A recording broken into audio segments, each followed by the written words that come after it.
ತನೀಯಾಂಸುಂ ಪಾಂಸುಂ ತವ ಚರಣ ಪಂಕೇರು ಹಭವಂ ವಿರಿಂಚಿ ಸಂಚಿನ್ವನ್ ವಿರಚಯತಿ ಲೋಕಾನ ವಿಕಲಂ ವಹತ್ಯೇನಂ ಶೌರಿ ಕಥಮಪಿ ಸಹಸ್ರೇಣ ಶಿರಸಾಂ ಹರ ಸಂಶುದ್ಧೇನಂ ಭಜತಿ ವಸಿತೋ ದೂಲನ ವಿಧಿಂ ಅಂತ ಹೇಳ್ತಾರೆ.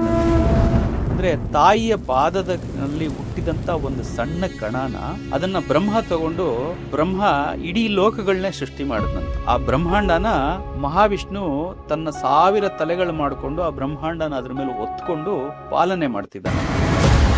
ಅಷ್ಟು ದೊಡ್ಡ ಬ್ರಹ್ಮಾಂಡದಲ್ಲಿ ನಮ್ಮದೊಂದು ಮಿಲ್ಕಿ ವೇ ಗ್ಯಾಲಕ್ಸಿ, ಅದರಲ್ಲಿ ನಮ್ದೊಂದು ಸೌರವ್ಯೂಹ, ಅದರಲ್ಲಿ ಒಂದು ಸಣ್ಣ ಭೂಮಿ, ಆ ಸಣ್ಣ ಭೂಮಿಯಲ್ಲಿ ಒಂದು ಭಾರತ, ಆ ಭಾರತದಲ್ಲಿ ಒಂದು ಕರ್ನಾಟಕದಲ್ಲಿ ಒಂದು ಬೆಂಗಳೂರು.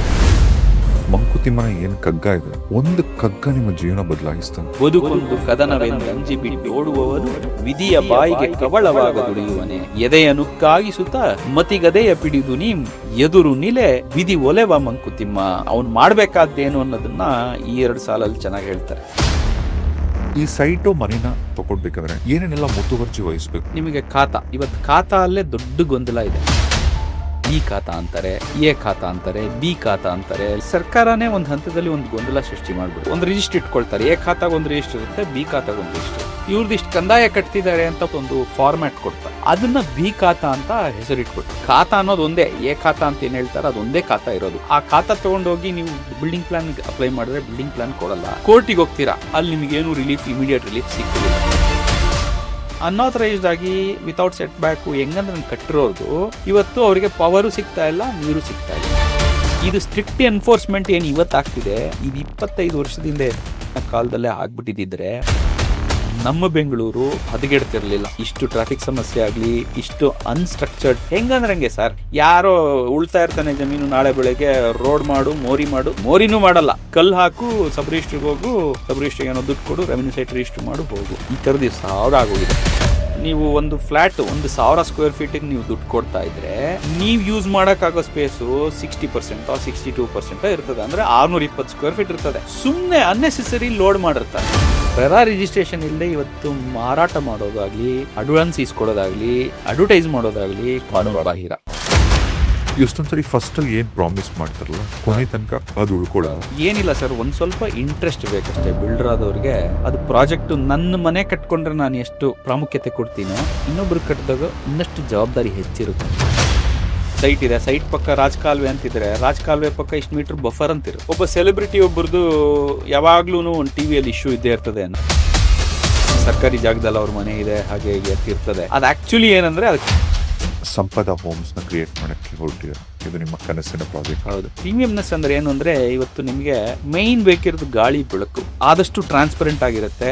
ಮತ್ತೆ ನಮ್ಮಲ್ಲಿ ಏನ್ ಬಂದು ಜನ ತಗೊಳ್ತಾರೆ ಅವರಿಗೆ ಮ್ಯಾಕ್ಸಿಮಮ್ ಯುಟಿಲೈಸಬಲ್ ಸ್ಪೇಸ್ ನ ಕೊಡ್ತೀವಿ. Best quality construction, top notch quality construction.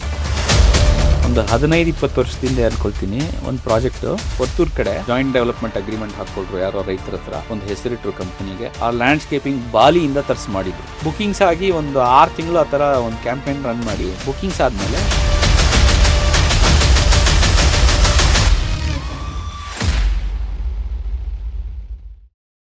Rajesh civils ನ ಈ ಮತ್ತೊಂದು ಪಾಡ್ಕಾಸ್ಟ್ ಗೆ ಸ್ವಾಗತ. ಇವತ್ತು ನಮ್ಮ ಪಾಡ್ಕಾಸ್ಟ್ ಅಲ್ಲಿ ನಿಮಗೆ ನಾನು ಪರಿಚಯ ಮಾಡಿಕೊಡ್ತಿದ್ದೀನಿ ಒಂದು ಅದ್ಭುತವಾದಂತ ಪರ್ಸನಾಲಿಟಿನ. ಯಾಕೆ ನಾನು ಈ ಮಾತನ್ನ ಬಳಸ್ತೇನೆ ಅಂದ್ರೆ, ನೀವು ಎಷ್ಟೋ ಸಂದರ್ಶನಗಳಲ್ಲಿ ತುಂಬಾ ಜನರ ಯಶಸ್ವಿ ನಾಯಕರ ಮಾತುಗಳಲ್ಲಿ ನೀವು ಕೆಲವೊಂದು ಮಾತುಗಳನ್ನ ಕೇಳಿರ್ತೀರ. ಏನು ಅಂದ್ರೆ, ನನ್ನ ಲೈಫ್ನ ಬದಲಾಯಿಸಿದಂತ ಪುಸ್ತಕ ಇದು ಅಂತಾನೋ ಒಂದು ರೆಫರೆನ್ಸ್ ಕೊಡ್ತಾರೆ ಯಾವ್ದಾದ್ರು ಪುಸ್ತಕಗಳಿಗೆ. ಸಾಕಷ್ಟು ಮಂದಿ ಭಗವದ್ಗೀತೆಯಿಂದನೇ ನಮ್ಮ ಜೀವನ ಚೇಂಜ್ ಆಯ್ತು ಅಂತ ಹೇಳ್ತಾರೆ. ಆದ್ರೆ ಇವತ್ತು ನಮ್ಮೊಟ್ಟಿಗಿರ್ತಕ್ಕಂಥ ಅತಿಥಿಗಳು ಇನ್ಫ್ಯಾಕ್ಟ್ ಹೇಳ್ಬೇಕಂದ್ರೆ ಕನ್ನಡಿಗರಿಗೆ ನಿಜವಾಗ್ಲೂ ಅದೊಂದು ಭಗವದ್ಗೀತೆನೆ. ಅದೇನೆ ಮಂಕುತಿಮ್ಮನ ಕಗ್ಗ. ಈ ಒಂದು ಕಗ್ಗ ಇವರ ಜೀವನನ ಬದಲಾಯಿಸ್ತು. ಇವತ್ತು ಇವರೊಬ್ರು ಯಶಸ್ವಿ ಉದ್ಯಮಿ. ಇವರು ಮಾಡಕ್ ಹೊರಟಿರೋ ಪ್ರಯತ್ನ ಎಲ್ಲ ಒಳ್ಳೇದಾಗ್ಲಿ ಅವರಿಗೆ. ಬನ್ನಿ, ಸಾಕಷ್ಟು ಮಾತಾಡೋದೆ ಅವರೇ. His one and only Prasanna Kaveri ಅವರು. ನಮಸ್ತೆ. ನಮಸ್ಕಾರ ಸರ್. ನಮಸ್ಕಾರ. ಹೇಗಿದ್ರಾ? ಆರಾಮಿದ್ದೀನಿ ಸರ್. ಸೂಪರ್. ತಾಯಿ ದಯದಿಂದ ತುಂಬಾ ಚೆನ್ನಾಗಿದ್ದೀನಿ sir. Prasanna Kaveriappa. Yes sir. ತಂದೆ ಹೆಸರು ಕಾವೇರಪ್ಪ. ಪ್ರಸನ್ನ ಕಾವೇರಪ್ಪ. ತಂದೆ ಹೆಸರು ಕಾವೇರಪ್ಪ ಅಂತ ಸರ್. ನಾವಿಲ್ಲೇ ಚಿಕ್ಕಲ್ಸಂದ್ರ ಅಂತ ಬೆಂಗಳೂರಲ್ಲಿ ಪದ್ಮನಾಭನಗರ ಪಕ್ಕ ಇದೆ, ಆ ಊರ್ನವ್ರು ನಾವು. ಆದ್ರೆ ನಮ್ಮ ತಂದೆಗೆ ಕಾವೇರಪ್ಪ ಅಂತ ಹೆಸರಿಟ್ಟಿದ್ದಾರೆ. ಅದು ಯಾಕೆ ಇಟ್ರು ಗೊತ್ತಿಲ್ಲ, ಈ ಭಾಗದಲ್ಲಿ ಎಲ್ಲೂ ಇಡಲ್ಲ. ಹೆಸರಿಟ್ಟಿದ್ದಾರೆ. ಹಂಗಾಗಿ ಆ ಹೆಸರು ನನಗೂ ಬಂದಿದೆ, ಪ್ರಸನ್ನ ಕಾವೇರಪ್ಪ ಅಂತ ಬಂದಿದೆ ಅಷ್ಟೇ ಸರ್. ಓಕೆ, ಈಗ ನಾನು ಮಾತಾಡ್ತಾನೆ ಹೇಳಿದೆ, ಹಾ, ಸರ್. ಒಂದು ಕಗ್ಗ ಒಬ್ಬರ ಜೀವನನ ಬದಲಾಯಿಸಿ ಇವತ್ತು ಇಷ್ಟು ಯಶಸ್ವಿ ವ್ಯಕ್ತಿ ನಿಮ್ಮನ್ನ ಮಾಡಿದೆ.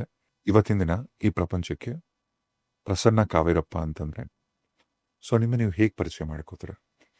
ಸರ್, ನಾನು ಶಂಕರ ಭಗವತ್ಪಾದರ ಒಂದು ಶ್ಲೋಕ ಸೌಂದರ್ಯ ಲಹರಿ ಅದನ್ನ ನಮ್ಮ ಕೊಲ್ಲೂರಲ್ಲಿ ಬರೆದಿರೋದು ಅವರು ಅಂತ ಪ್ರತೀತಿ. ಆಕ್ಚುಲಿ ಕೊಲ್ಲೂರು ಮೂಕಾಂಬಿಕಾ ಅಮ್ಮನವರ ಸನ್ನಿಧಿನಲ್ಲೇ ಬರೆದಿದ್ದಾರೆ ಶಂಕರಾಚಾರ್ಯರು. ಕೊಡಚಾದ್ರಿ ಬೆಟ್ಟದಲ್ಲಿ ಕೊಡಚಾದ್ರಿ ಬೆಟ್ಟಗಳಲ್ಲಿ ಕೆಳಗೆ ಬಂದು ಅಲ್ಲಿ ಅಮ್ಮನ ಪ್ರತಿಷ್ಠೆ ಮಾಡಿದ ಮೇಲೆ ಸೌಂದರ್ಯ ಲಹರಿ ಅಲ್ಲೇ ರಚನೆ ಆಯ್ತು, ಶಂಕರರು ಅಲ್ಲೇ ರಚನೆ ಮಾಡಿದ್ರು ಅಂತ ಒಂದು ಮಾತಿದೆ. ಆ ಸೌಂದರ್ಯ ಲಹರಿಯ ಒಂದು ಶ್ಲೋಕ ಹೀಗಿದೆ. ಆ ಶ್ಲೋಕ: ತನೀಯಾಂಸುಂ ಪಾಂಸುಂ ತವ ಚರಣ ಪಂಕೇರುಹ ಭವಂ ವಿರಿಂಚಿ ಸಂಚಿನ್ವನ್ ವಿರಚಯತಿ ಲೋಕಾನ ವಿಕಲಂ ವಹತ್ಯೇನಂ ಶೌರಿ ಕಥಮಪಿ ಸಹಸ್ರೇಣ ಶಿರಸಾಂ ಹರಃ ಸಂಶುದ್ಧೈನಂ ಭಜತಿ ಬಸಿತೋ ದೂಲನ ವಿಧಿಂ ಅಂತ ಹೇಳ್ತಾರೆ.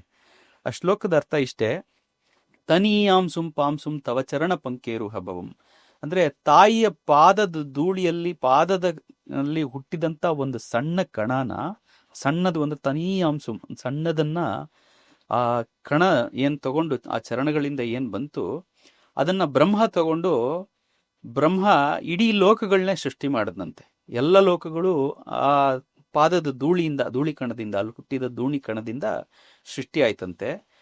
ಆ ಹಂಗೇನು ಪ್ರಪಂಚ ಸೃಷ್ಟಿ ಆಯ್ತು, ಈ ಬ್ರಹ್ಮಾಂಡ ಸೃಷ್ಟಿ ಆಯ್ತು. ಆ ಬ್ರಹ್ಮಾಂಡನ ವಹತ್ಯೇನಂ ಶೌರಿ ಕಥಮಪಿ ಸಹಸ್ರೇನ ಶಿರಸಾಂ ಅಂದ್ರೆ ಶೌರಿ ಅಂದ್ರೆ ಮಹಾವಿಷ್ಣು. ಮಹಾವಿಷ್ಣು ತನ್ನ 1000 ತಲೆಗಳು ಮಾಡಿಕೊಂಡು ಆ ಬ್ರಹ್ಮಾಂಡನ ಅದ್ರ ಮೇಲೆ ಒತ್ಕೊಂಡು ಪಾಲನೆ ಮಾಡ್ತಿದ್ದಾನಂತೆ. ಆ ಪಾಲನೆ ಮಾಡ್ತಾ ಇರುವಂತ ಬ್ರಹ್ಮಾಂಡ ಪ್ರಳಯ ಕಾಲದಲ್ಲಿ ಶಿವ ಅದನ್ನೇ ಹರಸ್ ಸಂಶುದ್ಧೈನಂ ಭಜತಿ ಬಸಿತೋ ಧೂಲನ ವಿಧಿಂ, ಅದೇ ಧೂಳಿಕಣನ ಭಸ್ಮ ಆದ್ಮೇಲೆ ಪ್ರಳಯ ಕಾಲದಲ್ಲಿ ತನ್ನ ಮೈಗಚ್ಕೊಂಡು ಪ್ರಳಯ ನರ್ತನ ಮಾಡ್ತಾನಂತೆ. ಹಂಗೆ ಈ ಬ್ರಹ್ಮಾಂಡ ಸೃಷ್ಟಿಯಾದದ್ದು ತಾಯಿ ರಾಜರಾಜೇಶ್ವರಿಯ ಪಾದದ ಧೂಳಿಕಣದಿಂದ. ಆ ಧೂಳಿಕಣದಿಂದ ಬ್ರಹ್ಮಾಂಡ ಏನ್ ಸೃಷ್ಟಿಯಾಗಿದೆ, ಇವತ್ತು ವಿಜ್ಞಾನಿಗಳು ಹೇಳೋದು ಆ ಬ್ರಹ್ಮಾಂಡದ ಆಳ ಮತ್ತು ಅಗಲ ಎಷ್ಟು ದೊಡ್ಡದು ಅನ್ನೋದನ್ನ ಒಂದು ಮನುಷ್ಯನ ಮನಸ್ಸಾಗ್ಲಿ ಬುದ್ಧಿ ಆಗ್ಲಿ ಅದಕ್ಕೆ ನಿಲ್ಕೋದಿಲ್ವಂತೆ. ಅದನ್ನ ಇಮ್ಯಾಜಿನ್ ಕೂಡ ಮಾಡಕ್ಕಾಗಲ್ಲ. ಅದು ಅಪ್ರಮೇಯವಾದದ್ದು ಅಂತ. ಅಪ್ರಮೇಯ ಅಂದ್ರೆ ಪ್ರಮೇಯ ಅಂದ್ರೆ ಪ್ರಮಾಣ, ಪ್ರಮೇಯ ಅಂದ್ರೆ ಮೆಜರಬಲ್ ಅಂತ, ಅಪ್ರಮೇಯ ಅಂದ್ರೆ ಇಮ್ಮೆಜರಬಲ್ ಅಂತ. ಅದನ್ನ ನೀವು ಅಳತೆಗೆ ನಿಲ್ಕದಂತ ಬ್ರಹ್ಮಾಂಡ, ಅಷ್ಟು ದೊಡ್ಡ ಬ್ರಹ್ಮಾಂಡದಲ್ಲಿ ಅಷ್ಟು ದೊಡ್ಡ ಬ್ರಹ್ಮಾಂಡದಲ್ಲಿ ನಮ್ಮದೊಂದು ಮಿಲ್ಕಿ ವೇ ಗ್ಯಾಲಕ್ಸಿ, ಕ್ಷೀರಸಾಗರ ಅಂತ ಏನಿದೆ, ನಮ್ದೊಂದು ಸಣ್ಣ ಮಿಲ್ಕಿ ವೇ ಗ್ಯಾಲಕ್ಸಿ. ಅದರಲ್ಲಿ ನಮ್ದೊಂದು ಸೌರವ್ಯೂಹ, ಈ ಸೂರ್ಯ, ನಮ್ಮ 9 ಗ್ರಹಗಳು ಎಲ್ಲ ಸೇರಿ ಒಂದು ಪ್ಲಾನೆಟರಿ ಸಿಸ್ಟಮ್. ಅದರಲ್ಲೊಂದು ಸಣ್ಣ ಭೂಮಿ. ಆ ಸಣ್ಣ ಭೂಮಿಯಲ್ಲಿ ಒಂದು ಭಾರತ, ಆ ಭಾರತದಲ್ಲಿ ಒಂದು ಕರ್ನಾಟಕದಲ್ಲಿ ಒಂದು ಬೆಂಗಳೂರಲ್ಲಿ ಒಂದು ಸಣ್ಣ ಊರು ಚಿಕ್ಕಲ್ಸಂದ್ರ. ಆ ಚಿಕ್ಕಲ್ಸಂದ್ರದಲ್ಲಿ ಹುಟ್ಟಿ ಅಲ್ಲಿ ನಾನು ಬೆಳೆದಂತವನು. ನನ್ನ ಗಾತ್ರ ಇನ್ನೆಷ್ಟಿರ್ಬೋದು, ಈ ಬ್ರಹ್ಮಾಂಡದ ಗಾತ್ರ ನೀವು ಲೆಕ್ಕ ಹಾಕಿದ್ರೆ ನನ್ನ ಸೈಜ್ ಏನಿರ್ಬೋದು, ನಾನು ಏನೂ ಅಲ್ಲ, ಒಂದು ಧೂಳಿಕಣನೂ ಅಲ್ಲ ಅನ್ನೋದನ್ನ ಇಲ್ಲಿ ಹೇಳಕ್ ಬಯಸ್ತೀನಿ. ಆದ್ರೆ ಈ ನಮ್ಮ ಮಂಕುತಿಮ್ಮನ ಕಗ್ಗದಲ್ಲಿ DVG ಒಂದು ಮಾತು ಹೇಳ್ತಾರೆ. DVG ಏನ್ ಹೇಳ್ತಾರಂದ್ರೆ, ಕಟ್ಟಡದ ಪರಿಯ ನಿಟ್ಟಿಗೆಯಂತೂ ಕಂಡೀತು, ಗಟ್ಟಿ ನಿಲದದು ಬೀಳೆ ಗೋಡೆ ಬಿರಿಯುವುದು, ಸೃಷ್ಟಿಕೋಟೆಯಲ್ಲಿ ನೀನೊಂದಿಟಿಕೆ ಸೊಟ್ಟಾಗೆ ಪೆಟ್ಟು ತಿನ್ನುವೆ ಜೋಕೆ ಮಂಕುತಿಮ್ಮ ಅಂತ ಹೇಳ್ತಾರೆ. ಈಗ ಒಂದು ಕಟ್ಟಡವಾಗಿದೆ, ಒಂದು ಭವ್ಯವಾದ ಕಟ್ಟಡ ಇದೆ ಅಂತ ತಿಳಿಯಿರಿ. ಆ ಕಟ್ಟಡ ಅದರಲ್ಲಿ ಎಷ್ಟೋ ಇಟ್ಟಿಗೆಗಳಿಂದ ಮಾಡಿದೆ, ಲಕ್ಷಾಂತರ ಕೋಟ್ಯಾಂತರ ಇಟ್ಟಿಗೆಗಳಿಂದ ಆ ಕಟ್ಟಡ, ಭವ್ಯವಾದ ಕಟ್ಟಡನ ಕಟ್ಟಿರ್ತಾರೆ. ಕರೆಕ್ಟ್. ಆ ಕಟ್ಟಡದ ಪರಿನ ಅದ್ರೊಳಗಿರೋ ಇಟ್ಟಿಗೆ ಹೊರಗಡೆ ಬಂದು ನೋಡಕ್ಕಾಗಲ್ಲ, ಅದ್ರೊಳಗೆ ಸೇರ್ಕೊಂಡ್ಬಿಟ್ಟಿದೆ. ಅದು ಸೇರೆ ಆಗೋಗಿರೋದು. ಆ ಕಟ್ಟಡದ ಪರಿಯ ಇಟ್ಟಿಗೆ ಅಂತೂ ಕಂಡಿತು. ಇಟ್ಟಿಗೆ ಹೆಂಗಾದ್ರೂ ಕಾಣಕ್ ಅವಕಾಶ ಇದೆಯಾ? ಇಲ್ಲ. ಆದ್ರೆ ಅದೇ ಇಟ್ಟಿಗೆ ಗಟ್ಟಿ ನಿಲ್ಲದದು ಬೀಳೆ ಗೋಡೆ ಬಿರಿಯುವುದು, ಗೋಡೆನೆ ಬಿರಿದೋಗ್ಬಿಡುತ್ತೆ. ಆ ಗಟ್ಟಿ ನಿಲ್ದೆ ಆ ಇಟ್ಟಿಗೆ ಏನಾದ್ರೂ ಲೂಸ್ ಆದ್ರೆ ಗೋಡೆನೆ ಬಿದ್ದೋಗೋ ಚಾನ್ಸಸ್ ಇದೆ. ಸೃಷ್ಟಿಕೋಟೆಯಲ್ಲಿ ನೀನೊಂದು ಇಟಿಕೆ, ಸೃಷ್ಟಿಕೋಟೆ ಇದೇನಿದೆ ಅದ್ರಲ್ಲಿ ನೀನೊಂದು ಇಟ್ಟಿಗೆ ಸೊಟ್ಟಾಗೆ ಪೆಟ್ಟು ತಿನ್ನುವೆ ಜೋಕೆ ಮಂಕುತಿಮ್ಮ. ಸೊಟ್ಟಾದ್ರೆ ನೀನು ಪೆಟ್ಟು ತಿಂತೀಯಪ್ಪ ಅಂದ್ರೆ, ಪೆಟ್ಟು ಕೊಡೋರು ಯಾರಿಲ್ಲಿ? ಆ ಸೃಷ್ಟಿ ಕೋಟೆ ಏನಿದೆ, ಆ ಸೃಷ್ಟಿ ಅಂತಾದ್ರೂ ಕರೀರಿ, ಪ್ರಕೃತಿ ಅಂತಾದ್ರೂ ಕರೀರಿ, ದೇವ್ರು ಅಂತಾದ್ರೂ ಕರೀರಿ, ನಿಮ್ಮ ಭಾವಬುದ್ಧಿಗಳಿಗೆ ಕರೀರಿ. ಅದು ಏನ್ ಕರಿತೀರಿ ಅದು ನಿಮಗೆ ಸೊಟ್ಟಾಗೆ ಪೆಟ್ಟು ತಿನ್ನುವೆ ಜೋಕೆ ಮಂಕುತಿಮ್ಮ, ಪೆಟ್ಟು ಕೊಟ್ಟು ನಿಮ್ಮನ್ನು ಸರಿ ಮಾಡುತ್ತೆ, ನೀವು ಕರೆಕ್ಟಾಗಿ ಇಲ್ಲಿ ಬದುಕಬೇಕು ಅನ್ನೋದನ್ನ ಇಲ್ಲಿ ಹೇಳ್ತಾರೆ DVG. ಇದು ಎರಡು ವೈರುಧ್ಯಗಳನ್ಸುತ್ತೆ ನಿಮಗೆ ನಾನು ಹೇಳ್ತಾ ಇರೋದು. ಅಷ್ಟು ದೊಡ್ಡ ಬ್ರಹ್ಮಾಂಡದಲ್ಲಿ ನಾನು ಏನು ಅಲ್ಲ ಧೂಳಿಕಣ ಅಂದೆ, ಈಗ ನೋಡಿದ್ರೆ ಇಟ್ಟಿಗೆನು ಗಟ್ಟಿಯಾಗಿ ನಿಲ್ಲಬೇಕು, ಅದು ಸೊಟ್ಟಾದ್ರೆ ಗೋಡೆ ಬೀರಿತದೆ ಅಂತಾನು ಹೇಳ್ತಾ ಇದ್ದೀನಿ. ಆದರೆ ಇದನ್ನ ಸ್ವಾಮಿ ವಿವೇಕಾನಂದರು ಒಂದು ಮಾತಲ್ಲಿ ಬಹಳ ಸೊಗಸಾಗಿ ಇನ್ನಷ್ಟು ಅರ್ಥ ಮಾಡಿಸಿದ್ದಾರೆ ನಮಗೆ. Man is but a speck of microscopic dust in the vast immensity of this universe ಅಂತ ಹೇಳ್ತಾರೆ. But given the power of logic and reasoning he can comprehend the whole universe ಅಂತ ಹೇಳ್ತಾರೆ. ಅಂದ್ರೆ ಮನುಷ್ಯ ಸಣ್ಣವನೇ ಇರ್ಬೋದು, ಸಣ್ಣ ಅವನ ಗಾತ್ರ ಈ ಯೂನಿವರ್ಸ್ನ ಗಾತ್ರದಲ್ಲಿ ಅಳತೆ ಮಾಡಿದ್ರೆ ಏನೂ ಅಲ್ಲದೆ ಇರ್ಬೋದು, ಒಂದು ಧೂಳಿಕಣ ಇರ್ಬೋದು ಅಥವಾ ಮೈಕ್ರೋಸ್ಕೋಪಿಕ್ ಸ್ಪೆಕ್ ಇರ್ಬೋದು ಅಷ್ಟೇ. ಆದರೆ but given the power of logic and reasoning he can comprehend the whole universe. ತಾನೇ ಬ್ರಹ್ಮವಾಗಿ ಬಿಡಬಲ್ಲ ಅಂತ ಶಕ್ತಿ ಸಾಧ್ಯತೆ ಮನುಷ್ಯನಿಗಿದೆ ಅನ್ನೋದನ್ನ ಸ್ವಾಮಿ ವಿವೇಕಾನಂದರು ಹೇಳ್ತಾರೆ ಇಲ್ಲಿ. ಅದು ನೋಡಿ, ಎರಡು ವೈರುಧ್ಯ ಅನ್ಸಿದ್ರು ಎರಡರ ಮಧ್ಯೆ ಒಂದು ನಯ ಇದೆ. ಆ ನಯನ್ ಕಂಡಿಡ್ಕೊಂಡು ಆ ನಯ ದಾರಿ ಯಾವುದು, ಸರಿ ತಪ್ಪುಗಳ ಮಧ್ಯೆ ಒಂದೇ ಸಣ್ಣ ಥಿನ್ ಲೈನ್ ಇರೋದಷ್ಟೇ. ಆ ಎಲ್ಲದೂ ಅಷ್ಟೇ, ಕತ್ಲು ಬೆಳಕು ಎಲ್ಲದೂ, ಕೆಟ್ಟದಕ್ಕೂ ಒಳ್ಳೇದಕ್ಕೂ ಇರೋದು ಸಣ್ಣ ಥಿನ್ ಲೈನ್ ಅಷ್ಟೇ. ಆ ನಯ ಕಂಡಿಡ್ಕೊಂಡ್ರೆ ನಮಗೆ ಜೀವನ ಸುಲಭ ಆಗ್ತದೆ ಅನ್ನೋದನ್ನ DVG ಕಗ್ಗದಲ್ಲಿ ಬಹಳ ಹೇಳಿದ್ದಾರೆ. ಅದನ್ನೆಲ್ಲ ಎಕ್ಸ್ಪ್ಲೋರ್ ಮಾಡೋಣ, ಮಾತಾಡ್ತಾ ಮುಂದೆ ಪವಾಡಗಳ ಬಗ್ಗೆನೂ ಮಾತಾಡೋಣ. ಸಾಕಷ್ಟು ಪವಾಡಗಳು ನನ್ನ ಜೀವನದಲ್ಲೂ ನಡೆದಿದೆ. ಆದರೆ ಆ ಪವಾಡಗಳ ಬಗ್ಗೆ ಮಾತಾಡಬೇಕಾದ್ರೆ ಒಂದು ಎಚ್ಚರ ಇರಬೇಕು ಅನ್ನೋದನ್ನ ನಮ್ಮ ಗುರುರಾಜ್ ಕರ್ಜಿಗಿಗಳು ಒಂದು ಕತೆ ಹೇಳಿದ್ದಾರೆ. ಆ ಕತೆ ಕೂಡ ಮುಂದೆ ಹೇಳ್ತೀನಿ, ಮಾತಾಡೋಣ. ನಿಮ್ಮ ರಾಜೇಶ್ ರಿವಿಲ್ಸ್ ಪಾಡ್ಕಾಸ್ಟು ಬಹಳ ವರ್ಷಗಳಿಂದ ನಾನು ಫಾಲೋ ಮಾಡ್ತಾ ಇದ್ದೀನಿ. ಒಂದು 2 years ಆಗಿರ್ಬೋದಲ್ವ ತಾವು ಸ್ಟಾರ್ಟ್ ಮಾಡಿ, ಅವಾಗಿಂದನೂ ಫಾಲೋ ಮಾಡ್ತಾ ಇದ್ದೀನಿ. ಬಟ್ ಒಳ್ಳೆ ಕಂಟೆಂಟ್ ಕೊಡ್ತಾ ಇದ್ದೀರಿ. ಕನ್ನಡಕ್ಕೆ ನೀವೊಂದು ಹೆಮ್ಮೆ ಸರ್. ಬಹಳ ಸಂತೋಷ ಇವತ್ತು ನನಗೊಂದು ಅವಕಾಶ ಕೊಟ್ಟಿದ್ದಕ್ಕೆ ಇಲ್ಲಿ ಮಾತಾಡೋದಕ್ಕೆ. ಮಾತಾಡೋಣ, ಎಲ್ಲದೂ ವಿಲ್ ಎಕ್ಸ್ಪ್ಲೋರ್. ನಾನು ನ್ಯಾಷನಲ್ ಕಾಲೇಜ್, ನಾನು ಆಕ್ಚುಲಿ 10th ಮುಗಿದ್ಮೇಲೆ ನಾನು ಬೆಂಗಳೂರಿಗೆ ಬಂದಿದ್ದು. ನಾನು ಹುಟ್ಟಿದ ಬೆಂಗಳೂರಲ್ಲಿ ಅಲ್ಲ. ಓಕೆ. ಇಲ್ಲಿ ನಾನು ನ್ಯಾಷನಲ್ ಕಾಲೇಜಲ್ಲಿ ಓದಿದ್ದು. ನಮಗೆ ಅವಾಗೆಲ್ಲ ಹೆಂಗಂದ್ರೆ ಸರ್, ಇನ್ನು ಫ್ಲೈಓವರ್ಗಳೆಲ್ಲ ಆಗ್ತಿರ್ಲಿಲ್ಲ, ಇನ್ನು ಅವಾಗ ತಾನೇ ಶುರು ಆಗಿತ್ತು. ನನಗೆ ಹಳೇ ದ್ವಾರಕಾ ಹೋಟೆಲ್ ಇತ್ತು ಬಸವನಗುಡಿ ಬುಲ್ ಟೆಂಪಲ್ ರೋಡಲ್ಲಿ. ನಾನು ಸ್ಕೂಲಲ್ಲಿ ಇದ್ದಾಗ ಒಂದ್ಸಾರಿ ನಮ್ ದೊಡ್ಡಮ್ಮ ಮನೆಗೆ ಬಂದಿದ್ದೆ. ಅವಾಗ ಒಂದ್ಸರಿ ರಸ್ತೆಯಲ್ಲಿ ನಿಂತಿದ್ದಾಗ ಸಡನ್ ಆಗಿ ಒಂದು ವೈಟ್ ಕಲರ್ ಕಾರ್ ಬಂತು. ಕಾರ್ ನಿಲ್ಸಿದ್ರೆ ಆ ಕಡೆಯಿಂದ ಬರ್ತಿದಾರೆ ಒಬ್ರು. ಅಯ್ಯೋ, ನನಗೆ ಶಾಕು. ಪ್ರಕಾಶ್ ರೈ ಅವರು, ಅವ್ರ ಪಕ್ಕ ಅವಿನಾಶ್ ಅವರೇನೋ ಬರ್ತಿದ್ದಾರೆ. ಕಾರ್ ಬಂತು, ಕಾರ್ ಸೈಡ್ಗೆ ಹಾಕಿದ ತಕ್ಷಣ ಕಾರ್ ಒಳಗಿಂದ ವಿಷ್ಣುವರ್ಧನ್ ಅವರು, ಭಾರತಿಯಮ್ಮ, ಆಮೇಲೆ ಅಂಬರೀಶ್ ಅವರು, ಇಷ್ಟು ಜನ ಅಲ್ಲೇ ಬಸವನಗುಡಿಲಿ ಮೇನ್ ರೋಡಲ್ಲಿ ಒಂದು ಚೌಲ್ಟ್ರಿ ಇದೆ. ಆ ಚೌಲ್ಟ್ರಿಲಿ ಅವತ್ತು ಮದುವೆ ಇತ್ತು, ಅವಿನಾಶ್ ಅವ್ರದ್ದು ಮದುವೆ, ಮಾಳವಿಕ ಅವ್ರದ್ದು ಅವಿನಾಶ್ ಅವ್ರದ್ದು ಮದುವೆ. ನಾನು ಅವಾಗ ಫಸ್ಟ್ ಟೈಮ್ ವಿಷ್ಣುವರ್ಧನ್ ಅವ್ರನ್ನ ನೋಡಿದ್ದು. ನನಗೆ ಅವಾಗ ಬೆಂಗಳೂರು ಅಂದ್ರೆ ಹಿಂಗೆ ಸ್ಟಾರ್ಗಳೆಲ್ಲ ಇಲ್ಲೆಲ್ಲ ಓಡಾಡ್ತಾರ. ಅವಾಗ ಕಮ್ಮಿ ಟ್ರಾಫಿಕ್ ಅಂದ್ರೆ ಅವಾಗ ಬೆಂಗಳೂರು ಅಂದ್ರೆ ಬುಲ್ ಟೆಂಪಲ್, ಈಗ ದ್ವಾರಕಾ ಹೋಟೆಲ್, ಈಗ ವಿದ್ಯಾರ್ಥಿ ಭವನ ಆಗ್ಬೋದು, ಅಥವಾ ಮಲ್ಲೇಶ್ವರಂ ಕಾಡ್ ಮಲ್ಲೇಶ್ವರಂ ದೇವಸ್ಥಾನ, ವಿಜಯನಗರ, ಇವೆಲ್ಲ ಪ್ರಾಪರ್ ಕನ್ನಡ ಏರಿಯಾಗಳು ಸರ್.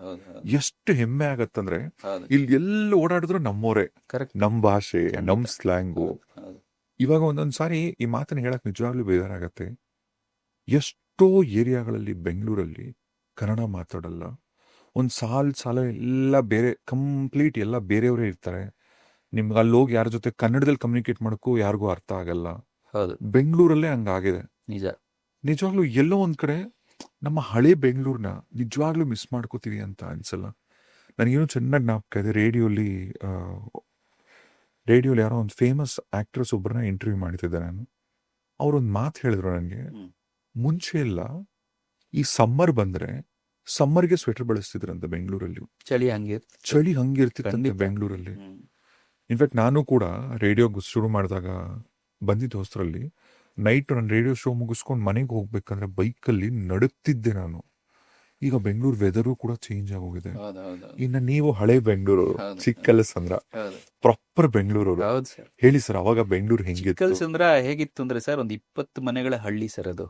ಇವತ್ತು ಯಾರಿಗಾದ್ರೂ ನಾನು ಆ ಮಾತು ಹೇಳಿದ್ರೆ ಯಾರು ನಂಬೋದೇ ಇಲ್ಲ. ಮತ್ತೆ ನಾನು ಓದಿದ್ದು ಕಾರ್ಮಲ್ ಸ್ಕೂಲ್ ಪದ್ಮನಾಭ ನಗರ. ಅಲ್ಲಿಂದ ನಮ್ಮ ಚಿಕ್ಕಲಸಂದ್ರಕ್ಕೆ ಒಂದು 2.25 ಕಿಲೋಮೀಟರ್ ಇತ್ತು. ನಾವು ನಡ್ಕೊಂಡೇ ಹೋಗ್ತಿದ್ವಿ, ನಡ್ಕೊಂಡೇ ಬರ್ತಿದ್ವಿ.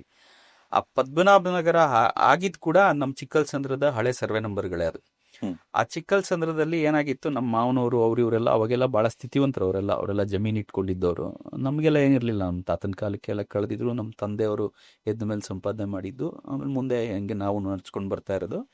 ಬಟ್ ಏನಂದರೆ, ಆ ಚಿಕ್ಕಲ್ಸಂದ್ರದಲ್ಲಿ 1 ಎಕರೆನ ಬರೀ 6,000 ರೂಪಾಯಿಗೆ ಮಾರಿದ್ರಂತೆ. Jayanagar house building cooperative society ಅಂತ ಸೊಸೈಟಿ ಅದು. 1 ಎಕರೆ 6,000 ಬೆಂಗಳೂರಲ್ಲಿ. ಬೆಂಗಳೂರಲ್ಲಿ 70s ಅಲ್ಲಿ ನಾನು ಹೇಳೋದಿದು, ಲೇಟ್ 70s ಅಥವಾ ಅರ್ಲಿ 80s. 6,000 ರೂಪಾಯಿಗೆ ಮಾರ್ಬಿಟ್ಟು ಅವರು ಸೊಸೈಟಿ ಅವ್ರು ತಗೊಂಡು ಲೇಔಟ್ ಮಾಡೋದ್ರಂತೆ. ಪದ್ಮನಾಭ ನಗರ ಏನಿದೆ ಅದು Jayanagar house building cooperative society ಇದೆ, ಲೇಔಟ್ ಅದು ಪದ್ಮನಾಭ ನಗರ. ಲೇಔಟ್ ಮಾಡಿದ್ರಂತೆ. ಲೇಔಟ್ ಮಾಡಿ ಭಾನುವಾರ ಶಾಮಿಯಾನ ಹಾಕ್ತಿದ್ರಂತೆ. ಏನು ಇವರೆಲ್ಲ ಏನಕ್ಕೆ ಶಾಮಿಯಾನ ಹಾಕ್ತಾವ್ರು, ಲೇಔಟ್ ಮಾಡಿದ್ದಾರೆ ಅಂದ್ಬಿಟ್ಟು ಶಾಮಿಯಾನ ಹಾಕ್ತಿದ್ದಾರೆ. ಮೈಕ್ ಸೆಟ್ ಹಾಕ್ಕೊಂಡು ಆಕ್ಷನ್ ಅಂತೆ, ಕಾರ್ನರ್ ಸೈಟ್ ಆಕ್ಷನ್ಗಳಿಗೆ ಬಂದು ಸ್ಕೂಟ್ರಲ್ಲಿ ಇದ್ರಲ್ಲಿ ಬಂದು ಜನ ಕೂಗೋರಂತೆ. ಯಾರೋ 2,000 ರೂಪಾಯಿ ಕೊಟ್ಟು ತಗೊಂಡ್ಬಿಟ್ನಂತೆ ಒಂದು 40-60 ಕಾರ್ನರ್ ಸೈಟ್ನ. ಈ 6,000ಕ್ಕೆ ಮಾರಿದ್ರಲ್ಲ, ಇವರೆಲ್ಲ ಹೋಗಿ ಬಾಯಿ ಬಿಟ್ಕೊಂಡು ಅಂತ ನೋಡ್ಕೊಂಡು, ಏನಪ್ಪ ಎಲ್ಲಿಟ್ಟವನಪ್ಪ ದುಡ್ಡವನು, 2,000 ರೂಪಾಯಿ ಆಕ್ಷನ್ ಮಾಡಿ ಒಂದ್ ಸೈಟ್ ತಗೊಂಡ್ಬಿಟ್ಟ. ಕಾರ್ನರ್ ಸೈಟ್ಗೆ 2,000 ರೂಪಾಯಿ ದುಡ್ಡು ಕಟ್ತಾವನೆ, ಎಲ್ಲಿಟ್ಟಿದನ್ ದುಡ್ಡವನು, ಹೆಂಗ್ ಸಂಪಾದನೆ ಮಾಡ್ತಾನೆ ಅಂತ ಯೋಚನೆ ಮಾಡ್ತಿದ್ರಂತೆ. ಆ ಥರದ್ದನ್ನು ನಾವು ಕೇಳಿದೀವಿ. ಅಂದ್ರೆ ಇದನ್ನ ನಾವು ನೋಡಿದ್ದಲ್ಲ, ನಮ್ಮ ತಂದೆಯವ್ರು ಹೇಳ್ತಿದ್ರು. ನಮ್ಮ ತಂದೆಯವ್ರು ನನ್ನ ಏಜ್ ಇದ್ದಾಗ ಅಥವಾ ಇನ್ನು ಸ್ವಲ್ಪ ಸಣ್ಣವರಿದ್ದಾಗ, ಅವ್ರು ಮೇ ಬಿ 20s 30s ಇದ್ದಾಗ ಈ ಥರದ್ದೆಲ್ಲ ನಡೆದಿದೆ ಈ ಭಾಗದಲ್ಲಿ. ಹಾಗೆ ಹಂಗಿದ್ದಂಥ ಬೆಂಗಳೂರು, ನಮ್ಮ ತಂದೆ ಆಮೇಲೆ 91ರಲ್ಲಿ 91ನಲ್ಲಿ ರಿಯಲ್ ಎಸ್ಟೇಟ್ ಬಿಸ್ನೆಸ್ಸಿಗೆ ಬಂದು ಅವ್ರ ಫಸ್ಟ್ ಲೇಔಟ್ 60 ರೂಪಾಯಿ ಸ್ಕ್ವೇರ್ ಫೀಟು. ಇಲ್ಲೇ ಅರೇಳ್ಳಿ ಅಂತಿದೆ, ಉತ್ತರಳ್ಳಿ ಪಕ್ಕ ಇದೆಯಾ ಸರ್ ಏನೋ ಒಂದು ಸೈಟ್? ನಮ್ಮ ಹತ್ರ ಏನು ಇಲ್ಲ ಸರ್. 60 ರೂಪಾಯಿ ಸ್ಕ್ವೇರ್ ಫೀಟ್. 60 ರೂಪಾಯಿ ಸ್ಕ್ವೇರ್ ಫೀಟ್. 72,000 ರೂಪಾಯಿ ಒಂದು ಸೈಟ್ 30-40. ಈ ನಮ್ಮ ಅವಿನ್ಯೂ ರೋಡ್ ಶಟ್ರೆಲ್ಲ ನಮ್ಮ ಮನೆಗೆ ಬರೋರು ಬಂದು ಅವ್ರ ಸೈಟ್ ತಗೊಳ್ತಿದ್ರು. ನಮ್ಮ ತಂದೆ ಇಲ್ಲ ಅಂದರೆ, ನೋಡಿಯಮ್ಮ ನಮ್ಮ ತಾಯಿಯವ್ರ ಹತ್ರನೇ ಮಾತಾಡಿ, ನೋಡಿಯಮ್ಮ ಇದು 20,000 ದುಡ್ಡಿದೆ ತಗೊಳ್ಳಿ, ನನ್ನ ನೋಡಿ ಈ ಸೈಟ್ ಮಾರ್ಕ್ ಮಾಡ್ಕೊಂಬಿಡಿ, ನನ್ನ ಹೆಸರು ಬರ್ಕೊಂಬಿಡಿ. ಒಂದು ಬುಕ್ ಇಟ್ಕೊಂಡಿದ್ರು ನಮ್ಮ ತಾಯಿ. ಆ ಸೈಟ್ ಒಂದು ರೌಂಡ್ ಹಾಕ್ತಿದ್ರು, ಪ್ಲ್ಯಾನ್ನಲ್ಲಿ ಒಂದು ರೌಂಡ್ ಹಾಕ್ತಿದ್ರು. ರೌಂಡ್ ಹಾಕ್ಬಿಟ್ಟು ಆ ಹೆಸರು ಬರೆದು 20,000 ಕೊಟ್ಟಿದ್ದಾರೆ ಅಂತ ಬರ್ಕೊಳ್ಳೋರು. ಅವರೇ ಸಬ್ ರಿಜಿಸ್ಟರ್ ಆಫೀಸರ್. ಅಷ್ಟೇ ಅಂದ್ರೆ ಹಂಗೆ ನಂಬಿಕೆ ಅನ್ನೋದು ಹಂಗಿತ್ತು ಸರ್ ಜನಗಳಲ್ಲಿ. ದುಡ್ಡಿನ ಬೆಲೆನೂ ತುಂಬಾ ಕಮ್ಮಿ ಇತ್ತು. ಅಂದ್ರೆ ದುಡ್ಡಿಗೆ ಬಹಳ ಮೌಲ್ಯ ಇತ್ತು. ಅದ್ರ ಜೊತೆಗೆ ನಂಬಿಕೆ ಅನ್ನೋದು ಅಷ್ಟೊಂದಿತ್ತು. ಜನ ನಂಬ್ತಿದ್ರು. ಸುಮ್ನೆ ಒಂದು ರಸೀದಿನೂ ಕೇಳ್ತಿರ್ಲಿಲ್ಲ. ನಿಮ್ಗೊಂದು ಚೀಟಿ ಬರ್ಕೊಡಿ, 20,000 ಕೊಟ್ಟಿದ್ದೀನಿ ಅಂತನೂ ಕೇಳ್ತಿರ್ಲಿಲ್ಲ. ಸುಮ್ಮನೆ ಕೊಟ್ಬಿಟ್ಟು, ಅಮ್ಮ ಕಾವೇರಪ್ಪ ಅವ್ರಿಗೆ ಹೇಳ್ಬಿಡಿ, ಲ್ಯಾಂಡ್ಲೈನ್ ಫೋನ್ ಇತ್ತು ನಮ್ಮ ಮನೇಲಿ, ಲ್ಯಾಂಡ್ಲೈನ್ಗೆ ಫೋನ್ ಮಾಡೋರು ಅಥವಾ ಡೈರೆಕ್ಟ್ ಬಂದ್ಬಿಡೋರು. ನಮ್ಮ ತಂದೆ ಇಲ್ಲ ಅಂದ್ರೆ ನಮ್ಮ ತಾಯಿ ಕೈಯಲ್ಲಿ ದುಡ್ಡು ಕೊಟ್ಟು, ಅಮ್ಮ ಬರ್ಕೊಂಬಿಡಿ ಈ ಸೈಟ್ ನನ್ಗಿರ್ಲಿ. ಅದು ನೆಗೋಸಿಯೇಷನ್ ಇಲ್ಲ. ನಮ್ಮ ಫಾದರ್ ಸ್ಟ್ರಿಕ್ಟ್, ಒಂಥರ 60 ರೂಪಾಯಿ ಸ್ಕ್ವೇರ್ ಫೀಟ್ ಅಷ್ಟೇ, ಕಡಿಮೆ ಕೊಡಲ್ಲ, ಅಷ್ಟೇ ಮುಗಿದೋಯ್ತು. 60 ಹಂಗ್ ಕೊಟ್ಟು ಬರ್ಸ್ಕೊಂಡು ಒಂದು ಚೀಟಿನೂ ಬರ್ಸ್ಕೊಳ್ದೆ ಹೊರಟೋಗ್ತಿದ್ರು. ಅಷ್ಟು ನಂಬಿಕೆ ಇತ್ತು ಆ ಕಾಲದಲ್ಲಿ. ಇವತ್ತು ಅದೇ ಲೇಔಟ್ ಅಲ್ಲಿ 15,000 ರೂಪಾಯಿ ಇದೆ ಪರ್ ಸ್ಕ್ವೇರ್ ಫೀಟ್. 15,000. 1,80,00,000 ಇವತ್ತು. ಆದ್ರೆ ಮನುಷ್ಯನ್ ನಂಬೋದನ್ನೇ ಮರ್ತು ಬಿಟ್ಟಿದ್ದಾನೆ. ಹೊರಟೋಗಿದೆ, ನಂಬಿಕೆ ಅನ್ನೋದಿಲ್ಲ, ಯಾರನ್ನೂ ನಂಬಲ್ಲ. ಆ ಥರ ಆಗಿದೆ. ನಾನು ಬೆಳೀತಾ ಹಾಗೆ ನನ್ನ ಹೈಸ್ಕೂಲು ಈ ಟೈಮಲ್ಲೆಲ್ಲ ನಮ್ಮ ತಾಯಿ ನನ್ನನ್ನು ಗಾಂಧಿ ಬಜಾರು, ಜಯನಗರ ಇಲ್ಲೆಲ್ಲಾದ್ರೂ ಶಾಪಿಂಗ್ ಕರ್ಕೊಂಡು ಹೋಗೋರು. ಆ DVG ರೋಡು ಅಥವಾ ಜಯನಗರ BDA ಕಾಂಪ್ಲೆಕ್ಸು ಏನೂ ಇರಲಿಲ್ಲ ಸರ್ ಅವಾಗ. ಕೊನೇ ಬಸ್ ಸ್ಟಾಪೇ ಬನಶಂಕರಿ ಆದ್ಮೇಲೆ ಯಾವುದೋ ಒಂದು ಬಸ್ ಬರ್ತಿತ್ತು ಯಾವಾಗೋ, ಅದೇ ಲಾಸ್ಟ್ ಸ್ಟಾಪು. ಅಲ್ಲಿಂದ ತಿರ್ಗಾ ಯಾವ್ದಾದ್ರು ಆಟೋ ಕರೆದ್ರೆ, ಜಯನಗರದಿಂದ ಆಟೋ ಚಿಕ್ಕಲ್ಸಂದ್ರಕ್ಕೆ ಕರೆದ್ರೆ ಬರಲ್ಲ ಹೋಗ್ರಿ ಅನ್ನೋರು. ಯಾಕೆ ಬರಲ್ಲ ಹೋಗ್ರಿ ಅನ್ನೋರು ಅಂದ್ರೆ, ಅವ್ರಿಗೆ ವಾಪಸ್ ಬರಕ್ ಹೋದ್ರೆ ಯಾರು ಸಿಕ್ಕಲ್ಲ, ಅಲ್ಲಿ ಅವ್ರಿಗೆ ಪ್ಯಾಸೆಂಜರ್ ಸಿಕ್ಕಲ್ಲ ಅಂತ. ಆ ತರದ ಕಾಲಗಳನ್ನೆಲ್ಲ ನೋಡಿದ್ವಿ ನಾವು. ಇವತ್ತು ನೀವು ಬೆಂಗಳೂರು ಇಮ್ಯಾಜಿನ್ ಮಾಡ್ಕೊಳ್ಳಿ, ಬಿಡದಿ ದಾಟ್ ರಾಮನಗರಕ್ಕೆ ಮುಟ್ಟಿದೆ. ಈ ಕಡೆ ಕಗ್ಲಿಪುರ, ಹಾರೋಹಳ್ಳಿ, ಕನಕಪುರಕ್ಕೆ ಮುಟ್ಟಿದೆ. ಆ ಕಡೆ ಚಿಕ್ಕಬಳ್ಳಾಪುರ ಬಿಟ್ಟು ಮುಂದಕ್ಕೆ ಹೋಗ್ತಿದೆ. ಈಗ ನೀವು ಬಿಡದಿನಲ್ಲಿ 6,000-7,000 ಪರ್ ಸ್ಕ್ವೇರ್ ಫೀಟ್ ಜಾಗ ಇದೆ. ನಾನೇ ಅಲ್ಲೊಂದು ಪ್ರಾಜೆಕ್ಟ್ ಮಾಡ್ಬೇಕಂತ ಹೋಗಿದ್ದೆ. ಆ ಪ್ರಾಜೆಕ್ಟ್ ಮಾಡ್ಬೇಕಂತ ಹೋದಾಗ ಅಲ್ಲಿ ಒಂದು 2,000 ರೂಪಾಯಿ ಮಾರ್ಬೋದು ಅಂತ ಅಂದಾಜು ಮಾಡಿದ್ದೆ. ಬಟ್ ನಾನು ಆ ಪ್ರಾಜೆಕ್ಟ್ ಮಾಡಲಿಲ್ಲ, ಬೇರೆ ಕಾರಣಗಳಿಗೆ. ಬೇರೆ ಯಾರಿಗೋ ಕೊಟ್ಟೆ. ಅವ್ರು ಇವತ್ತು 6,000 ರೂಪಾಯಿ ಮಾರ್ತಿದ್ದಾರೆ. ಬಿಡದಿ ಟೌನಲ್ಲೇನೆ 6,000 ರೂಪಾಯಿ ಮಾರ್ತಿದ್ದಾರೆ. ಹಿಂಗೆ ನೀವು ಇಮ್ಯಾಜಿನ್ ಮಾಡಿ ಸರ್, 60 ರೂಪಾಯಿ ಸ್ಕ್ವೇರ್ ಫೀಟ್ ಎಲ್ಲಿ ಇವತ್ತು ಬಿಡದಿಗೆ ಹೋಗಿ 6,000 ರೂಪಾಯಿ ಕೊಡೋದು ಎಲ್ಲಿದೆ? ನಾನು ರೀಸೆಂಟ್ ಆಗಂದ್ರೆ ಒಂದು ವರ್ಷ 2 ವರ್ಷದ ಮುಂಚೆ ಅನ್ಸುತ್ತೆ, ಸ್ಕ್ವೇರ್ ಫೀಟ್ 999 ಬೆಂಗಳೂರಲ್ಲಿ ನಿಮಗೆ 1 ಸ್ಕ್ವೇರ್ ಫೀಟ್ 999 ಸಿಗತ್ತೆ ಅಂತ ಪೇಪರ್ ಆ್ಯಡ್ ನೋಡಿದೆ. ಸರಿ ಆಯ್ತು, ಏನಿದು ಕ್ಯೂರಿಯಾಸಿಟಿ ಅಂತ ಫುಲ್ ಕ್ಯೂರಿಯಸ್ ಆಗಿ ತಗೊಂಡು ಆ ನಂಬರ್ಗೆ ಡೈಲ್ ಮಾಡಿ ಎಲ್ಲ ವಿಚಾರಿಸಿದೆ. ಆಮೇಲೆ ಅವ್ರು ಹೇಳಿದ್ರು, ಇಲ್ಲೇ ಸರ್ ಏರ್ಪೋರ್ಟ್ ಹತ್ರ ಅಂತಂದ. ಓಕೆ, ಏರ್ಪೋರ್ಟ್ ಹತ್ರ ಅಷ್ಟು ಕಮ್ಮಿ ಇದೆಯಾ ಅಂತಂದು ನೋಡಿದ್ರೆ ಗೌರಿಬಿದನೂರು ಗೊತ್ತಲ್ಲ ನಿಮಗೆ? ಹೌದು. ಗೌರಿಬಿದನೂರಿಂದ 120 ಕಿಲೋಮೀಟರ್, ಗೌರಿಬಿದನೂರಿಂದ 120 120 ಕಿಲೋಮೀಟರ್ ಅಂತ. ಓ ಮೈ ಗಾಡ್. ಆದ್ರೆ ಅವ್ರ ಪ್ರಕಾರ ಅದು ಬೆಂಗಳೂರು. ಬೆಂಗಳೂರು ನೋಡಿ ಹೆಂಗಾಗಿದೆ. ಹೌದು. ಈ ಚಿಕ್ಕಲ್ಸಂದ್ರದಲ್ಲಿ ನಾನೇನು ಓದ್ತಾ ಇದ್ದೆ, ಈ ಚಿಕ್ಕಲ್ಸಂದ್ರದ ಅಂದ್ರೆ ಚಿಕ್ಕಲ್ಸಂದ್ರ ಈ ಕಾರ್ಮಲ್ ಸ್ಕೂಲ್ ಪದ್ಮನಾಭನಗರದಲ್ಲಿ ನಾನೇನು ಓದ್ತಾ ಇದ್ದೆ, ಅವಾಗ ನನ್ನ ಫ್ರೆಂಡ್ಸ್ ಯಾರನ್ನಾದ್ರೂ ನಮ್ಮ ಮನೆಗೆ ಕರೆದ್ರೆ ಎಲ್ಲಿ ನಿಮ್ಮ ಮನೆ ಅನ್ನೋರು. ಹಿಂಗೆ ಚಿಕ್ಕಲ್ಸಂದ್ರ ಅಂತ ಹೇಳಿದ್ರೆ ಅವ್ರೊಂದು ಸೈಕಲ್ ಹೊಡ್ಕೊಂಡು ಬರೋರು. ಸೈಕಲ್ ಹೊಡ್ಕೊಂಡು ಬಂದು ಅವ್ರಿಗೊಂದು ಪಿಕ್ನಿಕ್ ಆಗ್ತಿತ್ತು ಸರ್. ಒಂದು 2-2.5 ಕಿಲೋಮೀಟರ್ ಸ್ಕೂಲಿಂದ ಆಚೆ ಇತ್ತು ನಮ್ಮ ಊರು ಥರ ಹಳ್ಳಿನೇ, ಏನೊಂದು 20 ಮನೆ 25 ಮನೆ ಅಷ್ಟೇ ಇದ್ದಿದ್ದು. ಬರೋರು ಬಂದು ಅವ್ರು ಏನೋ ಇಷ್ಟು ದೂರ ಇದೆ ನಿಮ್ಮ ಮನೆ, ಇಲ್ಲಿಂದ ಬರ್ತೀನೋ ಅಂತ ಕೇಳೋರು. ಇವತ್ತು ಬಿಡದಿ ದಾಟ್ ಮುಂದಕ್ಕೆ ಹೊರಟೋಗಿದೆ. ನಾನು ಆಗ್ಲೇ ಹೇಳ್ದಂಗೆ ಏನೇ ಬೆಳೀಲಿ ಸರ್ ಬೆಂಗಳೂರು, ಏನೇ ಆಗಲಿ, ಬಟ್ ಹಳೆ ವ್ಯಾಲ್ಯೂಸ್ನ ಇಟ್ಕೋಬೇಕು ಅನ್ನೋದನ್ನ DVG ಭಾಳ ಚೆನ್ನಾಗಿ ಹೇಳ್ತಾರೆ ಒಂದು ಕಗ್ಗದಲ್ಲಿ. ಹೊಸ ಚಿಗುರು ಹಳೆ ಬೇರು ಕೂಡಿರಲು ಮರ ಸೊಬಗು, ಹೊಸ ಯುಕ್ತಿ ಹಳೆ ತತ್ವ ದೊಡಗೂಡೆ ಧರ್ಮ. ಇವತ್ತಿನ ಇನ್ಫಾರ್ಮೇಷನ್ ಸೈನ್ಸು ಅಥವಾ ಟೆಕ್ನಾಲಜಿ, AI ಎಲ್ಲದೂ ಎಷ್ಟೇ ಮುಂದುವರಿಲಿ, ಎಷ್ಟೇ ಮುಂದುವರೆದ್ರೂ ಬೇರುಗಳು ಹಳೆವೇ ಇರಬೇಕು, ಫಿಲಾಸಫಿ ಹಳೆದೇ ಇರಬೇಕು. ಟೆಕ್ನಾಲಜಿ ಎಷ್ಟೇ ಹೊಸದಿದ್ರೂ ಅಡಾಪ್ಟ್ ಮಾಡ್ಕೊಂಡು ಬಳಸೋಣ ಅದನ್ನು. ಆದರೆ ಫಿಲಾಸಫಿ ಏನಿದೆ ಅಥವಾ ಮೂಲ ತತ್ವಗಳೇನಿದೆ, ನಮ್ಮ ಹಳೆ ಗಾಂಧಿ ಬಜಾರಲ್ಲಿ ಜನ ಹೆಂಗೆ ಬದುಕಿದ್ರು, ಹಳೆ ಮಲ್ಲೇಶ್ವರಮಲ್ಲಿ ಹೆಂಗೆ ಬದುಕಿದ್ರು, ಎಷ್ಟು ವ್ಯಾಲ್ಯೂಸಿಂದ ಬದುಕಿದ್ರು, ಅದನ್ನು ಬಿಟ್ಕೊಡ್ಬಾರ್ದು. ಅದು ನಮ್ಮತನ. ಅದು ಆ ನಮ್ಮತನನ ಬಿಟ್ಕೊಡ್ಬಾರ್ದು ಅನ್ನೋದನ್ನ ಇದರಲ್ಲಿ ಭಾಳ ಚೆನ್ನಾಗಿ ಹೇಳಿದ್ದಾರೆ. ಹೊಸ ಚಿಗುರು ಹಳೆ ಬೇರು ಕೂಡಿರಲು ಮರ ಸೊಬಗು, ಹೊಸ ಯುಕ್ತಿ ಹಳೆ ತತ್ವ ದೊಡಗೂಡೆ ಧರ್ಮ. ಧರ್ಮ ಯಾವಾಗ ಆಗುತ್ತೆ ಅಂದರೆ ಹೊಸ ಯುಕ್ತಿ ಇರಬೇಕು, ಲೇಟೆಸ್ಟ್ ಟೆಕ್ನಾಲಜಿ ಇರಬೇಕು, ಹಳೆ ತತ್ವ ಫಿಲಾಸಫಿ ಹಳೆದೇ ಇರಬೇಕು, ದೊಡಗೂಡೆ ಧರ್ಮ. ಋಷಿ ವಾಕ್ಯದೊಡನೆ ವಿಜ್ಞಾನ ಕಲೆ ಮೇಳವಿಸೆ, ಜಸವು ಜನಜೀವನಕ್ಕೆ ಮಂಕುತಿಮ್ಮ. ಜಸ ಅಂದರೆ ಆನಂದ. ಋಷಿವಾಕ್ಯದೊಡನೆ ಅಂದರೆ ನಮ್ಮ ಏನ್ಷಿಯಂಟ್ ಸೈನ್ಸಸ್ ಏನಿದೆ, ನಮ್ಮ ಋಷಿಮುನಿಗಳು ಏನು ಹೇಳಿದ್ದಾರೆ, ಅದ್ರ ಜೊತೆಗೆ ವಿಜ್ಞಾನಿಗಳು ಇವತ್ತೇನು ಹೊಸದಾಗಿ ರಿವೀಲ್ ಮಾಡ್ತಾ ಇದ್ದಾರೆ, ಇವೆರಡೂ ಮೇಳವಿಸ್ತಾರೆ. ಅಂದರೆ ಎರಡು ಜೊತೆ ಆದರೆ ಜನಮಾನಸಕ್ಕೆ ಆನಂದ ಉಂಟಾಗ್ತದೆ ಅನ್ನೋದನ್ನ DVGಲಿ ಹೇಳ್ತಾರೆ. ಇವತ್ತು ಒಬ್ಬರು ತೀರ್ಥರಾಮ ಒಳಲಂಬೆ ಅಂತ ಒಬ್ಬರು ಮಂಗಳೂರಲ್ಲಿ ಇರ್ತಾರೆ. ಅವರು ಸಾಕಷ್ಟು ಪುಸ್ತಕಗಳು ಬರೀತಾ ಇದ್ದಾರೆ ವೇದಗಳ ಬಗ್ಗೆನೂ. ವೇದಗಳಿಗೂ ಇವತ್ತಿನ ಮಾಡರ್ನ್ ಸೈನ್ಸ್ಗೂ ಸಾಮ್ಯತೆ ಹೇಗಿದೆ, ಮಾಡರ್ನ್ ಸೈನ್ಸ್ ಏನು ಹೇಳ್ತಾ ಇದೆ, ವೇದಗಳು ಏನು ಹೇಳ್ತಾ ಇದೆ ಅನ್ನೋದನ್ನ ಸಮ್ಮಿಲನ ಮಾಡಿ ಬರೀತಾರೆ. ಎಷ್ಟು ಚೆನ್ನಾಗಿ ಬರೀತಾರೆ ಅವರು ಅಂದರೆ ನೋಡಿ, ಬಿಗ್ ಬ್ಯಾಂಗ್ ಥಿಯರಿನ ಏನು ಪ್ರಪೋಸ್ ಮಾಡ್ತಾರೆ ನಮ್ಮ ಸೈಂಟಿಸ್ಟು. ಒಂದು ಮಹಾಸ್ಫೋಟ ಆಯಿತು, ಆ ಮಹಾಸ್ಫೋಟದಿಂದ ಈ ಯೂನಿವರ್ಸ್ ಬ್ರಹ್ಮಾಂಡ ಎಲ್ಲ ಪೂರ್ತಿ ಸೃಷ್ಟಿ ಆಯಿತು ಅಂತಾರೆ. ಇದ್ರ ಉಲ್ಲೇಖ ಅವ್ರ ಪ್ರಕಾರ ವೇದಗಳಲ್ಲೂ ಇದೆ ಅಂತೆ. ಶುಕ್ರಸ್ಫೋಟ ಅಂತ ಹೇಳ್ತಾರೆ. ಶುಕ್ರಸ್ಫೋಟ ವೇದಗಳಲ್ಲಿ ಶುಕ್ರಸ್ಫೋಟ ಅಂತ ಒಂದು ಪದ ಬಳಸಿ ಹೇಳ್ತಾರಂತೆ. ಆ ಶುಕ್ರಸ್ಫೋಟದಿಂದಾನೇ ಈ ಬ್ರಹ್ಮಾಂಡ ಸೃಷ್ಟಿ ಆಯಿತು ಅನ್ನೋದು ವೇದಗಳಲ್ಲಿದೆ ಅಂತೆ. ಇದು ನೋಡಿ, ಅವತ್ತು ಏನಿದೆ ಅದನ್ನೂ ಇವತ್ತು ಒಪ್ಕೊಂಡು ಜೊತೆಲಿ ಮೇಳವಿಸ್ಕೊಂಡು ಹೋದ್ರೆ ತುಂಬ ಸೊಗಸು ಜೀವನಕ್ಕೆ ಅನ್ನೋದನ್ನ DVG ಎಷ್ಟು ಚೆನ್ನಾಗಿ ಹೇಳಿದ್ದಾರೆ ಆ ಕಗ್ಗದಲ್ಲಿ. ಅದನ್ನು ನಾವು ಎಷ್ಟೇ ಮುಂದುವರೆದ್ರೂ, ಎಷ್ಟೇ ಬೆಂಗಳೂರು ಬೆಳೆದ್ರೂ, ಆ ಗಾಂಧಿ ಬಜಾರ್ ಮತ್ತು ನಮ್ಮ ಬಸವನಗುಡಿ ಮಲ್ಲೇಶ್ವರಂದು ವ್ಯಾಲ್ಯೂಸ್ ಏನಿತ್ತು ಅದನ್ನು ನಾವು ಬಿಡಬಾರ್ದು ಸರ್. ಅದು ಯಾವತ್ತಿಗೂ ಬಿಡಬಾರ್ದು ಅನ್ನೋದು ಇಲ್ಲಿ ಪ್ರಸ್ತುತ. ನೀವೀಗ ಗಮನಿಸಿ ಸರ್, ನೀವೆಲ್ಲರೂ ಅಬ್ರಾಡ್ ಟ್ರಾವೆಲ್ ಮಾಡಿರ್ತೀವಿ, ಈಗ ಯುರೋಪ್, ಲಂಡನ್ ಎಲ್ಲ ಹೋಗ್ತಿರ್ತಾರಲ್ಲ ನೀವೆಲ್ಲರೂ, ಒಂದು 15 ದಿನ 1 ತಿಂಗಳು ನೀವಲ್ಲಿ ಹೋಗಿ ಸ್ವರ್ಗನೇ ನೋಡ್ಕೊಂಬನ್ನಿ ಸರ್. ಬೆಂಗಳೂರು ಏರ್ಪೋರ್ಟ್ ಹೇಳಿದ ತಕ್ಷಣ ಅದೊಂದು ಗಾಳಿ ಬೀಸುತ್ತಲ್ಲ. ಹೋದ ವರ್ಷ ಜೂನಲ್ಲಿ ನಾವು ಯುರೋಪಲ್ಲಿ ಇದ್ವಿ, ಸ್ವಿಟ್ಜರ್ಲೆಂಡ್ ಎಲ್ಲ ನೋಡ್ಕೊಂಡು ಬಂದ್ವಿ. ಸ್ವಿಟ್ಜರ್ಲೆಂಡಲ್ಲೆಲ್ಲ ಒಂದು 3-4 ದಿವಸ ಸ್ವಿಟ್ಜರ್ಲೆಂಡಲ್ಲಿ ಸುತ್ತಿದ್ವಿ. ಎಲ್ಲ ಮಾಡಿ ಕೊನೆಗೆ ಇಟಲಿಗೆ ಬರೋಷ್ಟರಲ್ಲಿ ನಮಗೆ ಯಾವಾಗ ನಮ್ಮ ಊರಿಗೆ ಹೋಗ್ಬಿಡ್ತೀವಪ್ಪ ಅನ್ನೋ ಒಂದು ಭಾವನೆ ಬಂದ್ಬಿಟ್ಟಿತ್ತು. ಅಯ್ಯೋ ನಮ್ಮೂರೇ ಚಂದ ಎಲ್ಲದಕ್ಕಿಂತ ಅಂತ. ಆ ಸೊಗಡು, ಇದು ಇಲ್ಲಿ ಎಷ್ಟೇ ಟ್ರಾಫಿಕ್ ಇರಲಿ, ಇಲ್ಲಿ ಎಷ್ಟೇ ಧೂಳಿರಲಿ, ಇನ್ನೊಂದಿರಲಿ ಏನು ನಮಗೆ ಇಷ್ಟ, ನಮಗೆ ಸೌಂಡು ಇಷ್ಟ. ಹೌದೌದು, ಅದು ಸರ್ ಆಕ್ಚುಲಿ ಗಮನಿಸಿ, ಟ್ರಾಫಿಕ್ ಇರಲ್ಲ ನೋಡಿ ಬೆಂಗಳೂರಲ್ಲಿ, ಒಂದು ಹಾರ್ನ್ ಸೌಂಡೇ ಆಗಲ್ಲ, ಸೈಲೆಂಟ್ ಆಗ್ಬಿಡುತ್ತಲ್ಲ. ಕೋವಿಡ್ ಟೈಮಲ್ಲೆಲ್ಲ ನಮ್ಗೆ ಅನ್ಸು ಎಲ್ಲೂ ಕಾಡಲ್ಲಿ ಎಲ್ಲಾದ್ರೂ ಇದೀವ ನಾವು ಅಂದ್ಬಿಟ್ಟು. ಕೋವಿಡ್ ಟೈಮ್ ಹೆಂಗಿತ್ತಂದ್ರೆ, ಸುಮ್ಮನೆ ಆಚೆ ಹೋದ್ರೆ ಯಾವುದೋ ಒಂದು 35 ವರ್ಷ 40 ವರ್ಷದ ಹಿಂದಿದ್ದು ಬೆಂಗಳೂರು ಥರ ಆಗೋಗಿತ್ತು. ಟ್ರಾಫಿಕ್ಕೇ ಇರಲಿಲ್ಲ. ನಾನು ಆ್ಯಕ್ಚುಲಿ ನಿಮ್ಗೆ ಗೊತ್ತಾ, JC ರೋಡ್ 2 ವೇ ಇತ್ತು ಒಂದು ಕಾಲದಲ್ಲಿ. ನಾನು ಅಲ್ಲಿ ಕಾರ್ ಓಡಿಸಿದ್ದೀನಿ. ನಿಜವಾಗ್ಲೂ ಇತ್ತು. JC ರೋಡ್ 2 ವೇ ಇತ್ತು. ಕೆಂಪೇಗೌಡ ರೋಡು ಅದು 2 ವೇ ಇತ್ತು. ಹೌದಾ? ಅದು 2 ವೇ ಇತ್ತು. ಎರಡು ಈ ಕಡೆ ಆ ಕಡೆ ಹೋಗ್ತಿದ್ರು, ಗಾಡಿಗಳು ಬರ್ತಿದ್ವು. ನಮಗೆ ಅವಾಗ ಫುಲ್ ಖುಷಿ ಕೊಡ್ತಾ ಇದೆ ಅಂದ್ರೆ ಈ ಕಿಡ್ಸ್ ಕ್ಯಾಂಪ್ ಇತ್ತಲ್ಲ, ಕಿಡ್ಸ್ ಕ್ಯಾಂಪ್. ಕಿಡ್ಸ್ ಕ್ಯಾಂಪ್ ಬರು ಆ ಕಿಡ್ಸ್ ಕ್ಯಾಂಪ್ ನೋಡಕ್ಕೆ ಖುಷಿ ಸರ್. ಹೌದೌದು. ಅದೊಂದು, ಆಮೇಲೆ ಮೆಜೆಸ್ಟಿಕ್ ಅಲ್ಲಿ ಅಲಂಕಾರ್ ಪ್ಲಾಜಾ ಅಂತ ಹೌದು, ಇತ್ತು. ಅಲಂಕಾರ್ ಪ್ಲಾಜಾ ಅಲ್ಲ. ಅಲಂಕಾರ ಅಷ್ಟು- ಫಸ್ಟ್ ಎಸ್ಕಲೇಟರ್. ನಮಗೆ ನೀವು- ಏನ್ ಖುಷಿ ಅಂದ್ರೆ ಹೌದು, ಹಿಂಗ ಅದೇ ಫಸ್ಟ್ ಅಲಂಕಾರ್ ಪ್ಲಾಜಾನೇ ಫಸ್ಟ್ ಮಾಲು. ಆ ಎಸ್ಕಲೇಟರ್ ಹತ್ತೋದ್ರೆ ಏನೋ ಒಂಥರ ನೀವು ಹೌದು. ಯಾವ ಫ್ಲೈಟ್ ಹತ್ತಿದ ಖುಷಿನೂ ಕೊಡಲ್ಲ ಅದು. ಅಲ್ವಾ? ಮಂಜುನ್ ಶೆಟ್ಟರ್ ಕಟ್ಟಿದ್ದದು ಅಲಂಕಾರ್ ಪ್ಲಾಜಾ. ಬಹಳ ದೊಡ್ಡ ಎಂಟರ್ಪ್ಯೂನರ್ ಅವರು ಬೆಂಗಳೂರಿಗೆ ಆ ಕಾಲಕ್ಕೆ.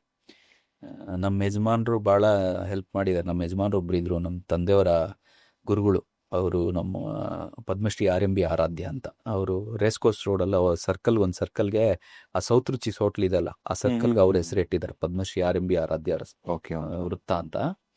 ಅವರು ಭಾಳ ಹೆಲ್ಪ್ ಮಾಡಿದ್ದಾರೆ. ಈ ಮೆಜೆಸ್ಟಿಕ್ ಡೆವಲಪ್ಮೆಂಟಲ್ಲೆಲ್ಲ ಭಾಳ ರೋಲ್ ಇದೆ ಅವ್ರದ್ದು ಆ ಕಾಲದಲ್ಲಿ. ಅವರು 1,000 ಎಕರೆ ಲೇಔಟ್ ಮಾಡಿದ್ದಾರೆ ಬೆಂಗಳೂರಲ್ಲಿ. 1,000 ಎಕರೆ ಪೂರ್ಣಪ್ರಜ್ಞ ಲೇಔಟ್ ಅವರೇ ಮಾಡೋದು. ಅಲ್ಲಿ ಯಲಂಕ ಜುಡಿಷಿಯಲ್ ಲೇಔಟ್ ಅವರೇ, ಅಂದರೆ ಕಾಂಟ್ರಾಕ್ಟರ್ಸ್, ಅವರು ಸೊಸೈಟಿಗಳ ಕಾಂಟ್ರಾಕ್ಟ್ಸ್ ಆ ಥರ ಮಾಡ್ಕೊಂಡು ಹೋಗಿದ್ರು. ಸರ್, ಇವತ್ತು ಬೆಂಗಳೂರು ಏನಾಗಿದೆಲ್ಲ ಸರ್, ಇದ್ರ ಹಿಂದೆ ಎಷ್ಟೋ ಮಹನೀಯರ ಕೊಡುಗೆ ಇದೆ ಸರ್. ಸಾಕಷ್ಟು ಇದೆ. ತುಂಬಾ ದೊಡ್ಡ ಹೌದು, ಈಗ SM ಕೃಷ್ಣ ಅಂತವರು ಪುಣ್ಯಾತ್ಮರು, ಅವ್ರ ವಿಷನ್, ಕಂಡಂತ ವಿಷನ್. ಹೌದು, ಹೌದು. ನಮ್ಮ ದೇವೇಗೌಡರು ಹೌದೌದು. ಬೆಂಗಳೂರು ಕರ್ನಾಟಕಕ್ಕೆ ಅವ್ರು ತಂದಂತ ಹೆಸರು. ಹೌದು, ಹೌದು. ಒಬ್ರ ಇಬ್ರ ಸರ್ ಹೌದು, ಹೌದು. ರಾಜಕೀಯ ವ್ಯಕ್ತಿಗಳಾಗ್ಬೋದು, ಎಷ್ಟೋ ಮಠಾಧೀಶರಾಗ್ಬೋದು, ಹೌದು, ಹೌದು.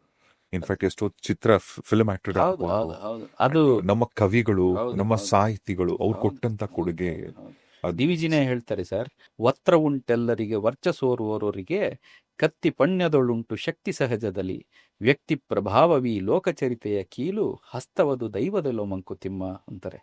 ಅಂದ್ರೆ ವತ್ರ ಅಂದ್ರೆ ಮುಖ. ವತ್ರ ಎಲ್ರಿಗೂ ಇದೆ, ಮುಖ ಎಲ್ರಿಗೂ ಇದೆ. ವರ್ಚಸ್ವಿಗಳು ಕೆಲವರು ಆಗ್ತಾರೆ. ವತ್ರ ಉಂಟೆಲ್ಲರಿಗೂ ವರ್ಚಸ್ಸೋರುವವರಿಗೆ, ಒಂದಿಬ್ಬರಿಗಷ್ಟೇ ಯಾರೋ ವರ್ಚಸ್ಸು, ಕೋಟಿಗೊಬ್ಬರಿಗೆ ಆ ವರ್ಚಸ್ಸು ಇರುತ್ತೆ. ಕತ್ತಿ ಪಣ್ಯದೊಳುಂಟು ಶಕ್ತಿ ಸಹಜದಲ್ಲಿ. ಕತ್ತಿ ಮಾರ್ಕೆಟ್ ಹೋದ್ರೆ, ಪಣ್ಯ ಅಂದ್ರೆ ಮಾರ್ಕೆಟ್ ಹೋದ್ರೆ ಈ ಎಲ್ಲ ಆಡೋ ಹುಡುಗರಿಗೂ ಕತ್ತಿ ಕೈ ಸಿಗುತ್ತೆ.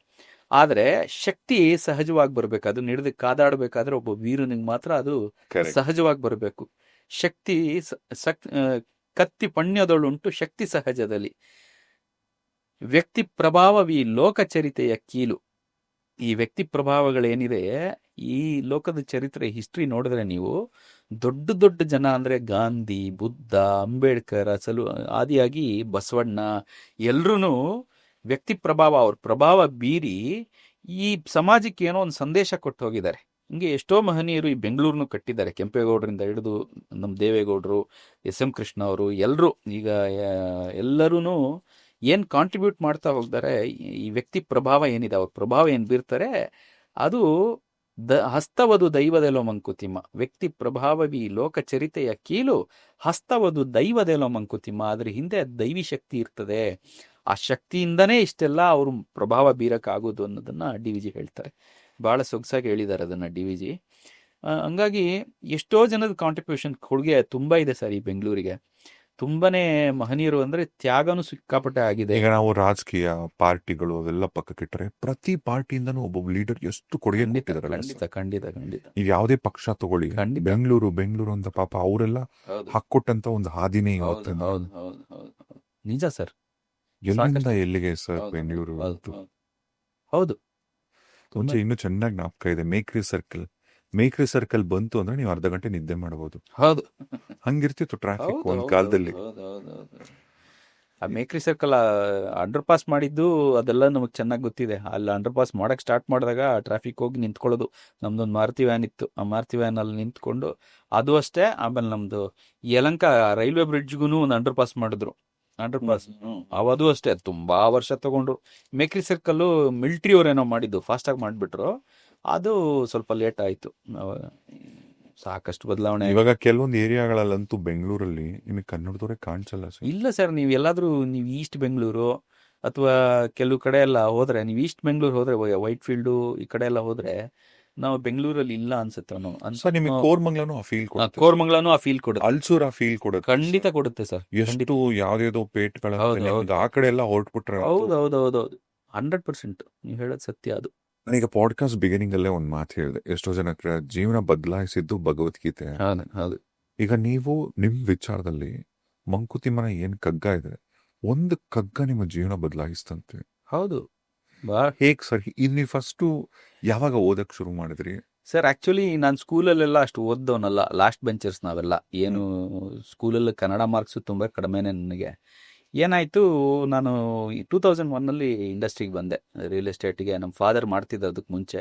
ನನ್ನ ಫಸ್ಟ್ ಪ್ರಾಜೆಕ್ಟ್ 2001 ಮಾಡ್ತಾ ಇದ್ವಿ. ಒಂದು 2006-07 ತನಕ ತುಂಬ ಚೆನ್ನಾಗಿ ನಡೀತು. ಒಂದು 3 ಪ್ರಾಜೆಕ್ಟ್ ಮಾಡಿದ್ವಿ, ಎಲ್ಲ ಆಯಿತು. 2007 ನನ್ನ ಮದುವೆ ಆಯಿತು. ಮದುವೆ ಆದಮೇಲೆ ಈ ಲೇಮನ್ ಬ್ರದರ್ಸ್ ಪ್ರಾಬ್ಲಮ್ ಬಂತು. ಇದು ಯಾವುದು ರಿಸೆಷನ್ ಬಂತು, US ರಿಸೆಷನ್. ಆ US ರಿಸೆಷನ್ ಏನು ಬಂತು, ಆವಾಗ ಐ ಬಿಕೇಮ್ ಆಲ್ಮೋಸ್ಟ್ ಜಾಬ್ಲೆಸ್.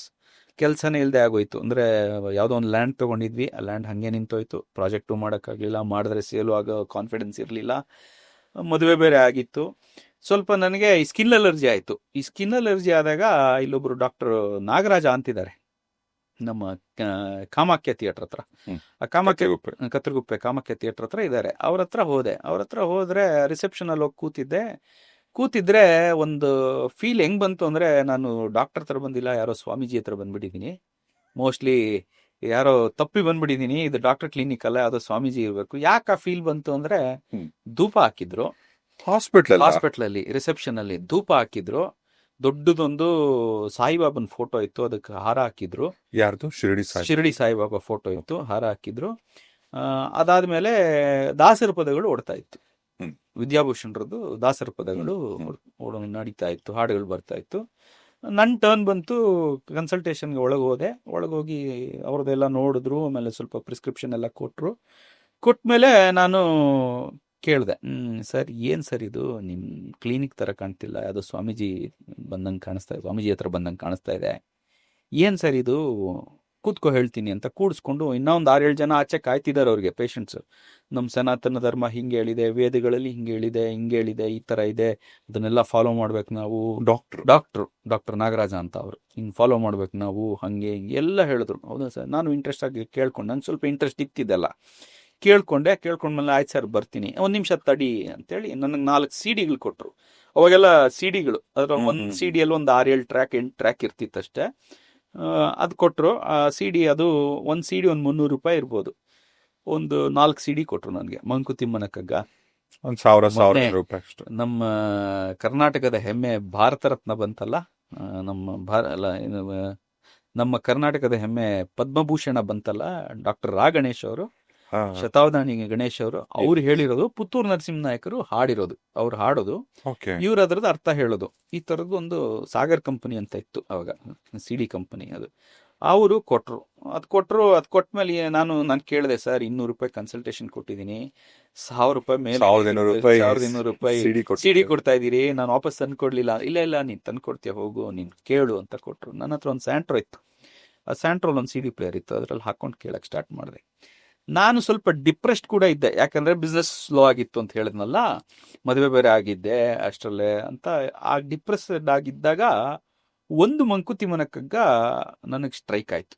ಆ ಕಗ್ಗ ಹೀಗಿದೆ: ಬದುಕೊಂದು ಕದನವೆಂದಂಜಿ ಬಿಟ್ಟು ಓಡುವವನು ವಿಧಿಯ ಬಾಯಿಗೆ ಕವಳವಾಗದುಳಿಯುವನೆ, ಎದೆಯ ನುಕ್ಕಾಗಿಸುತ್ತ ಮತಿಗದೆಯ ಪಿಡಿದು ನೀಂ ಎದುರು ನಿಲೆ ವಿಧಿ ಒಲೆವ ಮಂಕುತಿಮ್ಮ ಅಂತ DVJ ಹೇಳ್ತಾರೆ. ಅಂದರೆ ಬದುಕೊಂದು ಕದನ, ಇದೊಂದು ಯುದ್ಧ, ಇದು ನನ್ನ ಕೈಲಿ ಆಗಲ್ಲ ಅಂತ ಹಿಂತಿರುಗಿ ಯಾರು ವಾಪಸ್ ಓಡಕ್ಕೆ ಶುರು ಮಾಡ್ತಾನೆ, ಅವನನ್ನ ವಿಧಿ ಅವನ್ನ ಕವಳ ಮಾಡ್ಕೊಂಡ್ಬಿಡುತ್ತೆ. ಕವಳ ಅಂದರೆ ಊಟ, ಅನ್ನ ಮಾಡ್ಕೊಂಡ್ಬಿಡುತ್ತೆ. ಕವಳವಾಗದುಳಿಯುವನೆ, ಕವಳವಾಗದೆ ಉಳಿತಾನ ಅವನು, ವಿಧಿ ಅವನನ್ನು ನುಂಗ್ ಹಾಕ್ಬಿಡುತ್ತೆ.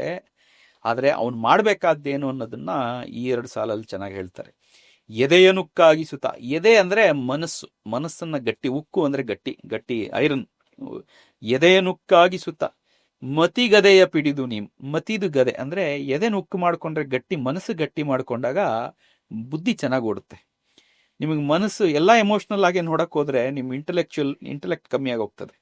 ಆವಾಗ ಮನಸ್ಸು ಗಟ್ಟಿ ಮಾಡಿಕೊಂಡು ಎದೆಯ ನುಕ್ಕಾಗಿಸುತ್ತ ಮತಿಗದೆಯ ಪಿಡಿದು ನೀಂ ಎದುರು ನಿಲೆ ವಿಧಿ ಒಲೆವ ಮಂಕುತಿಮ್ಮ ಅಂದರೆ ಮನಸ್ಸು ಗಟ್ಟಿ ಮಾಡಿ ಬುದ್ಧಿಯಿಂದ ಯೋಚನೆ ಮಾಡಿ ನಿನ್ನ ಸಿಚುಯೇಷನ್ನ ನೀನು ಫೇಸ್ ಮಾಡಿದ್ರೆ ವಿಧಿ ಕೂಡ ಒಲ್ದು ಬಿಡ್ತಾನೆ ಅನ್ನೋದನ್ನ ಆ ಕಗ್ಗದಲ್ಲಿ ಹೇಳಿದ್ದಾರೆ.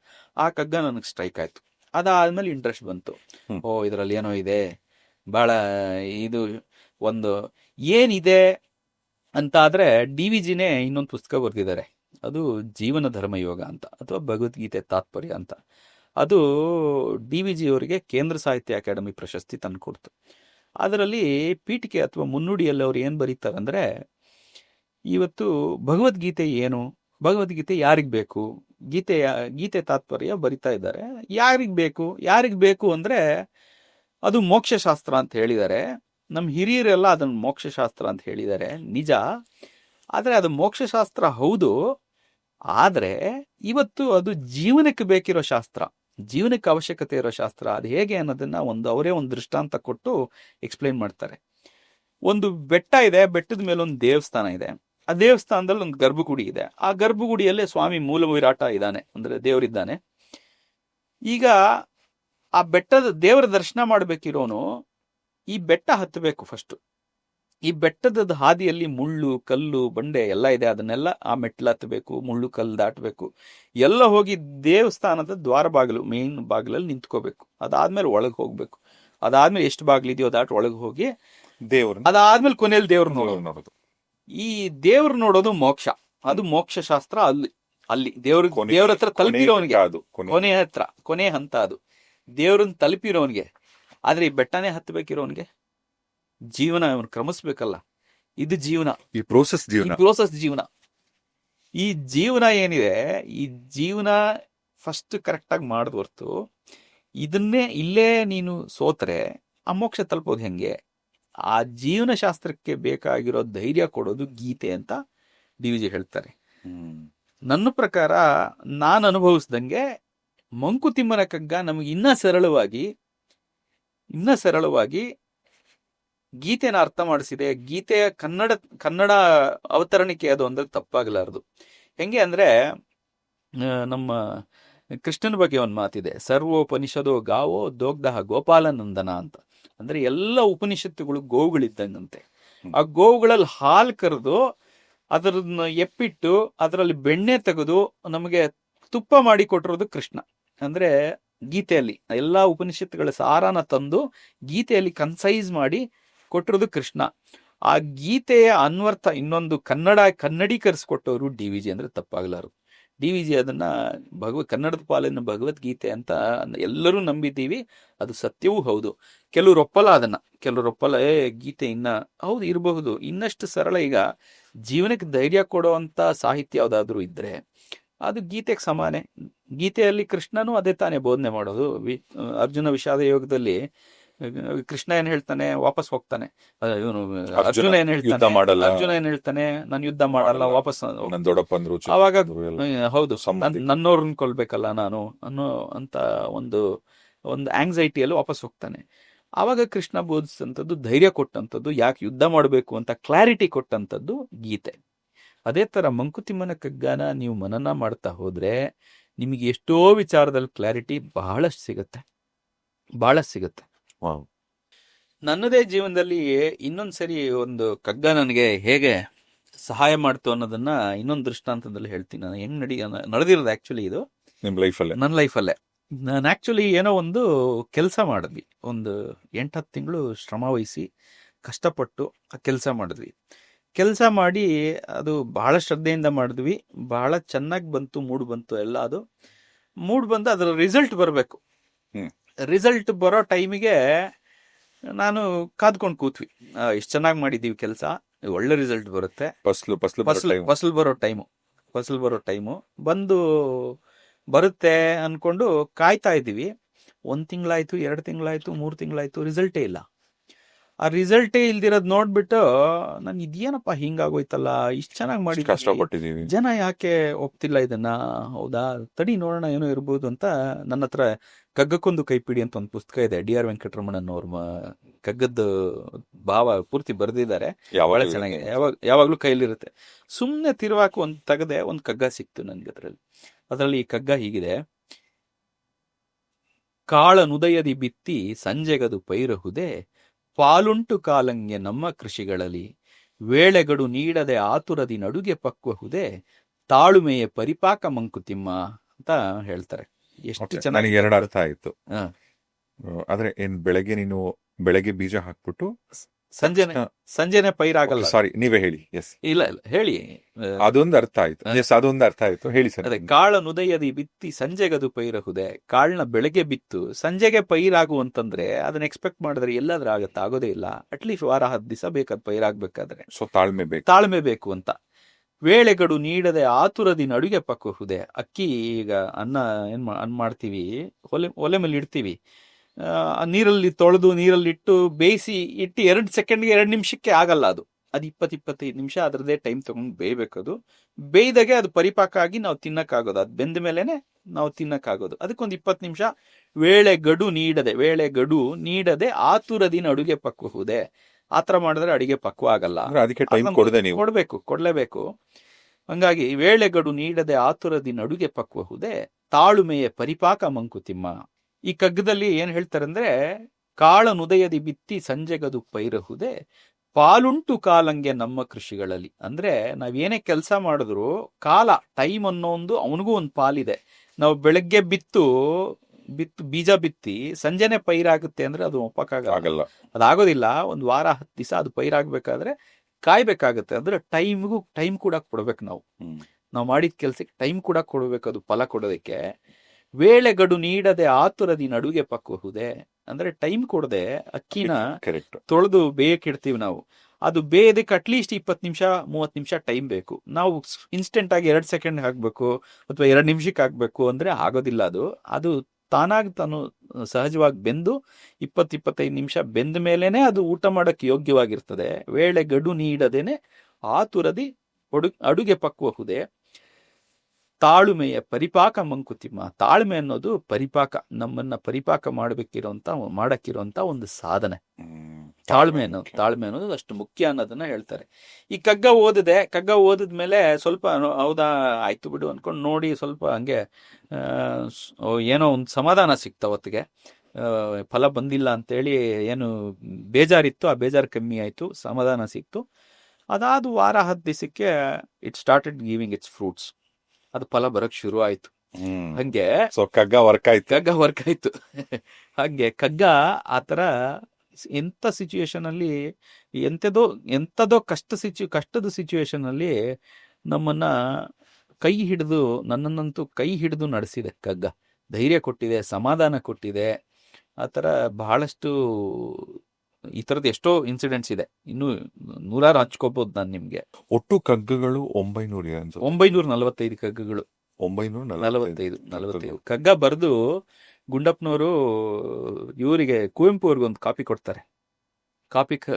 ಕಾಪಿ ಕೊಟ್ಟು ಓದ್ಬಿಟ್ಟು ಇದೇನಿದು ಮಂಕುತಿಮ್ಮನ ಕಗ್ಗ ಅಂತ ಓದಿ ಕುವೆಂಪು ಅವರು ವಾಪಸ್ ಇನ್ನೊಂದು ಕಗ್ಗ ಬರೆದು ಕಳಿಸ್ತಾರೆ. ಅವರೊಂದು ಬರೀತಾರೆ. ಹಸ್ತಕ್ಕೆ ಬರೆ ನಕ್ಕೆ ಓದುತ್ತ ಮಸ್ತಕಕ್ಕಿಟ್ಟು ಗಂಭೀರವಾದೆ, ವಿಸ್ತರದ ದರ್ಶನದ ತುದಿಯಲ್ಲಿ ನಿನ್ನ ಪುಸ್ತಕಕ್ಕೆ ಕೈ ಮುಗಿದೆ ಮಂಕುತಿಮ್ಮ ಅಂತಾರೆ ಕುವೆಂಪು. ಏನ್ ಹೇಳ್ತಾರೆ? ಹಸ್ತಕ್ಕೆ ಬರೆ ನಕ್ಕೆ, ನನ್ನ ಕೈಗೆ ಮಂಕುತಿಮ್ಮನ ಕಗ್ಗ ಅಂತ ಕೊಟ್ಟ ತಕ್ಷಣ ಕೈಗೆ ಬರ್ತಿದ್ದಂಗೆ ನಕ್ಕರಂತೆ.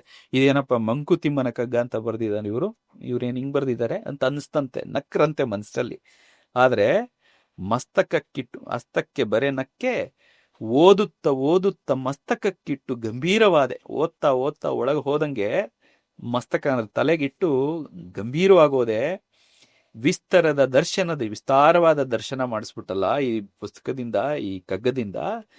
ವಿಸ್ತರದ ದರ್ಶನದ ತುದಿಯಲ್ಲಿ ಪಿನಾಕಲ್ಗೆ ಹೋಗಿ ನಿಂತು ನಿಂತು ನಿನ್ನ ಪುಸ್ತಕಕ್ಕೆ ಕೈ ಮುಗಿದೆ ಮಂಕುತಿಮ್ಮ ಅಂತ ವಾಪಸ್ಸು ಪ್ರಶಂಸೆ ಮಾಡ್ತಾರೆ ಕುವೆಂಪುರವರು DVG ಕಗ್ಗ ಕೊಟ್ಟಾಗ. ಸರ್, ಈಗ ಎಷ್ಟೋ ಕನಸುಗಳು ಹೊತ್ಕೊಂಡು ಬೆಂಗಳೂರಿಗೆ ಬರ್ತಾರೆ. ಹೌದು ಸರ್. ಎಜುಕೇಶನ್ ಮುಗಿದ ತಕ್ಷಣ ಇಲ್ಲಿ ದುಡಿಯಕ್ಕೆ ಶುರು ಮಾಡ್ತಾರೆ. ಇಷ್ಟಿಷ್ಟು ಬಾಡಿಗೆಗಳು ನಡೆದೆ ಪ್ರತಿಯೊಬ್ಬರಿಗೂ ಬೆಂಗಳೂರಲ್ಲಿ ಅವ್ರದೇ ಆದಂತ ಒಂದು ಮನೇನೋ ಒಂದು ಸೈಟು ತಗೊಳಕ್ ಆಸೆ. ನಂಗಿನ್ನೂ ತುಂಬಾ ಚೆನ್ನಾಗಿ ನೆನಪಿದೆ ಸರ್. ನನ್ನ ಫಸ್ಟ್ ಸೈಟ್ ನಾನು ತಗೊಂಡಾಗ ಅವತ್ತು ರಾತ್ರಿ ನಾನು ನಿದ್ದೆ ಮಾಡೋದ್ನಲ್ಲ, ಆ ನೆಮ್ಮದಿ ಅದೊಂದು. ಆಮೇಲೆ ಫಸ್ಟ್ ಮನೆ ಕಟ್ಟಿದಾಗ ನಂಗೆ ತುಂಬಾ ಜನ ಹೇಳ್ತಿದ್ರು, ನೀವು ಬಾಡಿಗೆ ಮನೇಲಿ ಇರೋದು ಬೇರೆ, ನೀವು ಸ್ವಂತ ಮನೆ ತಗೊಂಡು ಆ ಗೃಹ ಪ್ರವೇಶದ ದಿನ ರಾತ್ರಿ ಮಲಗ್ತೀರಾ ನೋಡಿ ನಿಮ್ಮ ಸ್ವಂತ ಮನೇಲಿ, ಆ ಖುಷಿನೇ ಬೇರೆ ಅಂತ. ಸೊ ನಿಜವಾಗ್ಲೂ ಪ್ರತಿಯೊಬ್ಬರಿಗೂ ಎಲ್ಲ ಆ ತರದ ಕನ್ಸೆಲ್ಲ ನನ್ಸಾಗಿ ನಿಜವಾಗ್ಲೂ ಈ ಪಾಡ್ಕಾಸ್ಟ್ ನೋಡಿದ್ರು ಎಲ್ಲ ಒಳ್ಳೇದಾಗ. ಈಗ ಬೆಂಗಳೂರಲ್ಲಿ ಒಂದು ಸೈಟು ಒಂದು ಮನೆಯೋ ತಗೊಬೇಕು ಅಂತ ಆಸೆ ಪಡ್ತಿರ್ತಾರೆ ಅಂತವ್ರು ಈಗ ಒಂದ್ ಕಡೆ ತಗೊಳ್ಳೋದ್ರ ಜೊತೆಗೆ ಎಷ್ಟೊಂದ್ಸರಿ ಸ್ವಲ್ಪ ಯಾಮರಿದ್ರು ಕೂಡ ಮೋಸ ಹೋಗ್ಬಿಡ್ತಾರೆ. ಯಾಕಂದ್ರೆ ಒಂದೇ ಸೈಟ್ ನನಗೇನು ಚೆನ್ನಾಗಿ ನೆನಪಿದೆ, ನನ್ನ ಫ್ರೆಂಡ್ ಒಬ್ಬ ಯಲಹಂಕಲ್ಲಿ ಒಂದು ಸೈಟ್ ತೊಗೊಂಡಿತ್ತು. ಸೈಟು ಮಾರ್ಕೆಟ್ ಪ್ರೈಸ್ಗಿಂತ ಒಂದ್ 2-3 ಲಕ್ಷ ಕಮ್ಮಿ ಸಿಗ್ತು ಅಷ್ಟೇ. ಏನೇನೋ ಪಾಪ ಮಾಡಿ ತಗೊಂಡ್ಬಿಟ್ಟ ಸರ್. ಆಮೇಲೆ ಅದೇ ಸೇಮ್ ಸೈಟ್ನೇ 4 ಜನಕ್ಕೆ ಬರ್ಕೊಟ್ಟಿದ್ರು ಸರ್. ಮೋಸ ಮಾಡೋದು ತುಂಬಾ ಜಾಸ್ತಿ. ಸೊ ಈ ಸೈಟು ಮನೇನ ತಗೊಳ್ಬೇಕಾದ್ರೆ ಏನೇನೆಲ್ಲ ಮುತುವರ್ಜಿ ವಹಿಸ್ಬೇಕು ಅಂದ್ರೆ ಒಂದು ಕಾಮನ್ ಮ್ಯಾನ್ಗೂ ಕೂಡ ಗೊತ್ತಿರಬೇಕು ಅನ್ನೋದಾದ್ರೆ ಏನೇನು ಸರ್? ಸರ್, ಸಾಕಷ್ಟು ವಿಚಾರಗಳಿದೆ. ನಮ್ಮ ರಿಯಲ್ ಎಸ್ಟೇಟಲ್ಲಿ ಪ್ರಾಪರ್ಟಿ ಡಾಕ್ಯುಮೆಂಟೇಶನ್ ಏನಿದೆ ಅದು ವೆರಿ ವೆರಿ ಇಂಪಾರ್ಟೆಂಟ್. ಈಗ ನಿಮಗೆ ಒಂದು ಪ್ರಶ್ನೆ, ಈಗ ನಿಮ್ಮ ದೇಹದಲ್ಲಿ ಯಾವ ಅಂಗ ವೆರಿ ಇಂಪಾರ್ಟೆಂಟ್ ಅಂದರೆ ಎಲ್ಲನೂ ಮುಖ್ಯ. ಕಣ್ಣು, ಮೂಗು, ಕಿವಿ, ಬಾಯಿ, ಕೈ ಎಲ್ಲ, ಚರ್ಮ ಎಲ್ಲದೂ ಮುಖ್ಯನೇ. ಹಾಗೆ ಪ್ರಾಪರ್ಟಿಯಲ್ಲೂ ಅಷ್ಟೇ ಸಾಕಷ್ಟು ವಿಚಾರಗಳಿದೆ, ಸಾಕಷ್ಟು ಡಾಕ್ಯುಮೆಂಟ್ಸ್ ಇದೆ. ಅದು ಎಲ್ಲದನ್ನೂ ನೋಡಬೇಕಾಗ್ತದೆ. ನಾನೇ ಕೆಲವು ಸರಿ ನಾನು ಇಲ್ಲೊಂದು ಡಿಸ್ಕ್ಲೇಮರ್ ಹೇಳ್ಬೇಕು ನಿಮಗೆ. ಏನಂದರೆ, ನಾನು ಅಡ್ವೊಕೇಟ್ ಅಲ್ಲ, ನಾನು ಕ್ವಾಲಿಫೈಡ್ ಅಡ್ವೊಕೇಟ್ ಅಲ್ಲ. ನನ್ನ 25 ವರ್ಷಗಳ ಅನುಭವದ ಆಧಾರದ ಮೇಲೆ ನಾನು ಇದನ್ನು ಹೇಳ್ತಾ ಇದ್ದೀನಿ ವಿನಃ ನಾನೇನು ನುರಿತ ಪಂಡಿತ ಅಂತೂ ಅಲ್ಲ. ಈ ಫೀಲ್ಡಲ್ಲಿ ನಾನು ಅನುಭವಿಸಿದ್ದು, ನಾನು ಮೋಸ ಹೋಗಿದ್ದೀನಿ ಈ ಇಂಡಸ್ಟ್ರಿಯಲ್ಲಿ. ನಾನು ಹೇಗೆ ಮೋಸ ಹೋಗಿದ್ದೀನಿ, ಮೋಸ ಅಲ್ಲ, ಅದು ಮೋಸ ಥರ ಹಂಗಾಗಿ ಆ ಸಿಚುವೇಶನ್ ಬಂದು ಆ ಥರ ಆಗಿರೋದೆಲ್ಲ ನಾನು ಏನಿದೆ ಅದನ್ನು ನಿಮಗೆ ಹೇಳಿದ್ರೆ ಅದು ಅರ್ಥ ಆಗ್ತದೆ. ಹೆಂಗೆ ಅಂದರೆ, ನಿಮಗೆ ಇವತ್ತು ಖಾತಾ ಅಲ್ಲೇ ದೊಡ್ಡ ಗೊಂದಲ ಇದೆ. ಈ ಖಾತಾ ಅಂತಾರೆ, ಎ ಖಾತಾ ಅಂತಾರೆ, ಬಿ ಖಾತಾ ಅಂತಾರೆ, 11 ಅಂತಾರೆ, 11A ಅಂತಾರೆ, 11B ಅಂತಾರೆ, 9 ಅಂತಾರೆ. ಇದೆಲ್ಲ ಏನು ಅಂದರೆ, ಸರ್ಕಾರನೇ ಒಂದು ಹಂತದಲ್ಲಿ ಒಂದು ಗೊಂದಲ ಸೃಷ್ಟಿ ಮಾಡಿಬಿಡ್ತು. ಏನಾಯಿತು, ಈಗ ಅನುಮೋದನೆ ಪಡೆದು ಅಂದರೆ ಸಕ್ಷಮ ಪ್ರಾಧಿಕಾರಗಳು ಏನಿದಾವೆ, ಈಗ BDA ಅಥವಾ ಲೋಕಲ್ ಪ್ಲಾನಿಂಗ್ ಅಥಾರಿಟಿಗಳು, ಈಗ ಕನಕಪುರ ಪ್ಲಾನಿಂಗ್ ಅಥಾರಿಟಿ ಇದೆ, ಮಾಗಡಿ ಪ್ಲಾನಿಂಗ್ ಅಥಾರಿಟಿ ಇದೆ, ಬೈಯಪ್ಪ ಇದೆ, ಬ್ಯಾಂಗ್ಳೂರು ಇಂಟರ್ನ್ಯಾಷನಲ್ ಏರ್ಪೋರ್ಟ್ ಅಥಾರಿಟಿ ಅದು ಇದೆ, ಸುಮಾರು ಇದ್ದಾವೆ. ಅದರಲ್ಲಿ ಒಬ್ಬ ಯಾರ್ದಾದ್ರೂ ಜಮೀನು ಒಂದು 10 ಎಕರೆ ತೊಗೊಂಡೋಗಿ ಪ್ಲಾನ್ ಅಪ್ರೂವಲ್ ಕೊಟ್ಟರೆ, ಪ್ಲಾನ್ ಅಪ್ರೂವಲ್ ಆಗಿ ಬಂದು ಅದರಲ್ಲಿ ಸೈಟ್ಗಳು ಮಾಡಿ ಅವ್ರು ರಿಲೀಸ್ ತೊಗೊಂಡು ಬಂದು ಮಾಡಿರೋವಂಥದ್ದು ಅದು ಜೆನ್ಯೂನು. ಅದಕ್ಕೆ ಎ ಖಾತಾ ಕೊಡೋದಕ್ಕೆ ಪ್ರಾವಿಷನ್ ಇದೆ, ಬರೀ ಖಾತಾ ಕೊಡೋದಕ್ಕೆ. ಈಗ ಮೊದಲನೇದಾಗಿ ನಾವು ಇದು ತಿಳ್ಕೊಬೋದಾ, ಎ ಖಾತಾ ಅಂದ್ರೆ ಏನು, ಬಿ ಖಾತಾ ಹೌದು, ಈ ಖಾತಾ ಹೌದು, ಅದನ್ನ ಈಗ ಅದನ್ನ ಹೇಳ್ತಾ ಇದ್ದೀನಿ. ಈಗ ಏನಂದ್ರೆ, ನಿಮಗೆ ಅಪ್ರೂವಲ್ ಆಗಿ ಆ ತರ ಬಂದಿದ್ದಕ್ಕೆ ಎ ಖಾತಾನೇ ಕೊಡ್ತಾರೆ. ಆ ಎ ಖಾತಾ ಅಲ್ಲದೆ ಯಾರೋ ಒಬ್ಬ ರೆವಿನ್ಯೂ ಲೇಔಟ್ ಮಾಡ್ಬಿಟ್ಟಿರ್ತಾನೆ, ಯಾವಾಗೋ ಹಿಂದೆ 2015 ಮುಂಚೆನೋ 10ರಲ್ಲೋ ಯಾವಾಗೋ ಮಾಡ್ಬಿಟ್ಟಿರ್ತಾನೆ, ಅದ್ರ ಪಕ್ಕದ್ದೇ. ಅದು ಟ್ಯಾಕ್ಸ್ ಸೋರಿಕೆ ಆಗ್ತಿರ್ತದೆ, ಅದರಲ್ಲಿ ಸೈಟ್ಗಳು ನಿರ್ಮಾಣ ಆಗೋಗಿ ಮನೆಗಳು ಕಟ್ಬಿಟ್ಟಿರ್ತವೆ. ಒಬ್ಬ ಪಂಚಾಯಿತಿ ಆಗಲಿ, ಇನ್ನೊಂದಾಗಲಿ, ಅಥವಾ BBMP ಆಗಲಿ, ಅಥವಾ ಈಗ GBA ಆಗಲಿ, ಅವ್ರು ಏನು ಮಾಡ್ತಾರೆ ಅಂದರೆ, ಇವಾಗ ಇದು ಅನುಮೋದನೆ ಆಗಿರೋ ಲೇಔಟು, ಇದಕ್ಕೆ ಎ ಖಾತಾ ಕೊಡ್ತಾರೆ. ಎ ಖಾತಾ ಕೊಟ್ಟಿರೋದಲ್ಲದೆ ಅದು ಪಕ್ಕದ್ದು ಅನ್ಆಥರೈಸ್ಡ್ ಲೇಔಟ್ ಇದೆ, ಅದರಲ್ಲೂ ಮನೆಗಳು ಕಟ್ಬಿಟ್ಟಿದ್ದಾರೆ, ರೆವಿನ್ಯೂ ಲ್ಯಾಂಡ್. ಅದು ಆ ರೆವಿನ್ಯೂ ಲ್ಯಾಂಡ್ದು ಕಂದಾಯ ಸೋರಿಕೆ ಆಗ್ತಿರ್ತದೆ. ಆ ಕಂದಾಯ ಸೋರಿಕೆ ಆಗೋದನ್ನ ತಪ್ಸೋದಕ್ಕೆ ಏನು ಮಾಡ್ತಾರೆ, ಒಂದು ಬಿ ಎಕ್ಸ್ಟ್ರಾಕ್ಟ್ ಅಂತ ಕೊಡ್ತಾರೆ. ಅದು ಎಕ್ಸ್ಟ್ರಾಕ್ಟ್ ಅಷ್ಟೇ, ಟ್ಯಾಕ್ಸ್ ಪೇಡ್ ಎಕ್ಸ್ಟ್ರಾಕ್ಟ್ ಅಷ್ಟೇ. ಅದು ಕಂದಾಯ ಸೋರಿಕೆ ಆಗದೇ ಇರಲಿ ಅಂತ ಹೇಳಿ ಅವ್ರನ್ನೂ ಟ್ಯಾಕ್ಸ್ ನೆಟ್ಟಲ್ಲಿ ತರೋದಕ್ಕೆ ಒಂದು ರಿಜಿಸ್ಟರ್ ಇಟ್ಕೊಳ್ತಾರೆ. ಎ ಖಾತಾಗ ಒಂದು ರಿಜಿಸ್ಟರ್ ಇರುತ್ತೆ, ಬಿ ಖಾತಾಗ ಒಂದು ರಿಜಿಸ್ಟರ್ ಇರುತ್ತೆ. ಆ ರಿಜಿಸ್ಟ್ರಲ್ಲಿ ಬರೋದು ಇವ್ರದ್ದು ಇಷ್ಟು ಕಂದಾಯ ಕಟ್ತಿದ್ದಾರೆ ಅಂತ, 3 ವರ್ಷ ಇಷ್ಟು ಕಂದಾಯ ಕಟ್ಟಿದ್ದಾರೆ ಅಂದ್ಬಿಟ್ಟು ಒಂದು ಫಾರ್ಮ್ಯಾಟ್ ಕೊಡ್ತಾರೆ. ಅದನ್ನ ಬಿ ಖಾತಾ ಅಂತ ಹೆಸರಿಟ್ಬಿಟ್ರು. ಅದು ಬಿ ಖಾತಾ ಅಲ್ಲ, ಆಕ್ಚುಲಿ ಅದು ಖಾತಾನೇ ಅಲ್ಲ. ಅದು ಆಕ್ಚುಲಿ ಖಾತಾ ಅನ್ನೋದು ಒಂದೇ, ಎ ಖಾತಾ ಅಂತ ಏನ್ ಹೇಳ್ತಾರೆ ಅದೊಂದೇ ಖಾತಾ ಇರೋದು. ಆ ಖಾತಾ ಏನಾಯ್ತು, ಮತ್ತೆ ಈ ಖಾತಾ ಆಯ್ತು. ಈಗ ಬಿ ಎಕ್ಸ್ಟ್ರಾಕ್ಟ್ ಏನ್ ಕೊಡ್ತಿದ್ರು ಅಂದ್ರೆ, 3 ವರ್ಷ ಕಂದಾಯ ಕಟ್ಟಿದ್ದಾರೆ, ಇವ್ರು ಓನರ್ ಅಂತ ಅದು ಪ್ರೂವ್ ಮಾಡಲ್ಲ. ಬರೀ ಖಾತಾನು ಓನರ್ಶಿಪ್ ಅನ್ನು ಹೇಳಲ್ಲ. ಖಾತಾದ ಜೊತೆಗೆ ಬೇರೆ ಬೇರೆ ಡಾಕ್ಯುಮೆಂಟ್ಸ್ ಇರಬೇಕು. ಸೇಲ್ ಡೀಡ್ ಇರಬೇಕು, ಮದರ್ ಡೀಡ್ ಇರಬೇಕು, ಅದ್ರ ಹಿಂದೆ ಮೂಲ ಹೆಂಗ್ ಬಂತು ಆ ಜಮೀನು ಅನ್ನೋದಿರ್ಬೇಕು. ಎಲ್ಲದೂ ಇದ್ರೆ ಅದು ಕಂಪ್ಲೀಟ್ ಆಗಿ ಓನರ್ಶಿಪ್ನ ಸೂಚಿಸುತ್ತೆ. ಆದ್ರೆ ಇಲ್ಲೇನಾಯ್ತು, ಆ ಸೋರಿಕೆ ಆಗೋದನ್ನ ತಪ್ಸೋದಕ್ಕೆ ಬಿ ರಿಜಿಸ್ಟರ್ ಅಲ್ಲಿ ಇಟ್ಕೊಂಡು, ಆ ಬಿ ರಿಜಿಸ್ಟರ್ ಅಲ್ಲಿ ಬರೋದು ಇಂಥವ್ರು ಇವಾಗ ಪ್ರಸನ್ನ ಇಂಥದ್ದೊಂದು ಮನೆ ಕಟ್ಕೊಂಡು ಇಲ್ಲಿ ವಾಸ ಇದ್ದಾರೆ, ಅವ್ರದ್ದು ಕಂದಾಯ ಇಷ್ಟು ಬರ್ತಿದೆ ಅಂತ 3 ವರ್ಷದ ಕಂದಾಯ ಬರೋದು ಒಂದು ಎಕ್ಸ್ಟ್ರಾಕ್ಟ್ ಕೊಡ್ತಾರೆ, ಅದನ್ನ ಬಿ ಖಾತಾ ಅಂತ ಟರ್ನ್ ಮಾಡ್ಬಿಟ್ರು. ಅದಕ್ಕೆ ಏನೇ ಮಾನ್ಯತೆ ಇಲ್ಲ, ಏನೂ ಮಾನ್ಯತೆ ಇಲ್ಲ. ಅದಕ್ಕೆ ಏನು ಮಾನ್ಯತೆ ಯಾಕಿಲ್ಲ ಅಂತ ಹೇಳ್ತೀನಿ ಅಂದ್ರೆ, ಆ ಖಾತಾ ತಗೊಂಡೋಗಿ ನೀವು ಬಿಲ್ಡಿಂಗ್ ಪ್ಲಾನ್ ತಗೊಳಕ್ ಹೋದ್ರೆ, ಸೈಟ್ ಇರುತ್ತೆ ಅಂತ ಇಟ್ಕೊಳ್ಳಿ, ಬಿಲ್ಡಿಂಗ್ ಪ್ಲಾನ್ ಅಪ್ಲೈ ಮಾಡಿದ್ರೆ ಬಿಲ್ಡಿಂಗ್ ಪ್ಲಾನ್ ಕೊಡಲ್ಲ. ಅಥವಾ ಏನಾದ್ರೂ ವ್ಯಾಜ್ಯ ಆಯ್ತು ಅಂತ ಇಟ್ಕೊಳ್ಳಿ, ಕೋರ್ಟಿಗೆ ಹೋಗ್ತೀರಾ, ಅಲ್ಲಿ ನಿಮ್ಗೆ ಏನು ಇಮಿಡಿಯೇಟ್ ರಿಲೀಫ್ ಸಿಕ್ಕೋದಿಲ್ಲ. ಎ ಖಾತಾ ಇರೋದಕ್ಕೆ ಸಿಗುತ್ತೆ. ಅದೊಂದು ಸ್ಟ್ರಕ್ಚರ್ಡ್ ಆಗಿರುತ್ತೆ, ಅದೊಂದು ಪರ್ಫೆಕ್ಟ್ ಆರ್ಡರ್ ಆಗಿ, ಅಂದರೆ ಕರೆಕ್ಟ್ ಪ್ಲಾನಿಂಗ್ ಅಥಾರಿಟಿಯಿಂದ ಅಪ್ರೂವಲ್ ತೊಗೊಂಡು ಮಾಡಿರ್ತಾರೆ ಅಥವಾ ಕಟ್ಟಿರ್ತಾರೆ. ಆ ಥರದಕ್ಕೆ ನಿಮಗೆ ಏನು ತೊಂದರೆ ಇರಲ್ಲ. ಒಂದು ಹಂತದ ತನಕ ಸಾಲ್ವ್ಡ್. ಬಟ್ ಖಾತಾ ಒಂದೇ ಡಾಕ್ಯುಮೆಂಟಾ? ಅಲ್ಲ, ಖಾತಾ ಒಂದೇ ಡಾಕ್ಯುಮೆಂಟ್ ಅಲ್ಲ. ನೋಡಿ, ಮೊದಲೆಲ್ಲ ಮೈಸೂರು ಸಂಸ್ಥಾನ ಇತ್ತು. ಮೈಸೂರು ಸಂಸ್ಥಾನ ಇದ್ದಾಗ ಮೈಸೂರು ಮಹಾರಾಜರು ಈ ಪ್ರಾಂತ್ಯನ, ಹಳೆ ಮೈಸೂರು ಭಾಗನ ಆಳ್ತಿದ್ರು.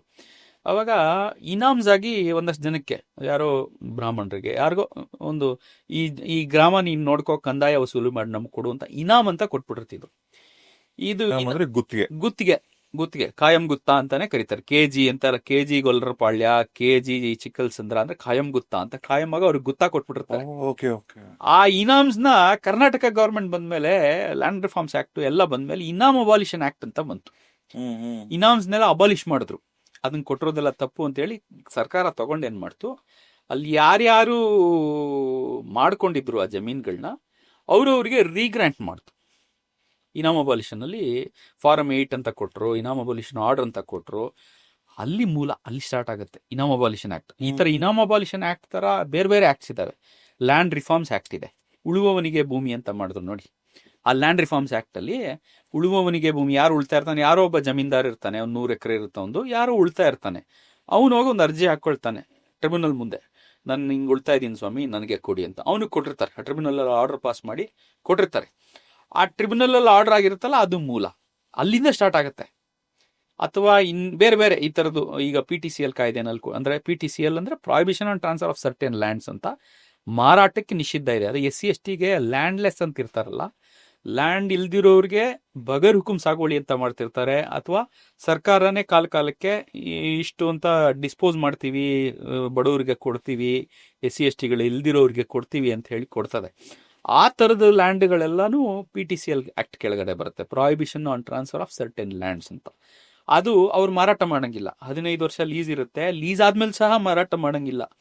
ಆ ಮಾರಾಟ ಮಾಡಬೇಕು ಅಂತಂದ್ರೆ ಅವರು ಸರ್ಕಾರಕ್ಕೆ ಅರ್ಜಿ ಬರೆದು, ನಾನು ಹಿಂಗೆ ಆಲ್ಟರ್ನೇಟ್ ಲ್ಯಾಂಡ್ ತಗೋತಾ ಇದ್ದೀನಿ, ಇಂಥವ್ರಿಗೆ ಇದನ್ನ ಮಾರಾಟ ಮಾಡ್ತಾ ಇದ್ದೀನಿ, ಈ ಮಾರಾಟ ಮಾಡೋದಕ್ಕೆ ಮಕ್ಕಳು ಮದುವೆ ಮಾಡಬೇಕಿದೆ, ಅಥವಾ ನನಗೆ ಅನಾರೋಗ್ಯ ಇದೆ ಅಂತ ಏನಾದರೂ ಒಂದು ಕಾರಣ ಕೊಟ್ಟು ಅಪ್ಲಿಕೇಶನ್ ಹಾಕಿದ್ರೆ ಸರ್ಕಾರದ ತನಕ ಹೋಗಿ, ರೆವಿನ್ಯೂ ಮಿನಿಸ್ಟರ್ ತನಕ ಹೋಗಿ ಅಲ್ಲಿ ಅಪ್ರೂವಲ್ ಆಗಿ ಬರುತ್ತೆ. ಆ ಥರ ಪರ್ಮಿಷನ್ ಇಲ್ಲದೆ ಸೇಲ್ ಆಗೋದ್ರೆ ಆ ಸೇಲ್ ಇಸ್ ಇನ್ವ್ಯಾಲಿಡ್. ವಾಪಸ್ ಅವ್ರಿಗೆ ಕೊಡ್ತಾರೆ ಜಮೀನು. ಯಾರು ಮಾರಿರ್ತಾರೆ, ಶೆಡ್ಯೂಲ್ ಕ್ಯಾಸ್ಟ್ ಅವ್ರು ಇರೋರು, ಅವ್ರಿಗೆ ವಾಪಸ್ ಕೊಡ್ತಾರೆ.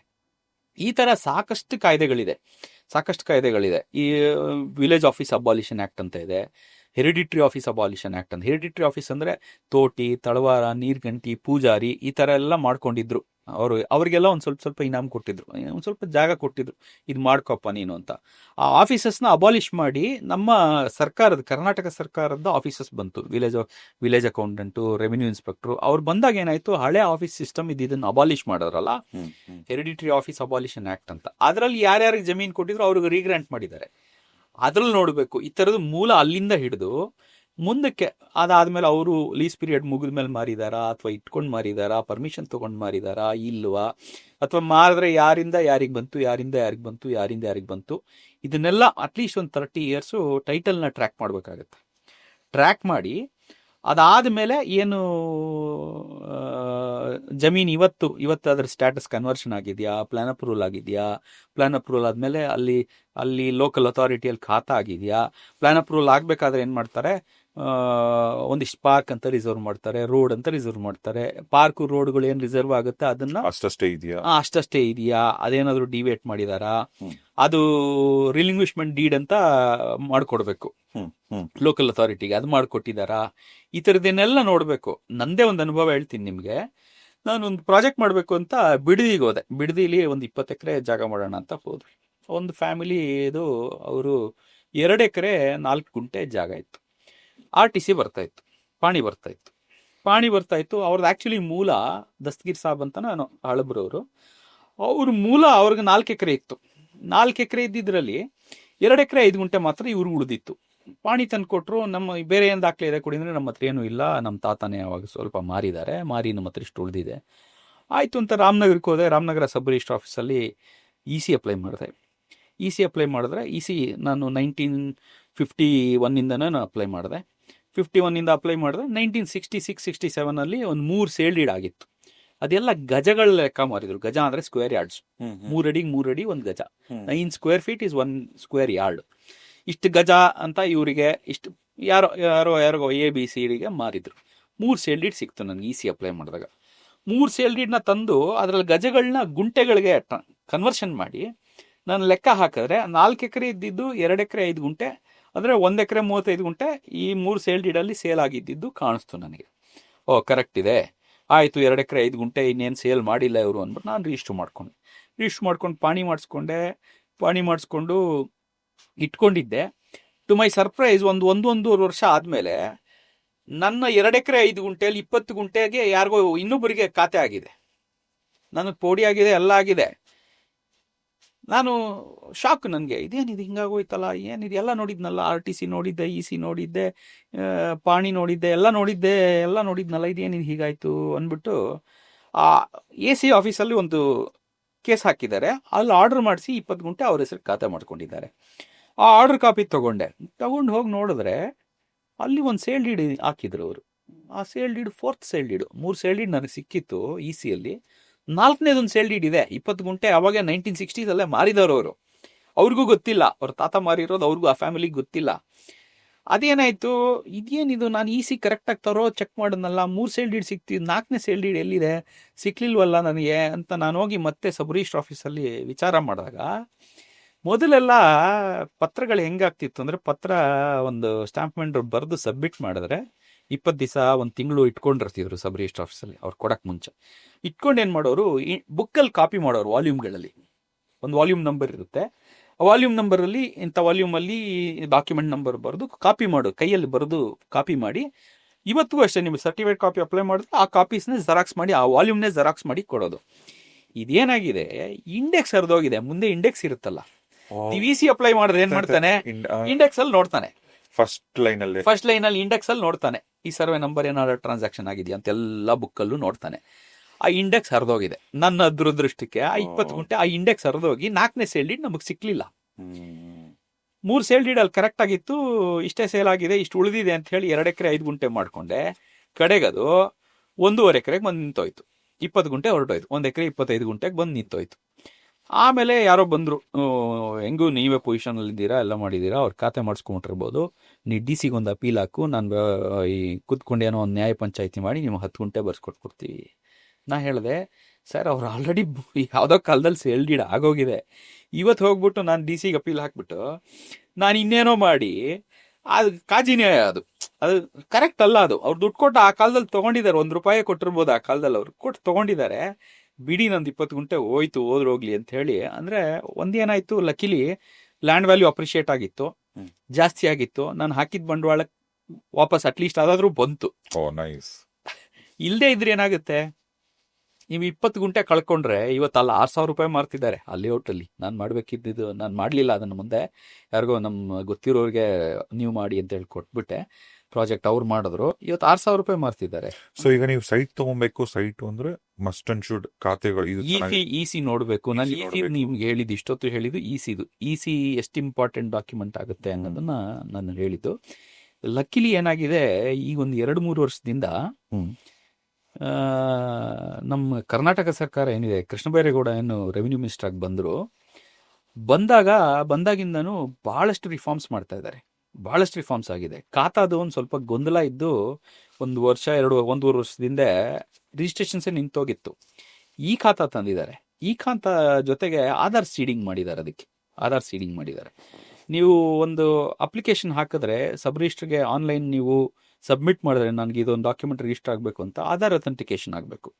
ಆಧಾರ್ ಅಥೆಂಟಿಕೇಶನ್ OTP ಮುಖಾಂತರ ಆಗಿ, ಮತ್ತು ನಮ್ಮ ಕಾವೇರಿ ವೆಬ್ಸೈಟ್ ಏನಿದೆ, ಕಾವೇರಿ ವೆಬ್ಸೈಟ್ಗೂ ಮತ್ತು ನಮ್ಮ ಇ-ಸ್ವತ್ತು ವೆಬ್ಸೈಟ್ಗೆ ಲಿಂಕ್ ಮಾಡಿದ್ದಾರೆ. ಆ ಇ-ಸ್ವತ್ತುಗೂ ಒಂದು OTP ಬರುತ್ತೆ. ಅದು ನಮ್ಮ ಫೋನ್ ನಂಬರ್ ಯಾವ್ದು ರಿಜಿಸ್ಟರ್ ಆಗಿರುತ್ತೆ ನಮ್ಮ ಖಾತಾಗೆ, ಅದಕ್ಕೂ ಒಂದು OTP ಬರುತ್ತೆ. ಆಧಾರ್ ಅಥೆಂಟಿಕೇಶನ್ ಆಗುತ್ತೆ. ಫೈನಲಿ ನೀವು ಹೋಗಿ ಸಬ್ ರಿಜಿಸ್ಟರ್ ಆಫೀಸಲ್ಲಿ ಕೂತ್ಕೊಂಡು ತಂಪ್ ಕೊಡ್ತೀರಲ್ಲ, ನಾವು ಡಾಕ್ಯುಮೆಂಟ್ಗೆ ಅಂತ ಲೆಫ್ಟ್ ತಂಪ್ ಕೊಡ್ತೀವಿ. ರೈಟ್ ಫಿಂಗರ್ದು ಯಾವುದಾದ್ರೂ ಆಧಾರ್ ಅಥೆಂಟಿಕೇಶನ್ಗೆ, ಆಧಾರ್ ಮಾಹಿತಿ ಫೆಚ್ ಮಾಡೋದಕ್ಕೆ ಅದೊಂದು ಮಾಡಿದ್ದಾರೆ. ಅಂದ್ರೆ ಯಾರೋ ಹೋಗಿ ಕೂತ್ಕೊಂಡು ಯಾರ್ದೋ ಪ್ರಾಪರ್ಟಿನ ಮಾಡಕ್ಕಾಗಲ್ಲ. ಈ ರಿಫಾರ್ಮ್ಸ್ ಏನು ಇವತ್ತು ಆಗ್ತಿದೆ, ಅದ್ರ ಜೊತೆಗೆ ಏನಾಯಿತು, ಸುಪ್ರೀಂ ಕೋರ್ಟ್ ಒಂದು ಆರ್ಡರ್ನ ಇಂಪ್ಲಿಮೆಂಟ್ ಮಾಡಿದ್ರು. ಇಲ್ಲಿ ಸುಪ್ರೀಂ ಕೋರ್ಟ್ ಆರ್ಡರ್ ಏನಂದರೆ, ವಿತೌಟ್ CC/OC ಅಂದರೆ OC ಇಲ್ಲದೆ, ಆಕ್ಯುಪೆನ್ಸಿ ಸರ್ಟಿಫಿಕೇಟ್ ಇಲ್ಲದೆ ನೀವು ಕರೆಂಟು ಅಥವಾ ನೀರು, BWSS ಇಂದ ಕರೆಂಟು, ನೀರು, BWSS ಇಂದ ನೀರು ಅಥವಾ ಬೆಸ್ಕಾಮಿಂದ ಕರೆಂಟು ಕೊಡಬಾರ್ದು ಅಂತ ಮಾಡೋದು. ಸುಪ್ರೀಂ ಕೋರ್ಟಲ್ಲಿ ಅದ್ಯಾವುದೋ ರಾಜಸ್ಥಾನದ ಯಾವುದೋ ಕೇಸ್ ಅಂತೆ ಅದು, ನನಗೂ ಅಷ್ಟು ಮಾಹಿತಿ ಇಲ್ಲ. ಆ ಏನು ಮಾಡಿದ್ದಾರೆ, ಅದರ ಆರ್ಡರ್ನ ಇಂಪ್ಲಿಮೆಂಟ್ ಮಾಡಿದ್ದಾರೆ. ಹಾಗಾಗಿ ಅನ್ಆಥರೈಸ್ಡ್ ಆಗಿ ವಿತೌಟ್ ಸೆಟ್ ಬ್ಯಾಕು ಹೆಂಗಂದ್ರೆ ಕಟ್ಟಿರೋದು, ಇವತ್ತು ಅವರಿಗೆ ಪವರು ಸಿಗ್ತಾ ಇಲ್ಲ, ನೀರು ಸಿಗ್ತಾ ಇಲ್ಲ. ಈ ವ್ಯವಸ್ಥೆ ಏನಿದೆ ಇವತ್ತು ಎಲ್ಲರೂ ಬೈಕೊಳ್ತಾ ಇರ್ಬೋದು, ಬಟ್ ನಾನು ಹಾನೆಸ್ಟ್ಲಿ ಹೇಳ್ತೀನಿ, ಇದು ಒಂದು 25 ವರ್ಷದಿಂದ ಈ ಬೆಂಗಳೂರಿಗೆ ಆಗಿದ್ದಿದ್ರೆ ಈ ಥರದ ವ್ಯವಸ್ಥೆ, ಅಂದರೆ ಈ ಥರದ್ದು ಸ್ಟ್ರಿಕ್ಟ್ ರೂಲ್ಸು ಎನ್ಫೋರ್ಸ್ ಮಾಡಿದ್ದಿದ್ರೆ ಇವತ್ತು ನಾವು ನೋಡ್ತಾ ಇದ್ದೀವಲ್ಲ ಟ್ರಾಫಿಕ್ ಸಮಸ್ಯೆ ಇದೆಲ್ಲ ಇರ್ತಿರ್ಲಿಲ್ಲ. ಆ್ಯಕ್ಚುಲಿ ಒಂದು ಸ್ಟ್ರಕ್ಚರ್ಡ್ ಆಗಿ ಒಂದು ಮಾಸ್ಟರ್ ಪ್ಲ್ಯಾನ್ ಇದೆ. ಆ್ಯಕ್ಚುಲಿ ಬೆಂಗಳೂರಿಗೆ CDP 1995 ಅಂತಿತ್ತು ಮೊದಲು, ಅದು RMP 2015 ಆಯಿತು. ಈಗ ಮಾಸ್ಟರ್ ಪ್ಲ್ಯಾನ್ ಇನ್ನೂ ಆಗಲಿಲ್ಲ, 2035 38 ಏನೋ ಬರ್ತಾ ಇದೆ. ಈಗ ಅಲ್ಲಿ ತನಕ ಈ ಥರ ನಮ್ಮ ಬೆಂಗಳೂರು ಡೆವಲಪ್ ಆಗಬೇಕು ಅನ್ನೋದು ಒಂದು, ಅದು ಇವಾಗ ಅದು ಹೋಗಿ ಇವಾಗ ಏನಾಗ್ತಿದೆ, GBA ಆಯಿತು, 5 GBAಗಳಾಯ್ತಲ್ಲ, 5 GBAನಲ್ಲಿ 5 ಪಾಲಿಕೆಗಳಾಯ್ತಲ್ಲ, ಅಲ್ಲಲ್ಲೇ ಅವೇ ಪ್ಲಾನಿಂಗ್ ಅಥಾರಿಟಿಗಳು ಆಗ್ಬಿಟ್ಟಿದ್ದಾವೆ. ಈಗ ಅಲ್ಲೇ ಮಾಸ್ಟರ್ ಪ್ಲಾನ್ಸ್ ಆಗ್ತವೆ. ಇದು ಸ್ಟ್ರಿಕ್ಟ್ ಎನ್ಫೋರ್ಸ್ಮೆಂಟ್ ಏನು ಇವತ್ತಾಗ್ತಿದೆ, ಇದು 25 ವರ್ಷದಿಂದ ಕಾಲದಲ್ಲೇ ಆಗ್ಬಿಟ್ಟಿದ್ದಿದ್ರೆ ನಮ್ಮ ಬೆಂಗಳೂರು ಇಷ್ಟು ಹದಗೆಡ್ತಿರ್ಲಿಲ್ಲ. ಇಷ್ಟು ಟ್ರಾಫಿಕ್ ಸಮಸ್ಯೆ ಆಗಲಿ, ಇಷ್ಟು ಅನ್ಸ್ಟ್ರಕ್ಚರ್ಡ್ ಹೆಂಗಂದ್ರೆ ಹಂಗೆ ಸರ್, ಯಾರೋ ಉಳ್ತಾ ಇರ್ತಾನೆ ಜಮೀನು, ನಾಳೆ ಬೆಳಗ್ಗೆ ರೋಡ್ ಮಾಡು, ಮೋರಿ ಅಷ್ಟೇ, ರೋಡು ಅಲ್ಲ, ಕಲ್ಲು ಹಾಕು, ಮೋರಿನೂ ಮಾಡಲ್ಲ, ಕಲ್ಲು ಹಾಕು, ಸಬ್ ರಿಜಿಸ್ಟ್ರಿಗೆ ಹೋಗು, ರೆವಿನ್ಯೂ ಸೈಟ್ ರಿಜಿಸ್ಟ್ರ್ ಮಾಡು, ಅಲ್ಲೇನೋ ಕೊಡು, ಸಬ್ ರಿಜಿಸ್ಟ್ರಿಗೆ ಏನೋ ದುಡ್ಡು ಕೊಡು, ರೆವಿನ್ಯೂ ಸೈಟ್ ರಿಜಿಸ್ಟ್ರ್ ಮಾಡು, ಹೋಗು. ಈ ಥರದ್ದು 1000 ಆಗೋಗಿದೆ. ಇದೆಲ್ಲ ಆಗ್ತಿರ್ಲಿಲ್ಲ 25 ವರ್ಷದಿಂದ. ಇದಾಗಿದ್ರೆ ಅಟ್ಲೀಸ್ಟ್ ಇವತ್ತಾದರೂ ಆಗ್ತಾ ಇರೋದು ಖುಷಿ ಪಡೋವಂಥ ಸಂಗತಿನೇ. ಆದರೆ ನಾನು ಪ್ರಾಮಾಣಿಕವಾಗಿ ಹೇಳ್ತೀನಿ, ನಿಮ್ಮ ವ್ಯೂಯರ್ಸ್ ಎಲ್ಲರೂ ನನ್ನನ್ನು ಬೈಕೊಳ್ತಾರೆ, ನೋಡಪ್ಪ ಪವರ್ ಸಿಗ್ತಾ ಇಲ್ಲ ನಮ್ಮ ಬಿಲ್ಡಿಂಗ್ಗೆ, ನೀರು ಸಿಗ್ತಾ ಇಲ್ಲ, ಇವನು ಅದು ಸರಿ ಅಂತ ಹೇಳ್ತಿದ್ದಾನೆ ಅಂತ ಬೈಕೊಳ್ಬೋದು. ಬಟ್ ಅದು ಒಳ್ಳೇದೇ. ಆ್ಯಕ್ಚುಲಿ ಒಂದು ಸ್ಟ್ರಕ್ಚರ್ಡ್ ಆಗಿ ಕರೆಕ್ಟಾಗಿ ಬೆಳೆಯುತ್ತೀನಿ. ಮುಂದಕ್ಕಾದರೂ ಬೆಂಗಳೂರು ಸ್ವಲ್ಪ ಒಂದು ಲಂಗು ಲಗಾಮ್ ಇರಬೇಕು. ಇಲ್ಲದೆ ಸುಮ್ಮನೆ ಹೆಂಗಂದ್ರಂಗೆ ಯಾರಂದ್ರೆ ಏನು ಮಾಡಿದ್ರೆ ಅದು ಸರಿ ಅಂತ ಆದರೆ ತಪ್ಪಾಗ್ತದೆ. ಈಗ ಖಾತಾ ಆಯ್ತು, EC ಆಯ್ತು, ಇನ್ನೇನು ಬೇಕಾಗುತ್ತೆ? ಮೂಲ ಡಾಕ್ಯುಮೆಂಟ್ಸ್ ಹೇಳಿದೆ, ಇನಾಮ್ ಅಬಾಲಿಷನ್ ಇದೆಲ್ಲ ಹೇಳಿದೆ ಸ್ವಲ್ಪ. ಇದಲ್ಲದೆ ಈಗ ಸರ್ವೆ ಆ್ಯಂಗಲಲ್ಲೂ ನೋಡಬೇಕಾಗತ್ತೆ ಸರ್. ಸರ್ವೆ ಆ್ಯಂಗಲ್ ಅಂದರೆ ಈಗ ಏನಾಗುತ್ತೆ, ಯಾರೋ ಡೆವಲಪರು ಲೇಔಟ್ ಮಾಡಿರ್ತಾರೆ, ಒಂದು ಹಳ್ಳ ಇರುತ್ತೆ, ಒಂದು ರಾಜಕಾಲುವೆ ಇರುತ್ತೆ, ನಿಮಗೆ ಗೊತ್ತೇ ಇರಲ್ಲ, ಅದನ್ನು ಮುಚ್ಚಿಬಿಟ್ಟು ಮಾಡಿಬಿಟ್ಟಿರ್ತಾರೆ. ಈಗ ನೀವು ದಿಶಾಂಕ್ ಆ್ಯಪ್ ಅಂತಿದೆ, ದಿಶಾಂಕ್ ಆ್ಯಪ್ ಓಪನ್ ಮಾಡಿದ್ರೆ ನೀವು ಎಲ್ಲಿ ರಾಜಕಾಲುವೆ ಇದೆ ಎಲ್ಲ ನಿಮ್ಗೆ ಕ್ಲಿಯರಾಗಿ ಗೊತ್ತಾಗುತ್ತೆ. ಈಗ ಸಪೋಸ್ ಒಂದು ಸೈಟ್ ಇದೆ, ಸೈಟ್ ಪಕ್ಕ ರಾಜಕಾಲುವೆ ಅಂತಿದ್ರೆ, ರಾಜಕಾಲುವೆ ಪಕ್ಕ ಇಷ್ಟು ಮೀಟರ್ ಬಫರ್ ಅಂತಿರುತ್ತೆ. ಆ ಬಫರ್ನ ನೀವು ಬಿಟ್ಟೇ ನೀವು ಮನೆ ಕಟ್ಟಬೇಕು. ನೀವು ಒಂದು 30-40 ಸೈಟ್ ತಗೊಂಡು ಬಫರಲ್ಲೇ ಪೂರ್ತಿ ಹೊರಟೋದ್ರೆ ನಿಮ್ಗೇನು ಉಳಿಯಲ್ಲ. ಆ ಥರ ಸರ್ವೆ ಆ್ಯಂಗಲಲ್ಲೂ ನೋಡಬೇಕು. ಒಬ್ಬ ಸೆಲೆಬ್ರಿಟಿ ಒಬ್ಬರದು ಯಾವಾಗ್ಲೂ ಒಂದು ಟಿವಿಯಲ್ಲಿ ಇಶ್ಯೂ ಇದ್ದೇ ಇರ್ತದೆ. ನಮ್ಮ ಮೀಡಿಯಾನಲ್ಲಿ ನೋಡಿದ್ರೆ ನೀವು ನೋಡ್ಬೋದು, ಅದು ಸರ್ಕಾರಿ ಜಾಗದಲ್ಲಿ ಅವ್ರ ಮನೆ ಇದೆ, ಹಾಗೆ ಎತ್ತಿರ್ತದೆ. ಅದು ಆ್ಯಕ್ಚುಲಿ ಏನಂದರೆ ಅದು ಖರಾಬು, ಬಿ ಖರಾಬು, ಎ ಖರಾಬು, ಬಿ ಖರಾಬ್ ಅಂತ 2 ಖರಾಬ್ ಇದೆ ಸರ್ವೆ ಲ್ಯಾಂಗ್ವೇಜಲ್ಲಿ. ಎ ಖರಾಬ್, ಬಿ ಖರಾಬ್ ಅಂತದೆ. ಎ ಖರಾಬ್ ಬಂದು ಯುಟಿಲೈಸಬಲ್ ಖರಾಬು, ಯಾರು ರೈತ ಇರ್ತಾನೆ ಅವನು ಬಳಸ್ಕೋಬೋದು ಅದನ್ನು, ಅದು ಮುಂದೆ ಕನ್ವರ್ಷನ್ನು ಆಗ್ತದೆ. ಬಿ ಖರಾಬ್ ಬಂದು ಪಬ್ಲಿಕ್ ಪರ್ಪಸ್ಗೆ ಅಂತ ಇಟ್ಟಿರೋಂಥ ಖರಾಬು. ಸಪೋಸ್ ಈ ಕಾಲ್ದಾರಿ, ಬಂಡಿಜಾಡು, ರಾಜಕಾಲುವೆ ಅಥವಾ ಏನಾದರೂ ಓಣಿ, ಈ ಥರದ್ದೆಲ್ಲಾದರೂ. ಈಗ ಅದು ಹದ್ದಿಗೆ ಹಿಡಿದ ಓಣಿ ಅಂತ, ಅದು ಹದ್ದಿಗೆ ಹಿಡಿದ ಓಣಿ ಅಂತ ಈ ಸೆಲೆಬ್ರಿಟಿ ನಾನು ಹೇಳಿದ್ನಲ್ಲ, ಅದು ಬಿ ಖರಾಬ್. ಅದು ಆ್ಯಕ್ಚುಲಿ ಆ ಖರಾಬಲ್ಲಿ ಇವ್ರಿಗೂ ಗೊತ್ತಿಲ್ಲ, ಇವ್ರೇನು ಪರ್ಪಸ್ಫುಲಿ ತೊಗೊಂಡಿರೋದಲ್ಲ, ಯಾರೋ ಲೇಔಟ್ ಮಾಡಿದವರು ಅದು ಆ ಖರಾಬ್ನ ಒತ್ತುವರಿ ಮಾಡಿ ಸೈಟ್ ಮಾಡಿ ಮಾರ್ಬಿಟ್ಟಿದ್ದಾರೆ. ಯಾರೋ ತೊಗೊಂಡಿರೋದನ್ನ ಇವ್ರು ತೊಗೊಂಡು ಇವ್ರ ಮನೆ ಕಟ್ಕೊಂಡಿದ್ದಾರೆ. ಅದು ಅವಾಗ ಹಿಂಗೆ ಇಂಥವ್ರು ಹಿಂಗೇನೋ ಮಾಡಿದ್ದಾರೆ, ಹಿಂಗೆ ಮಾಡಿದ್ದಾರೆ, ಇವ್ರದ್ದೇನು ತಪ್ಪಲ್ಲ ಆ್ಯಕ್ಚುಲಿ. ಅದು ಇವ್ರ ಖಾತಾ ಇತ್ತು, ಎಲ್ಲ ಇತ್ತು, ತೊಗೊಂಡ್ಬಿಟ್ರು. ಮೂಲ ಅದನ್ನ ನೋಡ್ಬೇಕಿತ್ತು ಅವರು. ಸೊ ದಯವಿಟ್ಟು ಯಾರೇ ಸೈಟ್ಗಳು ತೊಗೊಬೇಕಂದ್ರು ಈಗ ಪ್ರಸನ್ನ ಅವ್ರು ಹೇಳಿದಂತೆ ಎಲ್ಲ ವಿಚಾರಗಳನ್ನು ಗಮನದಲ್ಲಿ ಇಟ್ಕೊಂಡು ಮುಂದುವರಿವಿ. ಹೌದು. ಮತ್ತೆ ಎಷ್ಟೋ ಸಂದರ್ಭಗಳಲ್ಲಿ ಕೆಲವೊಂದು ಸಾರಿ ನಾವು ಏನೇ ಕೆಲಸಗಳಿಗಾಗ್ಲಿ ಒಂದು 4 ಶೀಟ್ ಅಗ್ರಿಮೆಂಟ್ಗಳು ಕೊಡ್ತಾರಲ್ಲ, ಯಾರು ಕುತ್ಕೊಂಡು ಓದಲ್ಲ, ಸುಮ್ಮನೆ ಬ್ಲೈಂಡ್ ಆಗಿ ಸೈನ್ ಮಾಡ್ಬಿಡ್ತಾರೆ. ಬರೀ ಮನೆ ರಿಜಿಸ್ಟ್ರೇಷನ್ ಅಂತ ಯಾವುದೇ ವಿಚಾರವಾಗಿ ಸೈನ್ ಮಾಡೋ ಮುಂಚೆ 1-2-10 ಸಾರಿ ಯೋಚನೆ ಮಾಡಿ.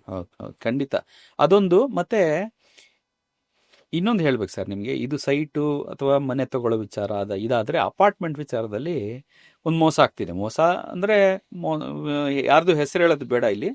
ಏನಾಗ್ತಿದೆ ಇವಾಗ, ನೀವು ಒಂದು ಫ್ಲ್ಯಾಟು ಒಂದು 1000 ಸ್ಕ್ವೇರ್ ಫೀಟ್ ಅಂತ ತಗೊಂಡ್ರೆ, ಆ 1000 ಸ್ಕ್ವೇರ್ ಫೀಟಲ್ಲಿ ನೀವು ಯೂಸಬಲ್ ಸ್ಪೇಸು, ಕಾರ್ಪೆಟ್ ಏರಿಯಾ ಏನಿದೆ, ಎಷ್ಟು ಪರ್ಸೆಂಟೇಜ್ ಇದೆ ಅದನ್ನು ನೀವು ನೋಡಲೇಬೇಕು.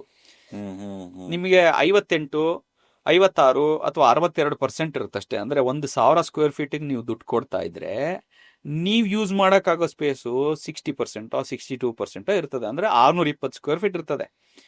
ಅಂದರೆ ನೀವು 1000 ಸ್ಕ್ವೇರ್ ಫೀಟಿಗೆ ದುಡ್ಡು ಕೊಟ್ಟಿರ್ತೀರಿ, ಸುಮ್ಮನೆ ಅನ್ನೆಸೆಸರಿ ಲೋಡ್ ಮಾಡಿರ್ತಾರೆ, ಲೋಡಿಂಗ್ ಅಂತ ಮಾಡಿರ್ತಾರೆ. ಅವ್ರು ಆ್ಯಕ್ಚುಲಿ ಅಷ್ಟು ಕಟ್ಟಿರಲ್ಲ. ಆ್ಯಕ್ಚುಲಿ ಲೋಡಿಂಗ್ ಇದೆ, ಕಾನೂನು ಪ್ರಕಾರನೇ ಲೋಡಿಂಗ್ ಇದೆ. ರೆರಾ ಏನಿದೆ ಇದನ್ನೆಲ್ಲ ಸ್ವಲ್ಪ ರೆಗ್ಯುಲೇಟ್ ಮಾಡ್ತಾ ಇದೆ. ಈಗ ರೆರಾ ಬಂದಿದ್ದು ಹೆಂಗೆ ಅಂದರೆ, ಗುರ್ಗಾವು NCR ರೀಜನ್ನಲ್ಲಿ ಸುಮಾರು ಜನ ಬಿಲ್ಡರ್ಗಳು ಲ್ಯಾಂಡ್ ತೋರಿಸ್ಬಿಟ್ಟು ನಿಮ್ಗೆ ಇಲ್ಲಿ ಅಪಾರ್ಟ್ಮೆಂಟ್ ಕಟ್ಕೊಡ್ತೀವಿ ಅಂತ ಹೇಳಿ ಏನು ಮಾಡಿದ್ರು, ದುಡ್ಡು ಕಲೆಕ್ಟ್ ಮಾಡಿದ್ರು. ಅದನ್ನ ಮತ್ತೆ ಇನ್ನೆಲ್ಲೆಲ್ಲೋ ಇನ್ವೆಸ್ಟ್ ಮಾಡಿದ್ರು, ಅಪಾರ್ಟ್ಮೆಂಟ್ ಕಟ್ಟಲಿಲ್ಲ. ಮೋಸ ಆಯಿತು ಜನಕ್ಕೆ, ಮತ್ತೆ ಅರ್ಧಂಬರ್ಧ ಕಟ್ಟಿ ನಿಲ್ಲಿಸ್ಬಿಟ್ರು. ಆವಾಗ ಸರ್ಕಾರ ಏನು ಮಾಡ್ತು, ರೆರಾ ಕಾಯ್ದೆನ ತರ್ತು. ಅದು ತಂದು ಏನು ಮಾಡ್ತು, ಅದನ್ನು ಎನ್ಫೋರ್ಸ್ ಮಾಡೋದಕ್ಕೆ ರಿಯಲ್ ಎಸ್ಟೇಟ್ ರೆಗ್ಯುಲೇಟರಿ ಅಥಾರಿಟಿ ಅಂತ ಒಂದು ಅಥಾರಿಟಿ ಎಲ್ಲ ಸ್ಟೇಟ್ಗಳಲ್ಲೂ ಇಂಪ್ಲಿಮೆಂಟ್ ಮಾಡಬೇಕು ಅಂತ ಹೇಳಿ ತಂದರು.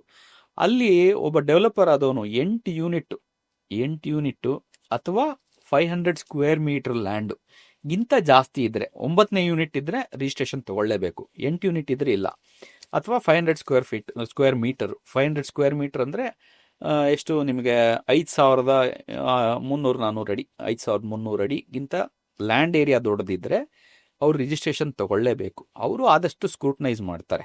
ಅವರು ಪ್ಲಾನ್ ಅಪ್ರೂವಲ್ ಇಲ್ಲದಿದ್ದರೆ ರಿಜಿಸ್ಟ್ರೇಷನ್ ಕೊಡಲ್ಲ, ಖಾತಾ ನೋಡ್ತಾರೆ, ಎಲ್ಲದೂ ನೋಡ್ತಾರೆ, ಎಲ್ಲ ಆ್ಯಂಗಲಲ್ಲೂ ನೋಡಿ. ಮತ್ತು ಅಲ್ಲಿ ಬಿಲ್ಡ್ರಿಗೆ ಒಂದು ಟೈಮ್ ಲೈನು ಅಪ್ಲೈ ಮಾಡಬೇಕು. ಬಿಲ್ಡ್ರು ಹ್ಯಾಸ್ ಟು ಟೆಲ್, ಇಷ್ಟು ದಿವಸದಲ್ಲಿ ನಾನು ಈ ಪ್ರಾಜೆಕ್ಟ್ನ ಕಂಪ್ಲೀಟ್ ಮಾಡ್ತೀನಿ ಅಂತ. ಅದು ಮಾಡೋಕ್ಕಾಗಲಿಲ್ಲ ಅಂದರೆ ಮತ್ತೆ ಅಲ್ಲಿ ಹೋಗಿ ಎಕ್ಸ್ಟೆನ್ಷನ್ ತೊಗೋಬೇಕು, ಅಥವಾ ಯಾಕೆ ಮಾಡೋಕ್ಕಾಗಲಿಲ್ಲ ಅಂತ ಹೇಳಬೇಕು. ಮತ್ತು ಅಲ್ಲಿ ಏನಾದರೂ ಆ ಲ್ಯಾಂಡ್ ಮೇಲೋ ಆ ಪ್ರಾಜೆಕ್ಟ್ ಮೇಲೋ ಏನಾದರೂ ಯಾವುದಾದ್ರೂ ಲಿಟಿಗೇಷನ್ ಇದ್ದರೆ ಅದನ್ನು ಡಿಸ್ಕ್ಲೋಸ್ ಮಾಡಬೇಕು. ಈ ಥರದ್ದೆಲ್ಲ ನೋಡಿ ಸ್ಕ್ರೂಟ್ನೈಸ್ ಮಾಡಿ ಅವರು 1-1.5 ತಿಂಗಳು ತೊಗೊಂಡು ಎಲ್ಲ ನೋಡಿ ರಿಜಿಸ್ಟ್ರೇಷನ್ ಕೊಡ್ತಾರೆ. ರೆರಾ ರಿಜಿಸ್ಟ್ರೇಷನ್ ಇಲ್ಲದೆ ಇವತ್ತು ಮಾರಾಟ ಮಾಡೋದಾಗಲಿ, ಅಡ್ವಾನ್ಸ್ ಇಸ್ಕೊಳ್ಳೋದಾಗಲಿ, ಅಡ್ವರ್ಟೈಸ್ ಮಾಡೋದಾಗಲಿ ಕಾನೂನು ಬಾಹಿರ.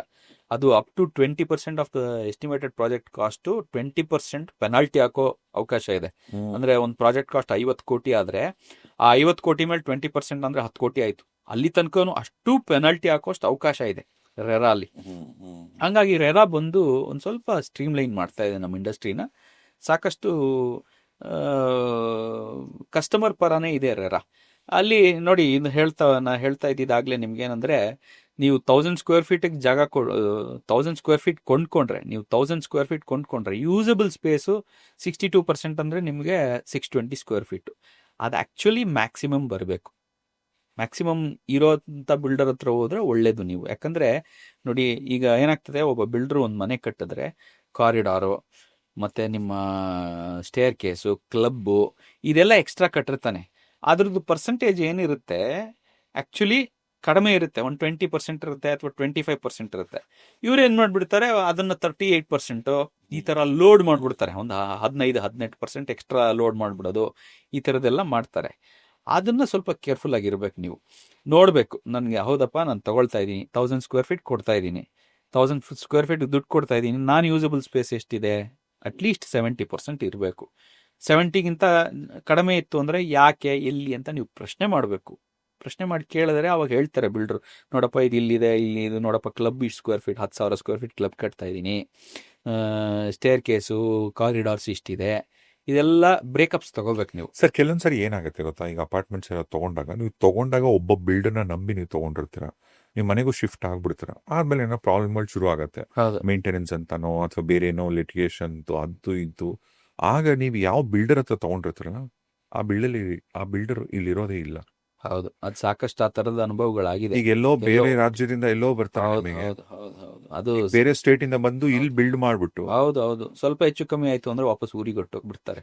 ಈ ಥರದ್ದೆಲ್ಲ ಸಾಕಷ್ಟು ಸಮಸ್ಯೆಗಳಾಗಿದೆ ಬೆಂಗಳೂರಲ್ಲಿ. ಮೂಲ ಏನಿದ್ದಾರೆ ಅವ್ರಿಗಿಂತನೂ ಆ್ಯಕ್ಚುಲಿ 60-70% ಇರೋದೇ ಹೊರ ರಾಜ್ಯದವರೇ ಬಂದ್ ಮಾಡ್ತಾ ಇರೋದು. ಅದೊಂದು ಸಮಸ್ಯೆ ಇದೆ. ಆ್ಯಕ್ಚುಲಿ ಕರೆಕ್ಟಾಗಿ ಮಾಡೋರು ಯಾರು ಆ ಥರ ಮಾಡಲ್ಲ. ಅಂದರೆ ದೊಡ್ಡ ಕಂಪನಿಗಳೀಗ ಮಹೀಂದ್ರ ಇದೆ, ಹೆಸರು ಹೇಳ್ಬೋದು, ಎಲ್ಲ ದೊಡ್ಡ ಕಂಪನೀಸ್ ಇದ್ದಾವೆ, ಬಾಂಬೆ ಈ ಥರದ್ದು, ಚೆನ್ನೈದು ಎಲ್ಲ ಸುಮಾರು ಬಂದು ಮಾಡ್ತಾ ಇದ್ದಾರೆ. ಆ ಕಂಪನೀಸ್ ಎಲ್ಲ ಸ್ವಲ್ಪ ವ್ಯಾಲ್ಯೂಸ್ ಇಟ್ಕೊಂಡಿದ್ದಾರೆ ಕೆಲವರೆಲ್ಲ. ಬಟ್ ಕೆಲವರು ನೀವು ಹೇಳ್ದಂಗೆ ಅವ್ರಿಗೆ ಒಂದು ಹೆಸರು ಇರಲ್ಲ, ಏನೂ ಇರಲ್ಲ, ಮತ್ತೆ ಅವ್ರಿಗೆ ಲಾಂಗ್ ಟರ್ಮ್ ಆಲೋಚನೆ ಇರಲ್ಲ. ಇವತ್ತಿಲ್ಲಾಯ್ತು, ಇನ್ನೊಂದು ಸ್ವಲ್ಪ ದಿವಸಕ್ಕೆ ಇನ್ಯಾವುದೋ ಊರಲ್ಲೇ ಹೋಗಿ ಇನ್ನೇನೋ ಮಾಡ್ತಾರೆ. ಲಾಂಚಿಂಗ್ ಆಫರ್ ಅಂತ ಅಷ್ಟೇ ಅದು ಅಷ್ಟೇ. ಇದು ಆ ಡಿಸ್ಕೌಂಟ್ ಈ ಹೌದು ಹೌದು ಡಿಸ್ಕೌಂಟ್ ಹೌದು ಕೊಟ್ಬಿಟ್ಟು ಹೌದು ಜನಕ್ಕೆ ಹೌದು ಫುಲ್ ಹೌದು ಹೌದು. ಅವರು ಒಂದು 15-20 ವರ್ಷದಿಂದ ಅನ್ಕೊಳ್ತೀನಿ, ಒಂದು ಪ್ರಾಜೆಕ್ಟ್ ಒತ್ತೂರ್ ಕಡೆ ಒಂದು ಜಾಯಿಂಟ್ ಡೆವಲಪ್ಮೆಂಟ್ ಅಗ್ರಿಮೆಂಟ್ ಹಾಕ್ಕೊಳ್ರು ಯಾರೋ ರೈತರ ಹತ್ರ. ಒಂದು ಹೆಸರಿಟ್ರು ಕಂಪನಿಗೆ. ಆ ಲ್ಯಾಂಡ್ಸ್ಕೇಪಿಂಗ್ ಬಾಲಿಯಿಂದ ತರಿಸಿ ಮಾಡಿದ್ರು. ಆ ಒಂದು ಮಾಡೆಲ್ ಹೌಸು ಅದೆಲ್ಲ ಆ ಮಾಡಿಬಿಟ್ಟು ಇಂಟೀರಿಯರ್ಸ್ ಎಲ್ಲ ಇಂಟೀರಿಯರ್ಸು ಎಲ್ಲ ಬಾಲಿಯಿಂದ ಲ್ಯಾಂಡ್ಸ್ಕೇಪಿಂಗ್ ಫ್ಲವರ್ಸು ಆರ್ಚಿಡ್ಸು ಅವು ಇವು ಎಲ್ಲ ಹಾಕಿ ಅದು ಹೋಗಿ ನೋಡಿದ್ರೆ ಜನ ಎಂಥವ್ರಾದ್ರೂ ನನಗೊಂದು ತೊಗೊಂಬಿಡೋಣ ಇಲ್ಲಿ ಮನೆ ಅಂತ ಸುಮಾರು ಬುಕಿಂಗ್ಸ್ ಆಯ್ತು ಅವ್ರಿಗೆ. ಬುಕಿಂಗ್ಸ್ ಆಗಿ ಒಂದು 6 ತಿಂಗಳು ಆ ಥರ ಒಂದು ಕ್ಯಾಂಪೇನ್ ರನ್ ಮಾಡಿ ಬುಕಿಂಗ್ಸ್ ಆದಮೇಲೆ ಬಿಲ್ಡ್ರ್ ಇಲ್ಲ, ಆ ಬಿಲ್ಡ್ರೇ ಇಲ್ಲ. ಆ ಜಾಯಿಂಟ್ ವೆಂಚರ್ ಕೊಟ್ಟಿರೋ ರೈತನ ಮೇಲೆ ಇವರೆಲ್ಲ ಅವ್ನ ಜಾಯಿಂಟ್ ವೆಂಚರ್ ಕೊಟ್ಟಿದ್ದ, ಇವ್ರನ್ನ ಹಿಡ್ಕೊಂಡ್ರ. ಇವ್ರನ್ನ ಹಿಡ್ಕೊಂಡ್ರು ಬಂದು. ಅವರು ದುಡ್ಡು ಎತ್ಕೊಂಡು ಅವ್ರು ಹೊರಟೆ ಹೋದ್ರು. ಈ ಥರದ್ದೆಲ್ಲ ಆಗಿದೆ ನಮ್ಮ ಬೆಂಗಳೂರಲ್ಲಿ. ಈ ಥರದ ಮೋಸಗಳೆಲ್ಲ ತುಂಬ ಆಗಿದೆ. ಬೆಂಗಳೂರಲ್ಲಿ ಬಾಲಿ ತೋರಿಸ್ತೀನಿ ಅನ್ಬಿಟ್ಟು ತೋರಿಸ್ತೀನಿ ಅಂದ್ಬಿಟ್ಟು ಕಾಗೆ ಹಾರಿಸ್ಬಿಟ್ರು. ಸರಿ, ಈಗ ನೀವು ಸಂಪದ ಹೋಮ್ಸ್ ನ ಕ್ರಿಯೇಟ್ ಮಾಡಕ್ಕೆ ಹೊರಟಿದ್ದೀರ. ಇದು ನಿಮ್ಮ ಕನಸಿನ ಪ್ರಾಜೆಕ್ಟ್. ಹೌದು. ಹೇಳಿ ಇದ್ರ ಬಗ್ಗೆ. ಸಂಪದ ಅಂದರೆ, ಸಂಪದ ಅನ್ನೋ ಪದದ ಅರ್ಥ ಹೇಳ್ಬೇಕು ನಾನು ನಿಮಗೆ ಫಸ್ಟು. ರಾಜೇಶ್ ಅವರು ಎಲ್ಲ ಸಂಪದಗಳಿಂದ ಬದುಕಿದ್ರು ಅಂದರೆ ರಾಜೇಶ್ ಅವ್ರಿಗೆ ಯಾವುದೂ ಕೊರತೆ ಇರಲಿಲ್ಲ, ಕಂಪ್ಲೀಟಾಗಿ ಬದುಕಿದ್ರು ಅಂತ. ಕಂಪ್ಲೀಟ್ ಮ್ಯಾನ್ ಅಂತಾರಲ್ಲ, ಕಂಪ್ಲೀಟಾಗಿ ಬದುಕಿದ್ರು. ಫ್ಯಾಮಿಲಿ ವಿಚಾರದಲ್ಲಾಗಲಿ, ಫಿನಾನ್ಸ್ ವಿಚಾರದಲ್ಲಾಗಲಿ, ಅಥವಾ ಫ್ರೆಂಡ್ಸ್ ವಿಚಾರದಲ್ಲಾಗಲಿ ಎಲ್ಲೂ ಏನೂ ಕೊರತೆ ಇರಲಿಲ್ಲ, ಸಂಪದದಿಂದ ಬದುಕಿದ್ರು ಅಂತ. ಕುವೆಂಪುರವರು ನೀವು ಕವಿಶೈಲಕ್ಕೆ ಹೋದರೆ ಅಲ್ಲಿ ಈ ಪದನ ಬಳಸಿದ್ದಾರೆ ಒಂದು ಕಡೆ. ಅಂದರೆ ಕವಿಶೈಲದಲ್ಲಿ ಕೆತ್ತಿಟ್ಟಿದ್ದಾರೆ, ಓ ಕವಿಶೈಲ ನಿನ್ನ ಸಂಪದ ಮಿನಿತು ಬಣ್ಣಿಸಲಳವು ಅಂತ ಶುರು ಮಾಡ್ತಾರೆ ಆ ಕವನ. ಆ ಸಂಪದ ಅಂದರೆ, ನಿನ್ನ ಸಂಪದ ಅಂದರೆ ಕಂಪ್ಲೀಟ್ನೆಸ್. ಸಂಪದ ಅಂದರೆ ಕಂಪ್ಲೀಟ್ನೆಸ್. ನಮ್ಮ ಲೋಗೋನು ನೀವು ಗಮನಿಸ್ಬೋದು. ಆ ಲೋಗೋನಲ್ಲಿ ಒಂದು ಅರ್ಥ ಇದೆ. ನಿಮ್ಮದು ಮೊದಲನೇ ಮನೆ ಯಾವುದು? ಮನೆ ಕಟ್ಟಿರೋದು ಅಲ್ಲ, ನಿಮ್ಮ ಮೊದಲನೇ ಮನೆ, ನೀವು ಇಲ್ಲಿ ಬಂದ್ರಲ್ಲ, ಇದು ಮೊದಲನೇ ಮನೆ ಯಾವುದು ನಿಮ್ದು? ಬೆಂಗಳೂರಲ್ಲಿ. ಅಲ್ಲ, ನಿಮ್ಮ ಮೊದಲನೇ ಮನೆ, ನೀವು ನಾವು ಹುಟ್ಟಿದಾಗ ನಾನು ನೋಡಿದ ಮೊದಲನೇ ಮನೆ ಯಾವ್ದು ನಿಮ್ದು? ಬೆಂಗಳೂರಲ್ಲ, ಬೇರೆ ಊರಲ್ಲಿ. ಯಾವ್ದು? ಯಾವ್ದು ಮನೆ ಅದು? ಅಂದ್ರೆ ಅದು ಹೆಂಗೆ ಹೇಳಿ ಇದು ಹೇಳಿ. ಓಕೆ, ನಾನು ಹುಟ್ಟಿದಾಗ ಅಪ್ಪ ಬೇರೆ ಗವರ್ಮೆಂಟ್ ಕೆಲಸ ಮಾಡಿ, ಸರಿ ಸರಿ, ಅವರು ಟ್ರಾನ್ಸ್ಫರ್ ಆಗಿ ಒಂದು ಊರಿಗೆ ಬಂದಿದ್ರು. ಸರಿ, ಅಮ್ಮ ಅಲ್ಲೇ ಇದ್ದಿದ್ದು. ಸರಿ. ಅಲ್ಲಿ ಮದ್ವೆ ಆಗಿ ಅಮ್ಮನ ಅಣ್ಣ ನಮ್ಮ ಮಾವನ ಮನೆನೆ ನಮಗೆ ಕೊಟ್ಟಿದ್ರು ಸ್ವಲ್ಪ ದಿನ ಇರಕ್ಕೆ. ಹೌದು ಹೌದು. ಆ ಮನೇಲೆ ನಾನು ಇದ್ದಿತ್ತಲ್ವಾ. ಹಾ. ನಾನು ಅದಲ್ಲ ಅಂತೀನಿ. ನೀವು ನಮ್ಮ ಸಂಪದ ಲೋಗೋ ನೋಡಿ. ಆ ಸಂಪದ ಅಂತ ಬರೆದು ಒಂದು ಫೀಟಸ್ ತರ ಇದೆ.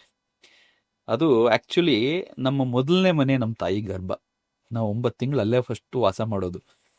ಓ, ನಮ್ಮ ಮೊದಲನೇ ಮನೆ ಅದೇನೆ. ನೀವು ಅಸ್ಟ್ರಾಲಜಿ ಗೊತ್ತಿರೋರಾದ್ರೆ, ಯಾರಾದ್ರೂ ಗೊತ್ತಿರೋರಾದ್ರೆ ಗೊತ್ತಾಗುತ್ತೆ.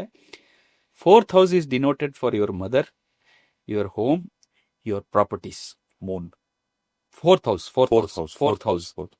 ಹೌದು, ಕರೆಕ್ಟ್, ಮೂನೆ. 4th house is ಆಕ್ಚುಲಿ ಕಾಲಪುರುಷ ಚಕ್ರದಲ್ಲಿ ಮೇಷದಿಂದ ಕರ್ಕಾಟಕನೇ 4ನೇ ಮನೆ. ಅದು ಚಂದ್ರನ್ ಮನೆ ಅಲ್ವಾ? ಹಂಗೆ ನಿಮ್ಮ ಹಾರೋಸ್ಕೋಪ್ ಅಂದ್ರೆ ನಿಮ್ಮ ಲಗ್ನದಿಂದ 4ನೇ ಮನೆ ನಿಮ್ಮ ತಾಯಿನ ಸೂಚಿಸುತ್ತೆ, ನಿಮ್ಮ ಮನೆಯನ್ನು ಸೂಚಿಸುತ್ತೆ, ಮತ್ತೆ ನಿಮ್ಮ ಪ್ರಾಪರ್ಟೀಸ್ನ ಸೂಚಿಸುತ್ತೆ. ಅರ್ಥ ಆಯ್ತಾ ನಿಮ್ಗೆ? ಹಂಗೆ ಆ 4th house ಸಿಗ್ನಿಫಿಕೆನ್ಸ್ನ ಇಲ್ಲಿ ಈ ಇದರಲ್ಲಿ ನ್ಯಾಚುರಲ್ ಆಗಿ ಬಂತು. ಈ ನಮ್ಮ ಲೋಗೋ ಏನು ಬಂತು, ಅದು ಅಂಬ್ಲಿಕಲ್ ಕಾರ್ಡ್ ತರ ಸಂಪದ ಅಂತ ಬರೆದು ನಿಮ್ಗೆ ಅದೊಂದು ರೆಡ್ ಇದರಲ್ಲಿ ಒಂದು ಆಕ್ಚುಲಿ ಅವರು ಪೆಟಲ್ ಅಂತ ಮಾಡಿದ್ರು ನಮ್ಮ ಡಿಸೈನರ್ಸು. ಬಟ್ ಅದು ನನಗೆ ಅನಿಸ್ತು, ನೋಡಪ್ಪ, ಇದು ನಮ್ಮ ಮೊದಲನೇ ಮನೆ ಅದೇನೆ, ನಮಗೆ ತಾಯಿ ಗರ್ಭನೇ ನಮ್ಮ ಮೊದಲನೇ ಮನೆ. ನಾವು ಅಲ್ಲಿ 9 ತಿಂಗಳು ವಾಸ ಮಾಡಿನೇ ಈ ಪ್ರಪಂಚಕ್ಕೆ ಆಮೇಲೆ ಬಂದಿರೋದು ನಾವು. ಹಾಗಾಗಿ ಅದನ್ನೇ ಇಟ್ಕೊಂಡ್ವಿ ನಾವು. ಅದನ್ನೇ ಇಟ್ಕೊಂಡು ಇದು ಚೆನ್ನಾಗಿದೆ ಅಂತ ಹೇಳಿ ಇದನ್ನೇ ಇಟ್ಕೊಂಡ್ವಿ. ಸಂಪದ, ಅದು ಸಂಪದ ಪದ ನಾನು ನಿಮ್ಗೆ ಹೇಳಿದೆ, ಸಂಪದ ಎಷ್ಟು ಇಂಪಾರ್ಟೆಂಟ್ ಅನ್ನೋದು. ಈ ಸಂಪದ ಹೋಮ್ಸ್ಗೆ ಬ್ಯಾಕ್ ಬೋನ್ ಬಂದು ಆದಿತ್ಯ ಕಶ್ಯಪ್ ಅಂತ ಆರ್ಕಿಟೆಕ್ಟ್. ಅವರು he's an award winning architect. ಅವರು ಹೀಸ್ ಅವರ್ ಬ್ಯಾಕ್ ಬೋನ್. ನಮ್ಮ ಸಂಪದ ಹೋಮ್ಸು ಶುರುವಾಗೋದಕ್ಕೆ ಮೂಲ ಕಾರಣನೇ ಅವರು. ಆ್ಯಕ್ಚುಲಿ ಕೃಷ್ಣಮೂರ್ತಿ ಅಂತ ಇನ್ನೊಬ್ರು ಇದ್ದಾರೆ, ಇಂಪೀರಿಯಲ್ ಬಿಲ್ಟೆಕ್ ಅಂತ. ಅವರು ಈಸ್ ಎ ಬಿಗ್ ಕಾಂಟ್ರಾಕ್ಟರ್. ಅವರು ದೊಡ್ಡ ದೊಡ್ಡ ಬಿಲ್ಡರ್ಸ್ಗೆ ಒಂದು 600 ಮನೆ 800 ಮನೆ ಈ ಥರ ಕಟ್ತಾರೆ. ಈಗ ನಂಜನಗೂಡಲ್ಲಿ ಒಂದು ದೊಡ್ಡ ಯೂನಿವರ್ಸಿಟಿ 10 ಲಕ್ಷ ಸ್ಕ್ವೇರ್ ಫೀಟ್ ಕಟ್ತಾ ಇದ್ದಾರೆ. ಅವರು ಕೃಷ್ಣಮೂರ್ತಿಯವರು ಮತ್ತು ಕೇಶವಮೂರ್ತಿ ಅಂತ ಇನ್ನೊಬ್ಬರು ನನ್ನ ಸ್ನೇಹಿತರಿದ್ದಾರೆ. ನಾವು 3 ಜನ ಸೇರಿ ಮಾಡಿದಂಥ ಸಂಸ್ಥೆ ಇದು, ಈ ಕಂಪನಿ. ಇದು ಆಗೋದಕ್ಕೆ ಕಾರಣ ನಮ್ಮ ಆದಿತ್ಯ ಕಶ್ಯಪ್, ಅವರ ಅವಾರ್ಡ್ ವಿನ್ನಿಂಗ್ ಆರ್ಕಿಟೆಕ್ಚರ್ ಕಂಟಿನ್ಯೂಸ್ ಅಂತ ಅವ್ರದ್ದು ಫರ್ಮು, ಇಲ್ಲೇ ಜೆ ಪಿ ನಗರದಲ್ಲಿ ಅವ್ರ ಆಫೀಸು. ಅವರು is one of the most, ನಾನು ನೋಡ್ದಂಗೆ ಆದಿತ್ಯ ಕಶ್ಯಪ್ ಏನಿದ್ದಾರೆ, ಅವರು ಮೋರ್ ದೆನ್ ಆರ್ಕಿಟೆಕ್ಟ್, ಅವರು ಸ್ಪಿರಿಚುವಲಿ ತುಂಬ ಪ್ರೋಗ್ರೆಸ್ ಮಾಡಿದ್ದಾರೆ. ಅವರು ಶ್ರೀ ರವಿಶಂಕರ್ ಆಶ್ರಮದ ಡಿವೋಟಿ, ಅಲ್ಲೂ ಸಾಕಷ್ಟು ಫ್ರೀ ಸೇವೆ ಮಾಡ್ತಾರೆ. ಸೇವೆ ಅಂದರೆ ಅದು ಈಸ್ ವರ್ಕ್. ಅವರು ಸುಮಾರು ಅಪಾರ್ಟ್ಮೆಂಟ್ಸ್ ಡಿಸೈನ್ ಮಾಡಿಕೊಡ್ತಾರೆ, ಎಕ್ಸಿಕ್ಯೂಷನ್ ಮಾಡಿಸ್ತಾರೆ, ಎಲ್ಲ ಮಾಡಿಸ್ತಾರೆ. ₹1 ಚಾರ್ಜ್ ಮಾಡಲ್ಲ ಅವ್ರ ಹತ್ರ ಅವರು. ಆ ಥರ ಅವರು ಮತ್ತು ನಾವೆಲ್ಲ ಸೇರಿ, ನಾವು 4 ಜನ, ಆದಿತ್ಯ ಕಶ್ಯಪ್, ಕೃಷ್ಣಮೂರ್ತಿ, ಕೇಶವಮೂರ್ತಿ, ಪ್ರಸನ್ನ, 4 ಜನ ಸೇರಿ ಈ ಸಂಪದಾ ಹೋಮ್ಸ್ನ ಕಲ್ಪನೆ ಇಟ್ಕೊಂಡು ಒಂದು ಪರಿಕಲ್ಪನೆ, ಈ ಸಂಪದಾ ಹೋಮ್ಸ್ನ ಪರಿಕಲ್ಪನೆಯನ್ನು ಸಾಕಾರ ಮಾಡೋಕ್ಕೆ ಹೊರಟಿದ್ದೀವಿ. ಅದು ಉತ್ತುಂಗಕ್ಕೆ ಏರ್ತದೆ ಅಂತ ಎಲ್ಲರೂ ನಂಬಿದ್ದೀವಿ. ಅದನ್ನು ನಡೆಯುತ್ತೆ, ಉತ್ತುಂಗಕ್ಕೆ ಏರುತ್ತದು. ಅಲ್ಲಿ ಮೂಲ ಉದ್ದೇಶ ಏನಂದರೆ, ಇವಾಗ ನಾನು ನಿಮ್ಗೆ ಹೇಳಿದ್ನಲ್ಲ, ಪರ್ಸೆಂಟೇಜ್ ಆಫ್ ನಿಮಗೆ ಯುಟಿಲೈಸಬಲ್ ಸ್ಪೇಸ್ ಹೇಳಿದ್ನಲ್ಲ, ಇದ್ರ ಈ ಥರದ್ದು ಒಂದು ಪ್ರೀಮಿಯಂ ಪ್ರಾಜೆಕ್ಟ್. ಪ್ರೀಮಿಯಂನೆಸ್ ಅಂದರೆ ಏನು ಅಂದರೆ, ಇವತ್ತು ನಿಮಗೆ ಮೇಯ್ನ್ ಬೇಕಿರೋದು ಗಾಳಿ ಬೆಳಕು. ನಿಮಗೆ ಮನೆಯಲ್ಲಿ ಯಾವುದಾದ್ರೂ ಕೆಲವು ಅಪಾರ್ಟ್ಮೆಂಟ್ಗೆ ಹೋದರೆ ಕತ್ಲು ಗವು ಅನ್ನತ್ತೆ, ಕತ್ಲು ಅಲ್ಲಿ ಏನೂ ಎನರ್ಜಿ ಇರಲ್ಲ. ಭಾಸ್ಕರನ ಅನುಗ್ರಹವೇ ನೂತ್ನ ಜೀವನ ಸತ್ವ, ಮೃತ್ಯು ನಿನಗಲ್ಪತೆಯೋ ಮಂಕುತಿಮ್ಮ ಅಂತಾರೆ. ಭಾಸ್ಕರನ ಅನುಗ್ರಹನೇ ಹೊಸ ಜೀವನದ ಸತ್ವ ಅದೇ. ಸರ್, ಈಗ ಪ್ರತಿದಿನ ಬೆಳಗ್ಗೆ ಆದರೆ ಒಂದು 100,000 ಒಂದಷ್ಟು ಅಡ್ವರ್ಟೈಸ್ಮೆಂಟ್ಸ್ ಬರುತ್ತೆ. ಕನಕಪುರ ರೋಡಲ್ಲಿ ನಡೀತಿದೆ, ಮೈಸೂರು ರೋಡಲ್ಲಿ ನಡೀತಿದೆ, ದೇವನಹಳ್ಳಿ ಹತ್ರ ನಡೀತಿದೆ ಅಂತ ಅಂದ್ಬಿಟ್ಟು ಡಿಸ್ಕೌಂಟ್ ಮೇಲೆ ಡಿಸ್ಕೌಂಟು, ಆಫರ್ಗಳು, ಇದು ಪ್ರೀ ಲಾಂಚ್ ಆಫರ್ ಅಂತೆ, ಏನೇನೋ ಪ್ರಾಮಿಸ್ಗಳು ಹೊತ್ಕೊಂಡು ಇಷ್ಟು ಅಡ್ವರ್ಟೈಸ್ಮೆಂಟ್ ಬಂದರೆ, ಇದ್ರ ಮಧ್ಯ ಸಂಪದಾ ಹೋಮ್ನೇ ಯಾಕೆ ಚೂಸ್ ಮಾಡಬೇಕು? ನೋಡಿ, ಇಲ್ಲಿ transparency sir, main thing is ನಿಮಗೆ ಪ್ರಾಪರ್ಟಿ ಡಾಕ್ಯುಮೆಂಟ್ಸ್ ಏನಿದೆ, ನಾ ಈಗಾಗಲೇ ಹೇಳಿದ್ನಲ್ಲ ನಿಮಗೆ ಏನು ನೋಡಬೇಕು ಪ್ರಾಪರ್ಟಿ ಡಾಕ್ಯುಮೆಂಟ್ಸ್ ಅಂತ. ಎಲ್ಲವೂ ಈಗ ನಾನು ಮೋಸ ಹೋದರೆ, ಈಗ ಆ್ಯಸ್ ಎ ಬಿಲ್ಡರ್, ನಾನು ಆಗಲೇ ನಿಮ್ಗೊಂದು 20 ಗುಂಟೆದೊಂದು ವಿಚಾರ ಹೇಳಿದ್ರೆ, ಅದನ್ನು ಫೈಟ್ ಮಾಡಿ, ಇನ್ನೊಂದು ಮಾಡಿ, ಏನೋ ಮಾಡಿ, ಅಥವಾ ಅದನ್ನು ಮುಚ್ಚಿಟ್ಟು ಇನ್ಯಾರಿಗೋ ಮಾರೋದು, ಈ ಥರದನ್ನ ಮಾಡೋದು ಅದು ಸೂಕ್ತ ಅಲ್ಲ, ಅದು ಒಳ್ಳೇದಲ್ಲ. ಆದಷ್ಟು ಟ್ರಾನ್ಸ್ಪರೆಂಟ್ ಆಗಿರುತ್ತೆ. ಮತ್ತು ನಮ್ಮಲ್ಲಿ ಏನು ಬಂದು ಜನ ತಗೊಳ್ತಾರೆ, ಅವರಿಗೆ ಮ್ಯಾಕ್ಸಿಮಮ್ ಯುಟಿಲೈಸಬಲ್ ಸ್ಪೇಸ್ನ ಕೊಡ್ತೀವಿ. ಅದರಿಂದ ನಾವು ಅಟ್ಲೀಸ್ಟ್ 70% ಅಬೌವೇ ನಮ್ಮದು ಕಾರ್ಪೆಟ್ ಏರಿಯಾ ಬರುತ್ತೆ. ಈ ಥರ ಎಲ್ಲ ಪ್ಲ್ಯಾನ್ ಮಾಡ್ತಾ ಇದ್ದೀವಿ. Best quality construction, top notch quality construction. ಮತ್ತು ಟೈಮ್ ಲೈನ್ ಏನಿದೆ, ಟೈಮ್ ಲೈನು ಅಷ್ಟೇ, ನಾವು ಏನು ಹೇಳಿ ಪ್ರಾಮಿಸ್ ಮಾಡಿರ್ತೀವಿ ಅಷ್ಟರೊಳಗೆ ಡೆಲಿವರ್ ಮಾಡ್ತೀವಿ. ಮತ್ತು ಒಂದು ಪ್ರಾಜೆಕ್ಟ್ ಈಗ ಏನಿದೆ, ಆ ಪ್ರಾಜೆಕ್ಟ್ ಇವಾಗ ಸಪೋಸ್ ನಮ್ಗೆ ಒಳ್ಳೆ ಬುಕಿಂಗ್ಸ್ ಬಂದ್ಬಿಟ್ಟು ಈ ಫಂಡ್ಸ್ ಇನ್ನೆಲ್ಲೋ ಡಿವೇಟ್ ಮಾಡೋಕ್ಕೂ ಆಗಲ್ಲ. ಈಗ ರೆರಾ ಇರೋದ್ರಿಂದ ಡಿವೇಟ್ ಮಾಡೋಕ್ಕೂ ಆಗಲ್ಲ. ಇನ್ನೇನೋ ಮಾಡೋದ್ರ ಬದಲು ಅದನ್ನೇ ಕರೆಕ್ಟಾಗಿ ಕಂಪ್ಲೀಟ್ ಮಾಡಿ ನೆಕ್ಸ್ಟ್ ಇನ್ನೊಂದಕ್ಕೆ ಹೋಗೋದು, ಈ ಥರದನ್ನ that is what we are planning. ಈ ಥರ ಇರೋದ್ರಿಂದ ಮೋಸ ಆಗಲ್ಲ ಜನಕ್ಕೆ, ಮತ್ತು ಟೈಮಲ್ಲಿ ಸಿಗುತ್ತೆ ಅವರಿಗೆ. ಮತ್ತು ಕ್ವಾಲಿಟಿ ಹೋಮ್ಸ್, ಪ್ರೀಮಿಯಂ ಅಂದರೆ ಬ್ರ್ಯಾಂಡ್ ಟ್ಯಾಕ್ಸ್ ಇಲ್ಲ ಇಲ್ಲಿ ನಮ್ಮಲ್ಲಿ. ಈಗ ಇದೇ ಮನೇನ ಯಾವುದೋ ಹೆಸರಾಂತ ಬಿಲ್ಡರ್ ಹತ್ರ ತಗೋಬೇಕಾದ್ರೆ ಬ್ರ್ಯಾಂಡ್ ಟ್ಯಾಕ್ಸೇ ಒಂದು 50% ಪ್ರೀಮಿಯಂ ಹೊಟ್ಟೋಗುತ್ತೆ. ಆ 50% ಪ್ರೀಮಿಯಂ ಇಲ್ಲ ಇಲ್ಲಿ. ವಿತೌಟ್ ಬ್ರ್ಯಾಂಡ್ ಟ್ಯಾಕ್ಸ್ ಬ್ರ್ಯಾಂಡೆಡ್ ಮನೆಗಳಿಗಿಂತನೂ ಒಳ್ಳೆ ಮನೆಗಳನ್ನ ಕೊಡಬೇಕು ಅನ್ನೋ ಉದ್ದೇಶದಿಂದ ನಾವು ಇರೋದ್ರಿಂದ, ನಾವು 4 ಜನ ಏನಿದ್ದೀವಿ ಸಂಪದಾ ಹಿಂದೆ, ಎಲ್ಲರದು ಅದೇ ಉದ್ದೇಶ ಇದೆ. ಮತ್ತು ಎಲ್ಲರೂ ಒಂದೇ ಮನಸ್ಥಿತಿಯವರು, ಎಲ್ಲರೂ ಬೆಂಗಳೂರಿನವರೇ, ಎಲ್ಲರೂ ಕನ್ನಡಿಗರೇ, ಯಾವುದೋ ಊರವರಲ್ಲ. ನಾನು ಆಗಲೇ ಹೇಳ್ದಂಗೆ, ಈಗ ಪ್ರತಿಯೊಬ್ಬರಿಗೂ ಒಂದು ಆಸೆ ಸರ್, ಒಂದು ಅಪಾರ್ಟ್ಮೆಂಟ್ ತೊಗೊಬೇಕು ಅಂತನೋ. ಈಗ ಕೆಲವೊಂದ್ಸರಿ ಏನಾಗುತ್ತೆ ಅಂದರೆ, ಈಗ ಬಿಲ್ಡರ್ಸ್ ಹತ್ರ ಹೋದಾಗ ಕೆಲವೊಂದ್ಸರಿ ನಂಬಕ್ಕೆ ಭಯ ಆಗುತ್ತೆ. ರೀಸನ್ ಏನು ಅಂದರೆ, ಎಷ್ಟೊಂದ್ಸರಿ ಫಸ್ಟಲ್ಲಿ ಏನು ಪ್ರಾಮಿಸ್ ಮಾಡ್ತಾರಲ್ಲ, ಕೊನೆ ತನಕ ಅದು ಉಳ್ಕೊಳ್ಳೋದು. ಈಗ ಫಾರ್ ಎಕ್ಸಾಂಪಲ್ ಯಾರೋ ಒಬ್ರು ಕಪ್ಪಲ್ಲು, ಅವ್ರೀಗ ಒಂದು 2 ವರ್ಷಕ್ಕೆ ಮನೆ ಕೊಡ್ತೀವಿ ಅಂತ ಹೇಳಿರ್ತಾರೆ, ಬಟ್ ಆ ಡೇಟ್ಸ್ಗೆ ಅವ್ರ ಮದುವೆ ಪ್ಲಾನ್ ಮಾಡ್ತಾರೆ. ಇವರು ಮತ್ತೆ ಅದು 1 ವರ್ಷ ಇನ್ನು ಮುಂದೆ ಆಗತ್ತೆ, ಕೆಲವೊಂದ್ಸರಿ 2-3 ವರ್ಷ ಕೂಡ ಹೋಗತ್ತೆ. ಆಮೇಲೆ ಏನು ಕ್ವಾಲಿಟಿ ಪ್ರಾಮಿಸ್ ಮಾಡಿರ್ತಾರಲ್ಲ, ಅದು ಮೀಟ್ ಆಗಲ್ಲ, ಸ್ಟ್ಯಾಂಡರ್ಡ್ಸ್ ಇರಲ್ಲ ಅದು. ಅಂಡ್ ನೀವು ಹೇಳ್ದಂಗೆ ಈಗ ಎಷ್ಟೊಂದ್ಸರಿ, ಈಗ ನೋಡಿ ನಾವು ಕೂತಿದೀವಿ ರೂಮು, ಈ ಅಪಾರ್ಟ್ಮೆಂಟ್ಸ್ ಅಲ್ಲಿ ಹೆಂಗೆ ಅಂದ್ರೆ, ಈಗ ಪೇಪರ್ ಇರೋದೇ ಬೇರೆ, ಬಟ್ ಮನೆ ಒಳಗೆ ನಮಗ್ ಕಾಣಿಸೋ ಡೈಮೆನ್ಷನ್. ಈ ಬಿಲ್ಡರ್ಸ್ ನ ನಂಬಕ್ಕೆ ಅದೊಂದು ಭಯ ಇದೆ. ಹಿಂಗಾಗಿ ಏನಾಗಿದೆ ಸರ್ ನಮ್ಮ ಇಂಡಸ್ಟ್ರಿನಲ್ಲಿ, ಹೇಳೋದೊಂದು ಮಾಡೋದೊಂದು ಆಗ್ಬಿಟ್ಟಿದೆ. ಆಲ್ಮೋಸ್ಟ್ 60-70% ಜನ ಅವ್ರು ಏನು ಪ್ರಾಮಿಸ್ ಮಾಡ್ತಾರೆ ಅದನ್ನು ಡೆಲಿವರ್ ಮಾಡಲ್ಲ. ಅಥವಾ ಏನು ಈ ಮತ್ತೆ ಈ ಅಪಾರ್ಟ್ಮೆಂಟ್ಸಲ್ಲಿ ಕನ್ಸ್ಟ್ರಕ್ಷನಲ್ಲಿ ಏನಾಗುತ್ತೆ, ಮೇಯ್ನು ಈ ಲೀಕ್ಸು, ಈ ಥರದ್ದೆಲ್ಲ ಪ್ರಾಬ್ಲಮ್ಸ್ ಜಾಸ್ತಿ ಇರುತ್ತೆ.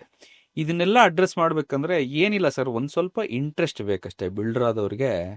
ಅದು ಪ್ರಾಜೆಕ್ಟು ನನ್ನ ಮನೆ ಕಟ್ಕೊಂಡ್ರೆ ನಾನು ಎಷ್ಟು ಪ್ರಾಮುಖ್ಯತೆ ಕೊಡ್ತೀನೋ, ಇನ್ನೊಬ್ರು ಕಟ್ಟಿದಾಗ ಇನ್ನಷ್ಟು ಜವಾಬ್ದಾರಿ ಹೆಚ್ಚಿರುತ್ತೆ.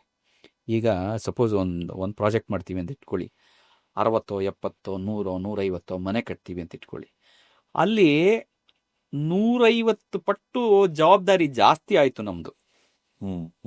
150 ಜನಕ್ಕೆ ಉತ್ತರ ಹೇಳ್ಬೇಕಾಗ್ತದೆ, ನಾಳೆ ಉತ್ತರದಾಯಿತ್ವ ಇರುತ್ತೆ, ಹೇಳಲೇಬೇಕು. ಈಗ ನೋಡಿ ಸರ್, ಇದೇನೋ ಹಿಂಗೆ ಮಾಡಿದಿರಿ, ಯಾಕೆ ಮಾಡಿದಿರಿ ಅಂದರೆ we have to tell them. ಇಲ್ಲ ಹಂಗಾಗಿ we should be very careful. ಸುಮ್ಮನೆ ಏನೋ ಈಗ ನಾನು ಅದೇ ಕಾರಣಕ್ಕೆ ನಾವು ಇಷ್ಟೆಲ್ಲ 4 ಜನ ಪಾರ್ಟ್ನರ್ಸ್ ಆಗಿದೆ. ಅಂದರೆ Aditya is not partner here, ನಮಗೆ ಸಪೋರ್ಟ್ ಆಗಿ ಬ್ಯಾಕ್ ಬೋನ್ ಆಗಿ ಇದ್ದಾರೆ. ನಮ್ಮ ಇಂಪೀರಿಯಲ್ ಬಿಲ್ಟೆಕ್ ಕೃಷ್ಣಮೂರ್ತಿಗಳೇನಿದ್ದಾರೆ, 99 he has started his company.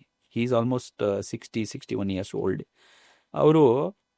ಅವ್ರಿಗಿರೋ experience ಕನ್ಸ್ಟ್ರಕ್ಷನಲ್ಲಿ ಯು ವಿಲ್ ನಾಟ್ ಬಿಲೀವ್.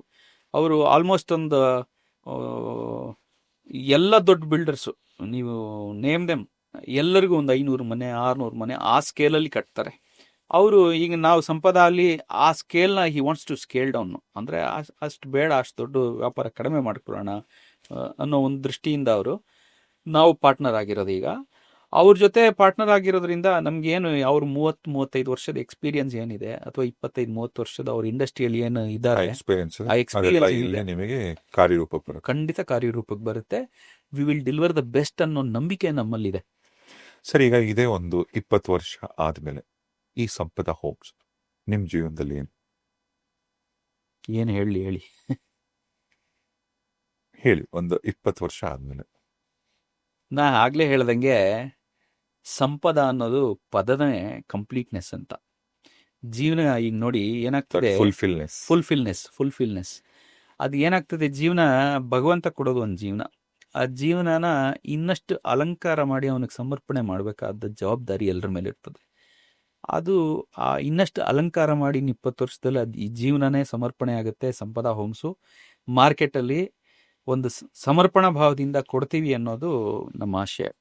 ಈಗ ಬಿಲ್ಡರ್ಸ್ ಯೋಚನೆ ಮಾಡೋ ರೀತಿ ಹೆಂಗೆ ಅಂತ, ಓಕೆ ಕನ್ಸ್ಟ್ರಕ್ಷನ್ ಆಯಿತು, ಸೇಲ್ ಮಾಡಿದ್ದಾಯಿತು, ಪ್ರಾಫಿಟ್ ಬಂತು, ನನ್ನ ಶೇರ್ ಇಷ್ಟು, ನಿನ್ನ ಶೇರ್ ಇಷ್ಟು ಅಂತ ಈ ಪ್ರಾಫಿಟ್ ಬಗ್ಗೆನೇ ಯೋಚನೆ ಮಾಡೋ ಟೈಮಲ್ಲಿ ನೀವು ಶುರು ಮಾಡೋ ಈ ಸೋಷಿಯಲ್ ಸರ್ವಿಸ್, ಅದು ನೋಡಿ ಸರ್, ಅದು ಆರ್ಗ್ಯಾನಿಕ್ ಆಗಿದ್ದು. ಅದು ನಾವು ಉದ್ದೇಶಪೂರ್ವಕವಾಗಿ ಏನು ಮಾಡಿದ್ದಲ್ಲ. ಏನಾಯಿತು, ಕೋವಿಡ್ನಲ್ಲಿ ನನ್ನ ಸ್ನೇಹಿತರೊಬ್ಬರು ಇದ್ದಾರೆ, ಹೊನ್ನಪ್ಪ ಅಂತ. Is A leading advocate. ಒಂದು ದೊಡ್ಡ ಸುಮಾರು ಹೈ ಪ್ರೊಫೈಲ್ ಕ್ರಿಮಿನಲ್ ಕೇಸಸ್ ಮಾಡ್ತಾರೆ. ಅವರು ವೈಫು, ಅವರು ಮಾನಸ ಮೇಡಮ್ ಅವರಿದ್ದರು. ಅವರು ಕೋವಿಡ್ನಲ್ಲಿ ಸೆಕೆಂಡ್ ವೇವ್ನಲ್ಲಿ ತೀರೋಗ್ತಾರೆ. ಅದಕ್ಕೆ ಮುಂಚೆ ಈ ಹೊನ್ನಪ್ಪ 1 ಎಕರೆ ಜಾಗ ತೊಗೊಂಡಿದ್ರು ತುಮಕೂರಿನಲ್ಲಿ, ತುಮಕೂರು ಟೌನ್ ಪಕ್ಕದಲ್ಲೇ ಪೆರಮ್ನಹಳ್ಳಿ ಅಂತಿದೆ, ತೊಗೊಂಡಿದ್ರು. ಅವರು ಅಲ್ಲಿ ಆ್ಯಕ್ಚುಲಿ ಅವ್ರನ್ನ ಅಲ್ಲಿ ಸ್ಮಾರಕ ಕಟ್ತೀವಿ. ಅಲ್ಲೆಲ್ಲ ಅವರು ತೀರ್ಕೊಂಡ್ಮೇಲೆ ನಾವೆಲ್ಲ ಹೋಗಿ ಅಲ್ಲೊಂದು ಸ್ಮಾರಕ ಕಟ್ಟಿ, ಬರೀ ಒಂದು ಸ್ಮಾರಕ ಕಟ್ಟಿ ಅಷ್ಟಕ್ಕೆ ನಿಲ್ಲೋದು ಬೇಡ ಅಂತೆಲ್ಲರೂ ಫ್ರೆಂಡ್ಸ್ ಸೇರಿಕೊಂಡು, KBK ಸ್ವಾಮಿ ಅಂತ ಅಡ್ವೊಕೇಟ್ ಇದ್ದಾರೆ, ಅವರು ಲೀಡಿಂಗ್ ಅಡ್ವೊಕೇಟ್. ಅವರು KP ಸತ್ಯನಾರಾಯಣ್ ಅಂತ ಒಬ್ಬರಿದ್ದಾರೆ, ಅವ್ರು ಪೊಲೀಸ್ ಇನ್ಸ್ಪೆಕ್ಟ್ರು. ಇನ್ನೊಬ್ಬರು ಶಿವಕುಮಾರ್ ಅಂತಿದ್ದಾರೆ. ಈ ಥರ ಬೇರೆ ಬೇರೆ ವಾಕ್ಸ್ ಆಫ್ ಲೈಫ್, ಈಗ ಪೊಲೀಸವರು, ಅಡ್ವೊಕೇಟ್ಸು, ನಾನು ಬಿಲ್ಡರು, ಅಥವಾ ಬೇರೆ ಬೇರೆ ಸಾಹಿತಿಗಳು ಎಲ್ಲರೂ ಸೇರಿಕೊಂಡು ಈ ಮಾನಸ ಮಂದಿರ ಅನ್ನೋ ಒಂದು ಸಂಸ್ಥೆನ ಕಟ್ತೀವಿ. ಅಲ್ಲೊಂದು ಆಂಫಿ ಥಿಯೇಟ್ರ್ ಇದೆ, ಈಗ ಓಪನ್ ಏರ್ ಆಂಫಿ ಥಿಯೇಟ್ರ್ ಇದೆ, ಒಂದು ಬಿಲ್ಡಿಂಗ್ ಇದೆ. ಆ ಬಿಲ್ಡಿಂಗಲ್ಲಿ 2 ಕ್ಲಾಸ್ ರೂಮ್ ಇದೆ, ಒಂದು ಲೈಬ್ರರಿ ಇದೆ. ಈಗ ಅಲ್ಲಿ ಆಲ್ರೆಡಿ ನಾವು ಎವ್ರಿ ಫೋರ್ತ್ ಸ್ಯಾಟರ್ಡೆ ನಾವು ಪೊಲೀಸ್ ಸಿಬ್ಬಂದಿಗಳಿಗೆ ಕಾನೂನಿನ ಅರಿವು ಮೂಡಿಸೋದಕ್ಕೆ ಕಾರ್ಯಾಗಾರಗಳನ್ನ ಮಾಡ್ತಾ ಇದ್ದೀವಿ, ವರ್ಕ್ಶಾಪ್ಸ್ ಮಾಡ್ತಾ ಇದ್ದೀವಿ. ಎವ್ರಿ ಫೋರ್ತ್ ಸ್ಯಾಟರ್ಡೆ ನೀವು ಬನ್ನಿ, ಯಾವಾಗಾದರೂ ಒಂದು ಸರಿ ಬನ್ನಿ. ನೀವು ಬಂದರೆ ಅಲ್ಲಿ ಪೊಲೀಸ್ನವರಿಗೆ ಕಾನೂನು ಇವತ್ತು ಏನಿದೆ, ಈ ಕಾನೂನಿನ ಅರಿವು ಮೂಡಿಸುವಂಥ ಒಂದು ಕಾರ್ಯಾಗಾರಗಳನ್ನ, ಮತ್ತು ಅವರು ಸ್ವಲ್ಪ ಅವರಲ್ಲಿ ಇರೋ ಪ್ರತಿಭೆನ ಹೊರಗೆ ತರಿಸೋಂಥದ್ದು, ಈ ಥರದ್ದೆಲ್ಲ ಮಾಡ್ತಾ ಇದ್ದೀವಿ. ಒಂದು ಖುಷಿ ಕೊಡುತ್ತೆ. ಬರೀ ನನಗೋಸ್ಕರ ನನ್ನ ಫ್ಯಾಮಿಲಿಗೋಸ್ಕರ ಅಂತ ಮಾಡೋದಕ್ಕಿಂತ ಸ್ವಲ್ಪ ಏನೋ ಒಂದು ಸಮಾಜಕ್ಕೆ ನಮ್ಮಿಂದನೂ ಏನೋ ಒಂದು ಕೊಡುಗೆ ಆಗಿದೆ ಅಂತ ಅನ್ಸಿದ್ರೆ ಅದು ಒಂದು ಮನಸ್ಸಿಗೆ ಸಮಾಧಾನ ಕೊಡುವಂಥ ವಿಚಾರನೇ. ಅದು ಧನನೇ ಬರೀ ದುಡ್ಡೊಂದೇ, ಮಾನಿಟ್ರಿಗೆ ಏನೊಂದೇ ಅಲ್ಲ ಧನ, ಅದು ಧನನೇ. ಹಂಗಾಗಿ ಅದು ಕೂಡ ಅದು ಕೂಡ ಸಂಪತ್ತೇನೆ. ಹಂಗಾಗಿ ಅದನ್ನ ಎಲ್ಲರೂ ಸಮಾನ ಮನಸ್ಕರೆಲ್ಲ ಸೇರಿ ಮಾಡ್ತಾ ಇದ್ದೀವಿ. ತುಂಬ ಕಾಂಟ್ರಿಬ್ಯೂಷನ್ ಹೊನ್ನಪ್ಪದಿದೆ. ನಮ್ದೇನೋ ಸ್ವಲ್ಪ ಅಳಿಲ್ ಸೇವೆ ನಮ್ಮದು ಒಂದು ಸೇರ್ಕೊಂಡಿದೆ. ನಮ್ಮದು ಜೊತೆಗೆ ಎಲ್ಲರದು, ನಮ್ಮ ಸಂಪದ ಹೋಮ್ಸ್ ಎಲ್ಲ ಪಾರ್ಟ್ನರ್ಸ್ದು ಎಲ್ಲರದ್ದು ಸೇರಿದೆ ಅದರಲ್ಲಿ. ಎವ್ರಿ 4th Saturday ನಡೀತಾ ಇರ್ತದಲ್ಲಿ ಕಾರ್ಯಕ್ರಮಗಳು. ಪೊಲೀಸವ್ರು ಬರ್ತಾರೆ. ಈಗ ಸದ್ಯಕ್ಕೆ ಪೊಲೀಸವ್ರಿಗೆ ಟ್ರೈನ್ ಮಾಡ್ತಾ ಇದ್ದೀವಿ. ಮುಂದೆ ಯಾಕಂದ್ರೆ ಸಮಾಜದ ಸ್ವಾಸ್ಥ್ಯ ಕಾಪಾಡಬೇಕಾದವ್ರು ಅವರೇ, ಪೊಲೀಸವರೇ. ಸಂಪದ ಹೋಮ್ಸ್ ಏನೇ ನಿಮ್ಮ ಒಂದು ಕನಸಿನ ಪ್ರಾಜೆಕ್ಟ್ ಈಗ ನೀವು ಲಾಂಚ್ ಮಾಡ್ತಿದ್ದೀರ, ಎಷ್ಟೋ ಒಂದು ಒಳ್ಳೆ ವ್ಯಾಲ್ಯೂಸ್ ಇಟ್ಕೊಂಡು, ಸಿನ್ಸ್ ಈಗ ಒಬ್ಬ ಮನುಷ್ಯನ ನಿಜವಾದಂಥ ತೂಕ ಆತನ ಮಾತಿಂದ ಅಳಿಬೇಕಂತೆ. ಲೈಫಲ್ಲಿ ಒಂದಷ್ಟು ಒಳ್ಳೆ ಡಿಸಿಪ್ಲಿನ್ಸ್ ಇಟ್ಕೊಂಡು, ಮೌಲ್ಯಗಳನ್ನ ಇಟ್ಕೊಂಡು ಅಳವಡಿಸ್ಕೊಂಡು ನೀವು ಜೀವನ ಸಾಗಿಸ್ತಿರ್ತಕ್ಕಂಥ ವ್ಯಕ್ತಿ. ನಿಮಗೆಲ್ಲ ಒಳ್ಳೇದಾಗಲಿ sir. Thank you so much ಪಾಡ್ಕಾಸ್ಟ್ಗೆ ಬಂದಿದ್ದಕ್ಕೆ. ಸಂಪದ ಹೋಮ್ಸ್ ನಿಮ್ಮ ಕನಸಿನ ಕೂಸೇನಿದೆ ಸಾಕಷ್ಟು ಜನಕ್ಕೆ ಒಳ್ಳೇದಾಗಲಿ ಇದರಿಂದ. ಈಗ ಪಾಡ್ಕಾಸ್ಟ್ ನೋಡ್ತಿರೋ ಎಷ್ಟೋ ಜನಕ್ಕೆ ನಾನು ಆಗಲೇ ಹೇಳಿದ್ದೀನಿ, ಒಂದು ಕಗ್ಗ ನಿಮ್ಮ ಜೀವನನ ಚೇಂಜ್ ಮಾಡಿತು ಅಂತ. ಇವತ್ತು ಪಾಡ್ಕಾಸ್ಟ್ ನೋಡ್ತಿರೋ ಎಷ್ಟೋ ನಮ್ಮ ಸ್ನೇಹಿತರಿಗೆ ಯಾವುದಾದ್ರೂ ಇನ್ನೊಂದು ಕಗ್ಗ ಹೇಳಿ ನಾವು ಕಂಟ್ರೋಲ್ ಮಾಡ್ಬೋದಾ? ಒಂದು ವಿಚಾರದಲ್ಲಿ ನಾವು ಹುಷಾರಾಗಿರ್ಬೇಕು ಸರ್. ಅದು ಒಂದು ಕಗ್ಗ ಇದೆ, ಅದು ನಿಜವಾಗ್ಲೂ ಕಿರೀಟ, ಕಗ್ಗದಲ್ಲೇ ಕಿರೀಟ ಅಂತಾನು ಹೇಳ್ಬೋದು. ಅದು ಕಿರೀಟದಲ್ಲಿರುವಂಥ ಜುವೆಲ್ ಅನ್ಬೋದು ಬೇಕಾದ್ರೆ. ಕಗ್ಗನೇ ದೊಡ್ಡ ಕಿರೀಟ. ಆ ಕಿರೀಟದಲ್ಲಿರುವಂಥ ಬಿಗ್ಗೆಸ್ಟ್ ಜುವೆಲ್ ಅಂದರೆ ಈ ಕಗ್ಗ. ಇದನ್ನ ಎಲ್ಲರೂ ಯೋಚನೆ ಮಾಡಿ ಅದನ್ನು ಮನನ ಮಾಡಿಬಿಟ್ರೆ ಸಾಕಷ್ಟು ಸಮಸ್ಯೆಗಳು ಕಮ್ಮಿ ಆಗ್ತದೆ ಸಮಾಜದಲ್ಲಿ. ಆ ಕಗ್ಗ ಹೀಗಿದೆ: ಅನ್ನ ಉಣುವೊಂದು ಕೇಳ್, ಅದನ್ನು ಬೇಯಿಸಿದ ನೀರ್ ನಿನ್ನ ದುಡಿತದ ಬೆಮರೋ ಪರರ ಕಣ್ಣೀರೋ. ಅನ್ನ ಉಣುವೊಂದು ಕೇಳ್, ಅದನ್ನು ಬೇಯಿಸಿದ ನೀರ್ ನಿನ್ನ ದುಡಿತದ ಬೆಮರೋ ಪರರ ಕಣ್ಣೀರೋ. ತಿನ್ನು ನೀಂ ಜಗಕ್ಕೆ ತಿನ್ನಲಿತ್ತನಿತ ಮಿಕ್ಕೂಟ, ಜೀರ್ಣಿಸದ ಋಣ ಶೇಷ ಮಂಕುತಿಮ್ಮ. ತಿನ್ನು ನೀಂ ಜನಕ್ಕೆ ತಿನ್ನಲಿತ್ ಅನಿತ ಮಿಕ್ಕೂಟ, ಜೀರ್ಣಿಸದ ಋಣ ಶೇಷ ಮಂಕುತಿಮ್ಮ ಅಂತಾರೆ DVG. ಎಷ್ಟು ದೊಡ್ಡ ಮಾತಿದು ಅಂದ್ರೆ, ನೀವು ತಿನ್ನೋ ಅನ್ನ ಊಟ ಮಾಡಕ್ ಮುಂಚೆ ಕೇಳ್ಬೇಕಂತೆ. ಅದನ್ನು ಬೇಯಿಸಿದ ನೀರು, ಅದನ್ನು ಬೇಯಿಸಕ್ಕೆ ನೀರು ಬಳಸಿದ್ಯಲ್ಲಪ್ಪ, ಅದನ್ನ ನಿನ್ನ ಬೆವರ ಅಥವಾ ಬೇರೆಯವ್ರ ಕಣ್ಣೀರ. ನೀನ್ ಏನ್ ಊಟ ಮಾಡ್ಬೇಕು ಅಂದ್ರೆ, ತಿನ್ನು ನೀನ್ ಜಗಕ್ಕೆ ತಿನ್ನಲಿ ತನಿತ ಮಿಕ್ಕೂಟ ಅಂದ್ರೆ ನಿನ್ನಿಂದ ಏನಾದ್ರೂ ಒಂದು ಕಾಂಟ್ರಿಬ್ಯೂಷನ್, ಇದರ್ ಬಿಸ್ನೆಸ್ ಆಗ್ಬೋದು ಅಥವಾ ಇನ್ನೊಂದಾಗ್ಲಿ, ಸಮಾಜಕ್ಕೆ ಒಂದು ಕಾಂಟ್ರಿಬ್ಯೂಷನ್ ಆಗಿ ಆ ಕರ್ಮದಿಂದ ಏನಾದ್ರೂ ಸ್ವಲ್ಪ ಉಳಿಯುತ್ತಲ್ಲ, ಅದ್ರಲ್ಲಿ ಊಟ ಮಾಡು ನೀನು. ತಿನ್ನು ನೀಮ್ ಜಗಕ್ಕೆ ತಿನ್ನಲಿತ್ತು ಅನಿತ ಮಿಕ್ಕೂಟ, ಆಮೇಲೆ ಮಿಕ್ಕಿರೋ ಊಟ ನೀನ್ ತಿನ್ನು. ಜೀರ್ಣಿಸದ ಋಣ ಶೇಷ ಮಂಕುತಿಮ್ಮ. ಜೀರ್ಣವಾಗದೆ ಉಳಿದೋಗುತ್ತಲ್ಲ ಋಣ, ಅದು ಶೇಷ ಅಂದ್ರೆ ಬ್ಯಾಲೆನ್ಸು ಆಗುತ್ತೆ, ಶೇಷ ಅಂದ್ರೆ ವಿಷನೂ ಆಗುತ್ತೆ. ಜೀರ್ಣಿಸದ ಋಣ ಶೇಷ ಮಂಕುತಿಮ್ಮ ಅಂತಾರೆ DVG ಅವರು. ಇದನ್ನ ಎಲ್ಲರೂ ಮನನ ಮಾಡ್ಕೊಂಡ್ರೆ, ವ್ಯಾಪಾರದವರಾಗ್ಲಿ ಸರ್ವೀಸಲ್ಲಿರೋರಾಗ್ಲಿ ಎಲ್ಲರೂ ಇದನ್ನು ಮನನ ಮಾಡ್ಕೊಂಡ್ರೆ ತುಂಬಾ ಒಳಿತು ಸರ್. ಇದರಿಂದ ಸಾಕಷ್ಟು ಸಮಾಜ ಸುಧಾರಣೆ ಆಗೋಗ್ತದೆ. ಮಂಕುತಿಮ್ಮನ ಕಗ್ಗ ಇವತ್ತು ನಾನೇನಾದ್ರೂ ಇಲ್ಲಿ ನಿಂತ್ಕೊಂಡು ಮಾತಾಡ್ತಾ ಇದ್ದೀನಿ, ಇಲ್ಲಿ ಕೂತಿದ್ದೀನಿ ನಿಮ್ಮ ಮುಂದೆ ಅಂದ್ರೆ ಮಂಕುತಿಮ್ಮನ ಕಗ್ಗದಿಂದಾನೇ, ಆ ಬಲದಿಂದಾನೇ ನಾನು ಇಲ್ಲಿರೋದು. ಹಾಗಾಗಿ ಎಲ್ಲರೂ ಮಂಕುತಿಮ್ಮನ ಕಗ್ಗನ ಓದಿ ಅದನ್ನ ಮನನ ಮಾಡಿ ನಿಮ್ಮ ನಿಜ ಜೀವನದಲ್ಲಿ ಪ್ರತಿದಿನದ ಜೀವನದಲ್ಲಿ ಅದನ್ನ ರೂಢಿಸ್ಕೊಳ್ಳಿ ಅಂತ ಹೇಳ್ತೀನಿ sir. Thank you sir. Thank you so much.